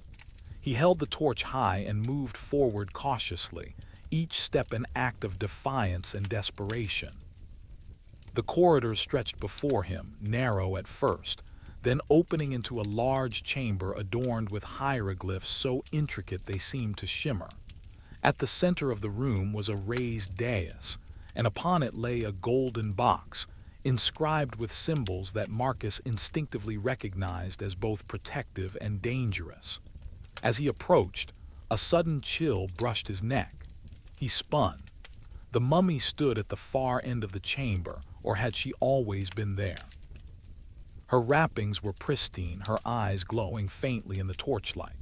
She did not move, yet Marcus felt her awareness pressing upon him, weighing him down, measuring him. The whispers grew louder. They seemed to carry fragments of voices from the past, echoes of rituals, chants of long-forgotten priests, cries of those who had entered the tomb before him. Marcus felt the air thicken, suffocating, as if the tomb itself were closing in. He reached for the golden box, compelled by a mix of fear and greed. His fingers brushed the surface, and the whispers exploded into a cacophony, filling the chamber with voices that were human and inhuman, pleading and threatening. Marcus recoiled, torch wavering, shadows stretching like living hands to ensnare him. The mummy moved. Slowly, deliberately, she glided forward. Marcus stumbled back, heart hammering. He could feel her presence in every shadow, in every vibration of the floor, in the low hum that now resonated through his bones. The hieroglyphs along the walls glowed brighter, pulsating as if alive, feeding off the fear that radiated from him. Marcus tried to speak, to demand her to stop, but the words caught in his throat. Instead, he took another step backward, only to find the chamber had shifted. The walls had moved, closing in, narrowing the space, twisting the paths he had memorized into impossible angles. The tomb had become a living maze, reacting to his fear, to his intent, to his very heartbeat. Whispers now surrounded him, forming patterns he could almost recognize. Names, commands, warnings, he caught fragments. Leave, stay, the guardian watches, the curse awakens. His head spun. The floor beneath him rippled like sand dunes in a desert wind. The torchlight flickered again, casting elongated shadows that morphed into grotesque forms, priests with hollow eyes, serpents writhing in impossible angles, figures he could not place but felt deeply familiar. Marcus realized with a jolt of terror that he was losing track of time. Hours or minutes could have passed. The torchlight gave no clue, the shadows told no story. The tomb existed outside conventional reality. He tried to focus. The scroll he had found, the ritual he had begun, the symbols he had traced, these were his only anchors. He recited the words quietly, feeling the vibration in his chest. The whispers shifted, reacting, some pausing, some intensifying. It was as if the tomb itself were testing the accuracy of his knowledge, the purity of his intent. Suddenly, the mummy appeared before him, not in the shadows, not at the far end, but inches away, her eyes locked on his. He felt the cold brush of her presence, though she had not touched him. The whispers surged into a shriek, filling his mind, forcing him to his knees. Panic clawed at him, raw and unrelenting. He saw movement in the corner of his vision. Shadows separating from the walls, forming shapes that mimicked the mummy, her hands, her posture. There were more than one now, phantoms, hallucinations, guardians, or tricks of the tomb. Each moved deliberately, testing him, taunting him, assessing his resolve. Marcus struggled to maintain focus. He realized that to survive, he could not rely on force. Greed or aggression would be punished. The tomb demanded respect, understanding, and perhaps a touch of humility. He crawled forward, following a faint line of glowing hieroglyphs that seemed to offer guidance. Each symbol pulsed in sync with his heartbeat, illuminating the path through the labyrinthine corridors. The whispers followed him, now murmuring incomprehensible words, curling around him, weaving into his mind. A sudden clatter made him spin. A stone block had shifted, revealing a passage he hadn't noticed before. Torchlight caught on a figure at its entrance, the mummy, yet impossibly distant, as if she existed in two places at once. Marcus swallowed hard, realizing that he was being led, or perhaps tested, deeper into the tomb's heart. The path wound downward. The air grew colder, heavier, saturated with the scent of resin and decay. He could feel the weight of centuries pressing down, and with it, the pressure of the guardian's awareness. His hands shook. The torchlight flickered violently. In the shadows, he glimpsed faces. Not just the mummy, but other figures, trapped souls, perhaps, bound by the tomb's ancient magic. Marcus's mind teetered on the edge. Reality bent and twisted. The whispers became voices he could almost understand. Words in ancient Egyptian, fragments of names and warnings, pleas and threats. He could not distinguish the real from the imagined. Yet even in his fear, a strange clarity emerged. The tomb was a test. The mummy, the whispers, the shifting corridors, all designed to measure his intent, his courage, his respect for the dead. He pressed onward, following the symbols, reciting the ritual as best as he could remember. The floor beneath him pulsed in rhythm with the whispers. The walls seemed to breathe, and the shadows danced around him like living things. He felt the mummy's presence close, yet guiding, as if challenging him to prove himself worthy or risk eternal entrapment. The passage opened into a chamber larger than any he had seen before. At its center was a pool of black water, reflecting the torchlight in strange, rippling patterns. The mummy stood at the far end, perfectly still, yet every instinct told Marcus she was aware of his every thought. He approached cautiously. The whispers rose, a chorus of voices, layering over one another, echoing off the walls. He felt a tug, deep in his chest, as if the tomb itself were drawing him toward the pool. The water shimmered unnaturally, reflecting not just the torchlight, but visions of ancient Egypt, rituals, burning sands, grand temples, and faces of people he did not recognize, yet felt intimately connected to. The mummy moved again, slowly, deliberately. Her eyes glimmered with intent. Marcus realized with a jolt, the tomb did not want to kill him. Not yet. It wanted him to understand, to witness, to be judged. He took a deep breath, holding the dagger he had retrieved earlier. He felt the weight of the tomb pressing on him, the whispers urging him forward, the shadows twisting and writhing like living serpents. And in that moment, Marcus understood a chilling truth. The tomb, the mummy, the whispers, they were not just guarding treasures. They were guarding consciousness, history, judgment, and eternity itself. And if he failed, he would not merely die. He would become part of the tomb, part of the whispers, part of the eternal night from which there was no escape. Chapter 6. Between Life and Death, Marcus awoke, or thought he awoke. The torchlight had vanished, replaced by a faint glow that seemed to emanate from the walls themselves. The air was thick with the scent of and ancient incense, clinging to his clothes, his hair, his skin.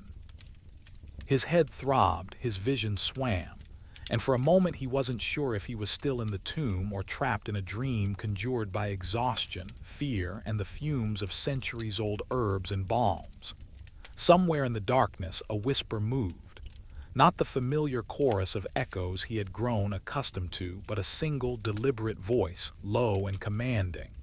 Marcus could not understand the words, yet their intent was unmistakable. See, no, choose. He staggered to his feet, clutching the dagger he had retrieved days earlier, or hours, or moments. Time no longer had meaning. The walls shifted subtly as he moved, elongating, narrowing, twisting in ways that defied geometry. He realized with a sickening certainty that the tomb itself was alive, an entity older and more conscious than any living thing, shaped and sustained by the guardian who had been buried within it. The mummy appeared. She did not walk, she did not glide. She simply was, materializing in multiple places at once.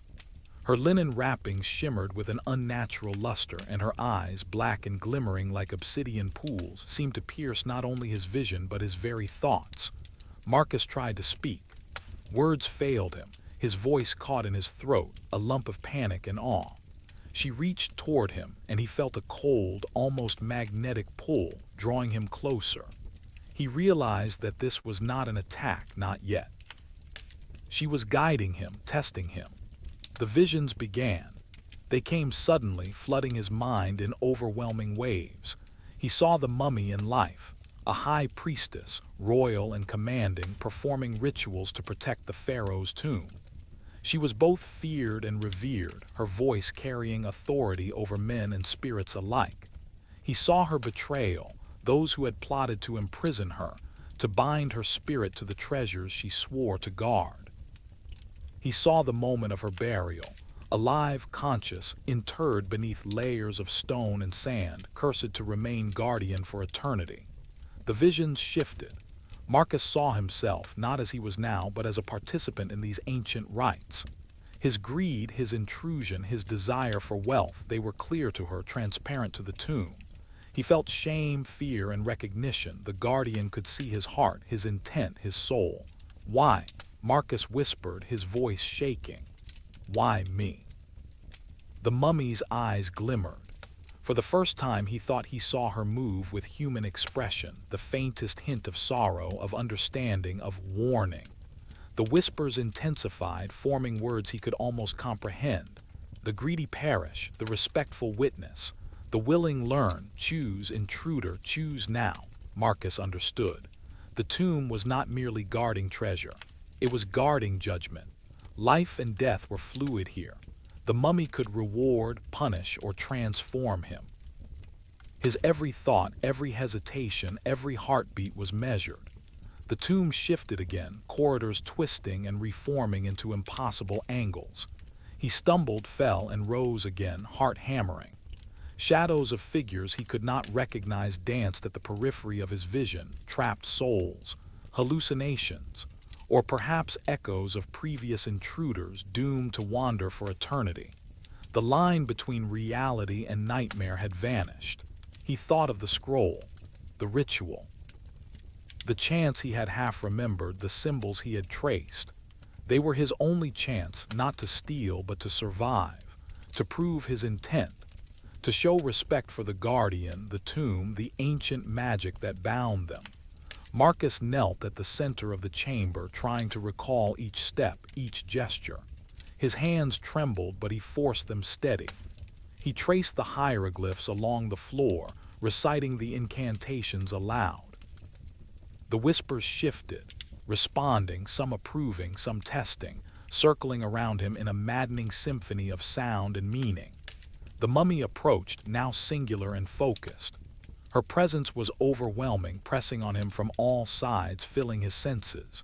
He could feel the power radiating from her, the weight of centuries, the authority of a life stolen, the judgment of countless intruders who had failed before him. Marcus hesitated. He thought of the treasures, of the gold and jewels that had lured him here. But he realized with chilling clarity that the tomb was not about wealth.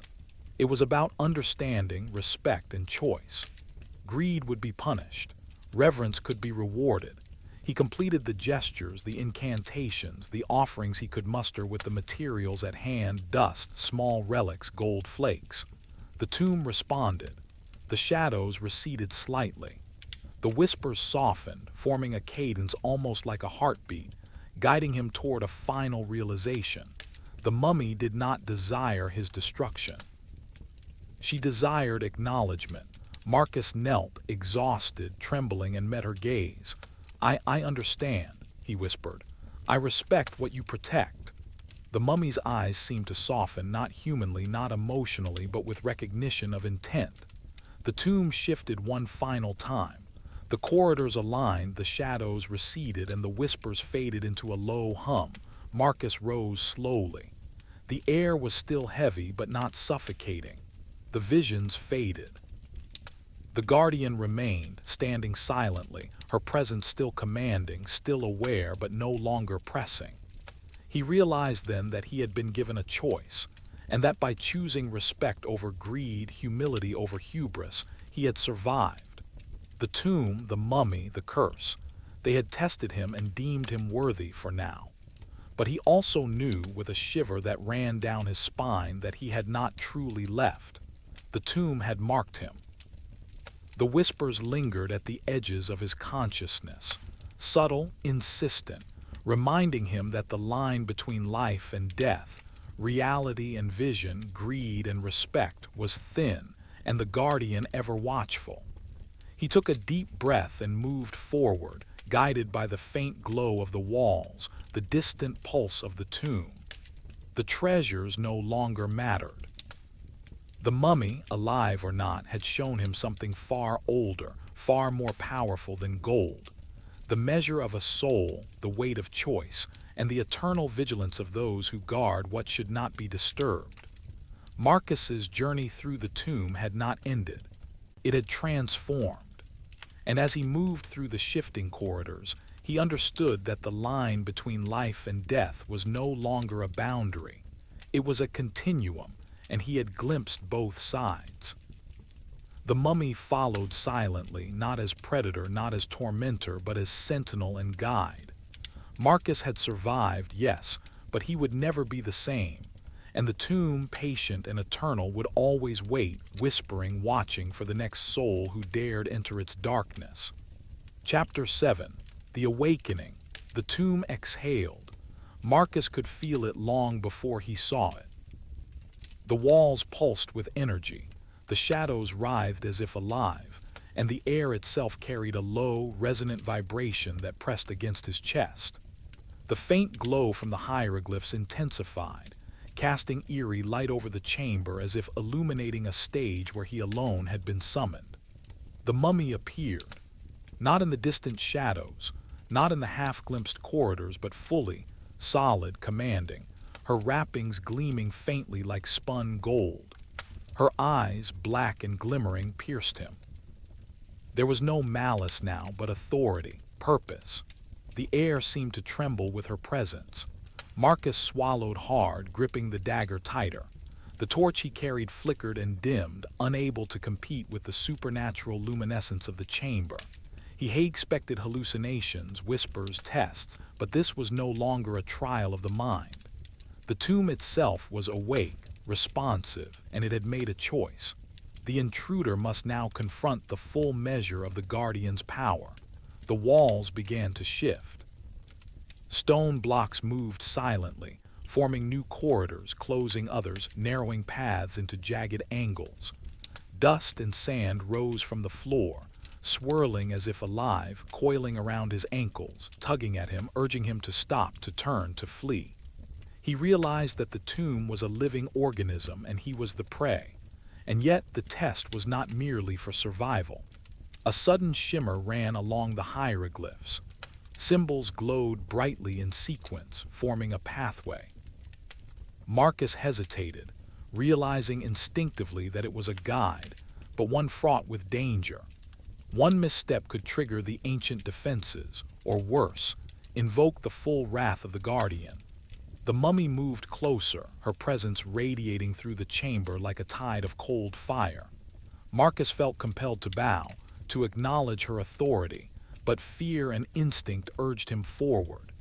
His fingers brushed the glowing hieroglyphs as he traced the path, reciting under his breath the incantations he had memorized. The tomb responded. The walls shifted again, opening a staircase descending deeper into darkness. Marcus descended cautiously, each step echoing in the cavernous space. The air grew colder, heavier, carrying the scent of decay and resin, a reminder of the ages this place had endured. Shadows lengthened unnaturally, forming shapes that mirrored the mummy, some static, some moving, all watching. He realized that the guardian could manifest her presence throughout the tomb, each shadow a fragment of her awareness. At the bottom of the staircase, he entered a vast chamber unlike any before. The ceiling arched impossibly high, disappearing into darkness. Pillars carved with serpents and gods lined the space, glowing faintly with the same ethereal light as the hieroglyphs. At the center was a dais, and upon it a sarcophagus unlike the others, a final resting place, ornate beyond comprehension, radiating power.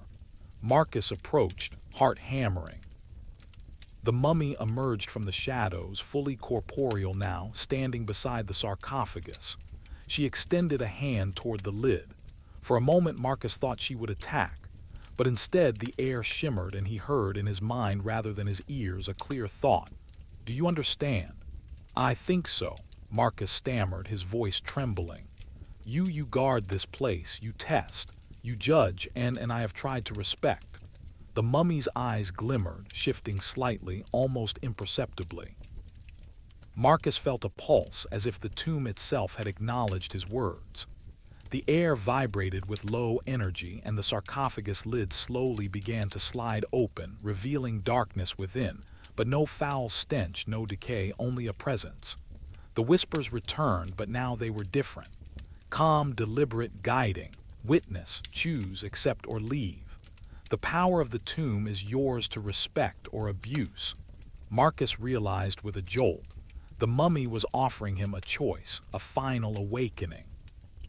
He could seize the treasure, risk the guardian's wrath and the tomb's eternal entrapment, or he could leave alive, forever changed, with the knowledge he had gained, but empty-handed. His mind raced.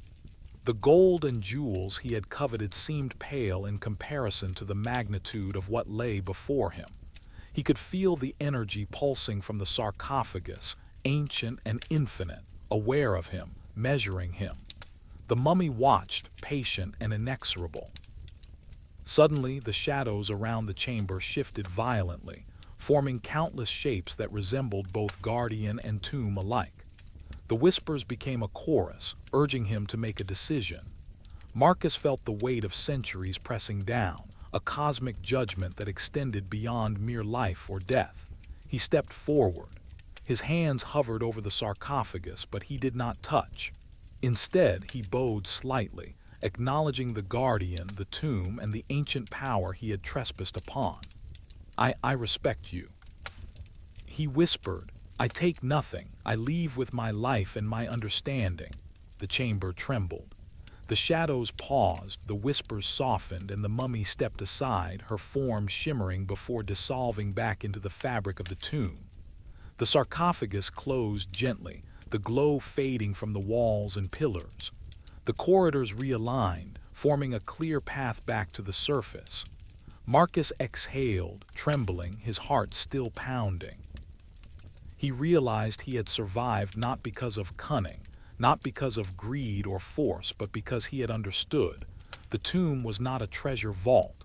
It was a crucible, a test, a living repository of judgment, consciousness, and memory. As he climbed toward the surface, he could feel the faint pull of the guardian's presence lingering in the shadows, guiding him but never leaving him entirely. The desert air greeted him as he emerged, dawn breaking over the sands. He was alive, forever changed, marked by what he had witnessed. Behind him, the tomb lay silent, the ancient guardian returned to her slumber but ever watchful. Marcus realized that the treasures he had sought paled in comparison to what he had learned. The weight of respect, the judgment of history, and the true meaning of life and death. And though he walked away empty-handed, he knew one truth with absolute clarity. The tomb, the mummy, and the desert itself would never forget him. Uri's steps sent a cascade of pebbles clattering to the floor, echoing like gunshots through the labyrinthine tunnels. The whispers returned, louder and more urgent than before. Not the calm, guiding voices of the previous chamber, but frantic, chaotic, almost panicked. They circled him, overlapping in a cacophony of commands, threats, and cries. "You cannot leave. You are not free, the guardian watches." Shadows leapt from the walls, stretching toward him, forming grotesque shapes that mimicked the mummy, other intruders, and creatures he could not identify. Each movement was precise, deliberate, anticipating his reactions. Marcus stumbled, nearly losing his torch, but caught it just in time. The tomb was awake, fully alive. He could feel it in the air. The corridors shifted in response to his fear, the floor pulsed beneath his feet, and the walls seemed to reach for him with jagged edges that flickered in the torchlight. He realized that the tomb did not want him merely to escape. It wanted him to earn his freedom, to prove that his understanding of respect and humility was real, not accidental. Ahead, a hallway narrowed into a single passage, lined with statues of gods whose eyes seemed to gleam with inner fire. Marcus hesitated. He remembered the scroll, the incantations, the gestures of respect he had performed. Could he repeat them now in the chaos of pursuit and appease the guardian enough to survive? From the shadows, the mummy appeared again. Or perhaps it was only one of the countless spectral projections. Her linen wrappings seemed to blur, phasing in and out of solidity, her black eyes fixed on him with unwavering intent. Marcus felt the tug of the tomb's energy, pulling him forward while simultaneously pressing from behind, threatening to crush him into stone and dust. He ran, weaving through shifting corridors, diving over broken stone blocks and leaping across jagged gaps that opened suddenly in the floor. The walls seemed to breathe, contracting and expanding in rhythm with his heartbeat. For a moment, he thought the tomb itself was laughing, a deep, resonant vibration that echoed in his bones. The torch flickered violently, throwing dancing shadows that seemed to reach for him, wrapping around his legs, yanking at his arms. Marcus kicked and pushed, struggling free, heart hammering in his chest. The whispers grew into a scream, the voices of the tomb converging on him, urging him to run faster to test the resolve he had shown in the previous chamber. He stumbled into a vast cavern, the ceiling lost in darkness. Pillars of stone jutted out like jagged teeth, and a black pool shimmered at the center. The mummy stood on the far side, or perhaps many versions of her, all motionless yet omnipresent, watching. Marcus realized with dread that the tomb was trying to drive him toward the water. He didn't hesitate. He sprinted along the edge, careful to avoid the shimmering surface that seemed to pull at his consciousness. Reflections of his own face stared back at him, distorted, twisted, and ancient, as if mocking his intrusion. Shadows darted along the walls, forming figures of past intruders, frozen in torment, reaching out for him, warning him of the fate that awaited the greedy or careless. A sudden collapse of stone blocked his path. Marcus vaulted over the debris, landing hard, rolling to absorb the impact. The torch sputtered but remained lit. The mummy, or the energy she commanded, moved silently, appearing ahead in the narrow exit corridor as if anticipating every step. The walls narrowed, closing in, and Marcus was forced to duck low. Dust and sand poured down from above, filling his lungs. He coughed, wheezing, the air thick and choking, but he could not stop. The tomb's pulse reverberated through the stone, a living heartbeat, counting down, forcing him to act. He reached another chamber, this one lined with intricate carvings depicting rituals of protection and damnation. He realized that these were not mere decorations. They were warnings, tests, and perhaps guides. With trembling hands, he traced the symbols, muttering the words he had learned from the scroll. The walls pulsed in response, opening slightly, forming a narrow passage that led upward toward light he could almost sense beyond the stone. Shadows surged from the corners, forming hands, figures, serpents, and faces. One reached for him, icy and solid. Marcus swung the dagger wildly, slashing through the darkness, though he knew it was more a gesture than a solution. The shadows recoiled but reformed instantly, relentless, endless. He climbed. The passage spiraled upward, each turn disorienting, twisting, collapsing one moment and opening the next. His muscles burned, lungs gasping for air, but adrenaline and sheer terror pushed him forward. Behind him, the whispers escalated into a deafening roar, the tomb itself seemingly shouting, reminding him of the eternal stakes. Finally, he saw it.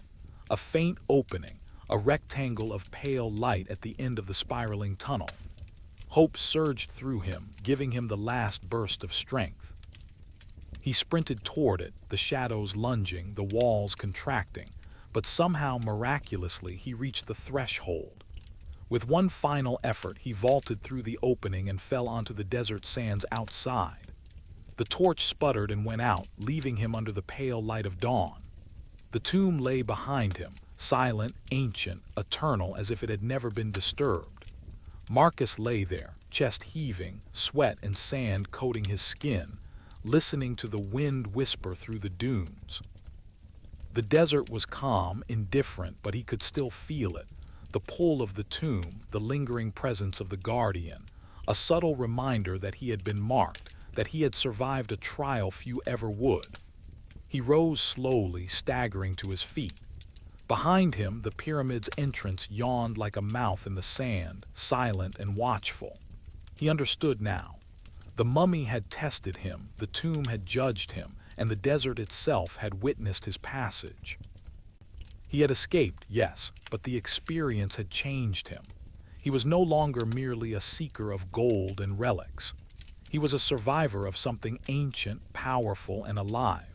A tomb that did not simply guard treasures, but consciousness, history, and judgment. As he began the slow walk away from the pyramid, the whispers returned, not from the tomb itself, but in his mind, soft and subtle, reminding him of the choice he had made, the lesson he had learned. The desert stretched endlessly before him, sunlight touching the dunes, and yet he knew with certainty that the tomb would never truly release him. It had marked him. Its whispers would follow, eternal, patient, ever watchful. Marcus stumbled on, a man forever changed, carrying nothing but the memory of the tomb, the mummy, and the shadows that had nearly consumed him. Tomb, not audible but alive in his mind, a subtle vibration that whispered along his nerves. He paused on a dune's crest, looking back at the pyramid from which he had emerged. Its entrance yawned like a silent mouth in the sand, ancient and unyielding. From a distance, it seemed inert, lifeless, and yet Marcus knew better. The tomb was alive. The mummy was awake, though now she chose not to pursue, not in force, but in patient, eternal observation. Marcus sank to the sand, the weight of his ordeal pressing down on him. His chest burned, his throat dry, and his mind replayed the events in endless, looping visions.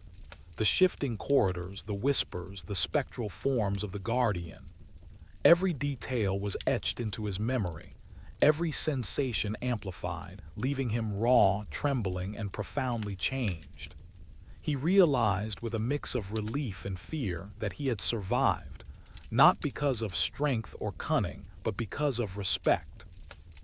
Because he had acknowledged the tomb's authority, the mummy's guardianship, and the weight of the ancient power he had trespassed upon. Greed, he now understood, was meaningless here. Reverence was survival. Marcus's gaze drifted over the desert horizon. The dunes stretched endlessly, and for a brief, fleeting moment, he felt a sense of freedom. He had escaped the tomb, the labyrinth, and the shadows that had nearly claimed him.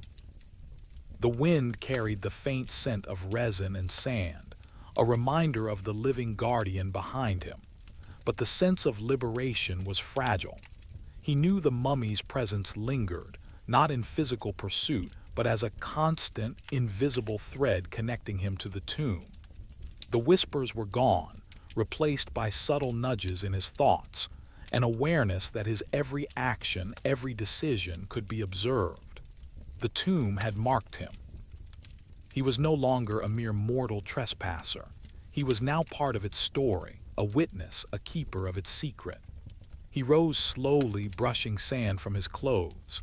His mind reeled with conflicting emotions, relief, awe, fear, and a profound respect for the power he had encountered. The treasures he had once sought, gold, jewels, artifacts, felt insignificant now. The real treasure, he realized, was knowledge, understanding, and survival. Marcus began walking, the desert stretching endlessly before him. Each step carried him further from the pyramid, yet the memory of the tomb and of the living mummy remained vivid, unshakable. He felt as though invisible eyes followed him, assessing, waiting, ensuring that the lesson he had learned would not be forgotten. He paused again, reflecting on the choices he had made. The decision to respect rather than steal, to honor rather than exploit. He understood now that the tomb was not a place of simple treasures. It was a crucible of morality, a test of human nature, and a living entity shaped by the consciousness of the guardian. The desert sun climbed higher, warming his back and illuminating the dunes in brilliant gold. The harsh light contrasted with the shadows he had fled, yet Marcus could still feel them lurking at the edges of perception. The subtle pull of the tomb's influence, the whisper of the mummy's presence. He knew that though he had escaped physically, the encounter would remain with him forever, an indelible mark on his soul. As he walked, he thought of the future. The story of the tomb, of the mummy, and of the trials he had faced was his alone to carry. He could not share it, could not explain it.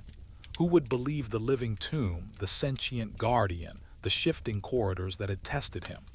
And even if he tried, he knew the mummy would ensure that some truths remained hidden, fragments preserved only in memory. The dunes stretched endlessly, sun and wind carrying him forward. Marcus realized with a shiver that was part awe, part fear, that he had been changed irrevocably. He had glimpsed forces beyond human understanding, walked paths few mortals could endure, and survived encounters that defied reason. He was alive, yes, but no longer the same man who had approached the tomb seeking gold. The desert whispered around him, carrying with it a timeless, patient voice. Marcus listened carefully. It was not the mummy, not the tomb, but the desert itself, a vast, eternal witness to all human trespass and folly. And within that vast silence he understood the truth. The mummy, the tomb, the pyramid, they were eternal. And so was the judgment they passed. He walked on, each step a reminder of the lesson he had learned, that life, mortality, and respect were treasures far greater than any gold or jewel. The tomb would wait, always patient and vigilant. And Marcus, forever changed, would carry its memory into the world of the living, a witness to the whispers eternal. For the first time in hours, or perhaps days, he felt the wind fully on his face, the sun fully on his back. Yet even in that moment of clarity and relief, he knew the truth. The mummy had not abandoned him. She would follow in whispers, in dreams, in the quiet knowledge that the tomb's watch was unending. Marcus walked on, the desert vast, the sun climbing, the past behind him, and yet in some intangible way the tomb always at his side. Chapter 10. Whispers Eternal. Marcus did not speak of the tomb for a long time. Weeks passed before he even trusted his mind enough to think about it without flinching. Bodily, he recovered, sleep returned, his appetite returned, and the tremor in his hands faded. But inwardly, the tomb remained alive, pulsing in the quiet places of his thoughts like the aftershock of a fever he could not shake. He traveled back to Cairo like a ghost. The city felt too loud, too alive. Every sound, the chatter of crowds, the calls of street vendors, the honking of cars, felt jarring, as though he had stepped out of one reality and plunged abruptly into another. Yet even in that clamor he felt the presence of silence. A silence that spoke. A silence that whispered. He rented a small flat near the outskirts of the city, far from the markets and noise. The walls were bare, the furniture sparse. He spent days sitting by the window, staring at the desert horizon that stretched beyond the buildings. It called to him, not physically, not even audibly, but the pull was there, unmistakable. Sometimes he swore he saw movement in the dunes, a flicker of white linen, a shifting shadow, a silhouette that vanished whenever he blinked. At first he dismissed them as hallucinations. After all, the tomb had twisted his sense of reality in ways he still barely understood. But then, late one night, he heard it again, a whisper, faint, familiar, witness. He sat upright, breath caught in his throat. The sound seemed to drift through the open window, carried not on the wind but through it, as though the air itself remembered him. He closed the window. The whisper persisted. "Remember." Marcus pressed his palms to his ears. It didn't matter. The sound came from within, not a voice but a presence. Ancient, watchful, eternal. The mummy had never left the tomb, no, but the tomb had never fully released him. He lit incense out of habit now and placed the small stick on the windowsill. The smoke curled upward, soft and fragrant, reminding him of the chamber deep within the pyramid. The scents were different, modern, gentle. Yet as the incense burned, the air thickened and the room grew colder. His breath misted in front of him. Shadows stretched unnaturally along the walls, and in the smoke he saw a figure, wrapped in linen, standing perfectly still. Her eyes gleamed within the haze, not malicious, not vengeful, but aware, always aware. Marcus stared back, unable to move, frozen by awe rather than fear. A pulse of recognition passed between them, silent but powerful. The judgment continues. He didn't hear the words. He felt them. Marcus bowed his head. Not out of submission, but acknowledgement, respect. The same respect that had saved him deep within the tomb now defined every breath he took. He realized something profound in that moment. The mummy was not haunting him. She was watching, protecting perhaps, or evaluating, because Marcus had been marked, not with a curse, not exactly, but with a task, a responsibility. The tomb had tested him and found him worthy, and that worthiness bound him to it forever. The knowledge he carried, the understanding, the reverence, these were sacred now, and sacred things demanded vigilance. The figure faded from the smoke, dissolving slowly until the room was once again empty. The cold receded. The shadows returned to their natural shapes, but the presence remained, subtle yet unmistakable. Marcus exhaled shakily. He understood now. The tomb had let him go because it needed a witness, someone to carry its memory into the world. A guardian outside as the mummy remained guardian within. Over the following days he felt the whispers less often. They no longer startled him. They felt guiding. At night, he would sit by the window, staring into the desert, feeling the pulse of something ancient just beyond the horizon. A bond, invisible yet unbreakable, tied him to the sand, the stones, the chambers beneath them, and the mummy who walked eternally between life and death. He began writing. Not for the world, not yet, but for himself. Pages filled with descriptions of the tomb, sketches of corridors, careful notes about symbols and visions. He didn't know whether he would ever share them. Perhaps they were meant only for him, a record to ensure he would never forget. And deep within the pyramid, far from the noise of the city, a faint shimmer passed through the guardian's chamber. The mummy stirred, her consciousness brushing against the desert winds. Her awareness extended outward, following the invisible thread that connected her to the man who had passed her judgment. Marcus paused in his writing, a chill rippling through him. He felt her presence, patient and ancient. He knew with a clarity that was both terrifying and comforting that she would always be near, not in body but in spirit, watching, guiding, whispering when necessary, silent when not. Some nights he dreamt of the tomb. He walked its corridors not in fear but with purpose. The walls no longer twisted to trap him.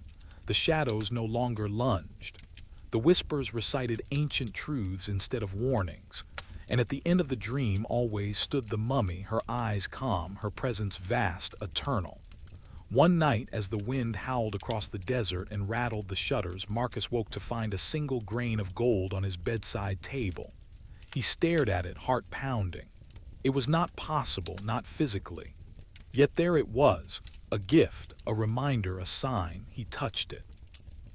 Warm, he smiled softly. The tomb remembered him, and he willingly now remembered it. The bond was permanent. The stories, the secrets, the judgment, the reverence, all woven into him, into the quiet chambers of his mind. Marcus closed his eyes and whispered into the night, "I hear you." And far away, deep beneath the sand, a whisper answered, "And we hear you." The desert held its breath. The wind stilled. And in that moment, the connection between past and present, mortal and eternal, lived and dead, shimmered like gold beneath the moonlit dunes. The mummy rested. The tomb waited.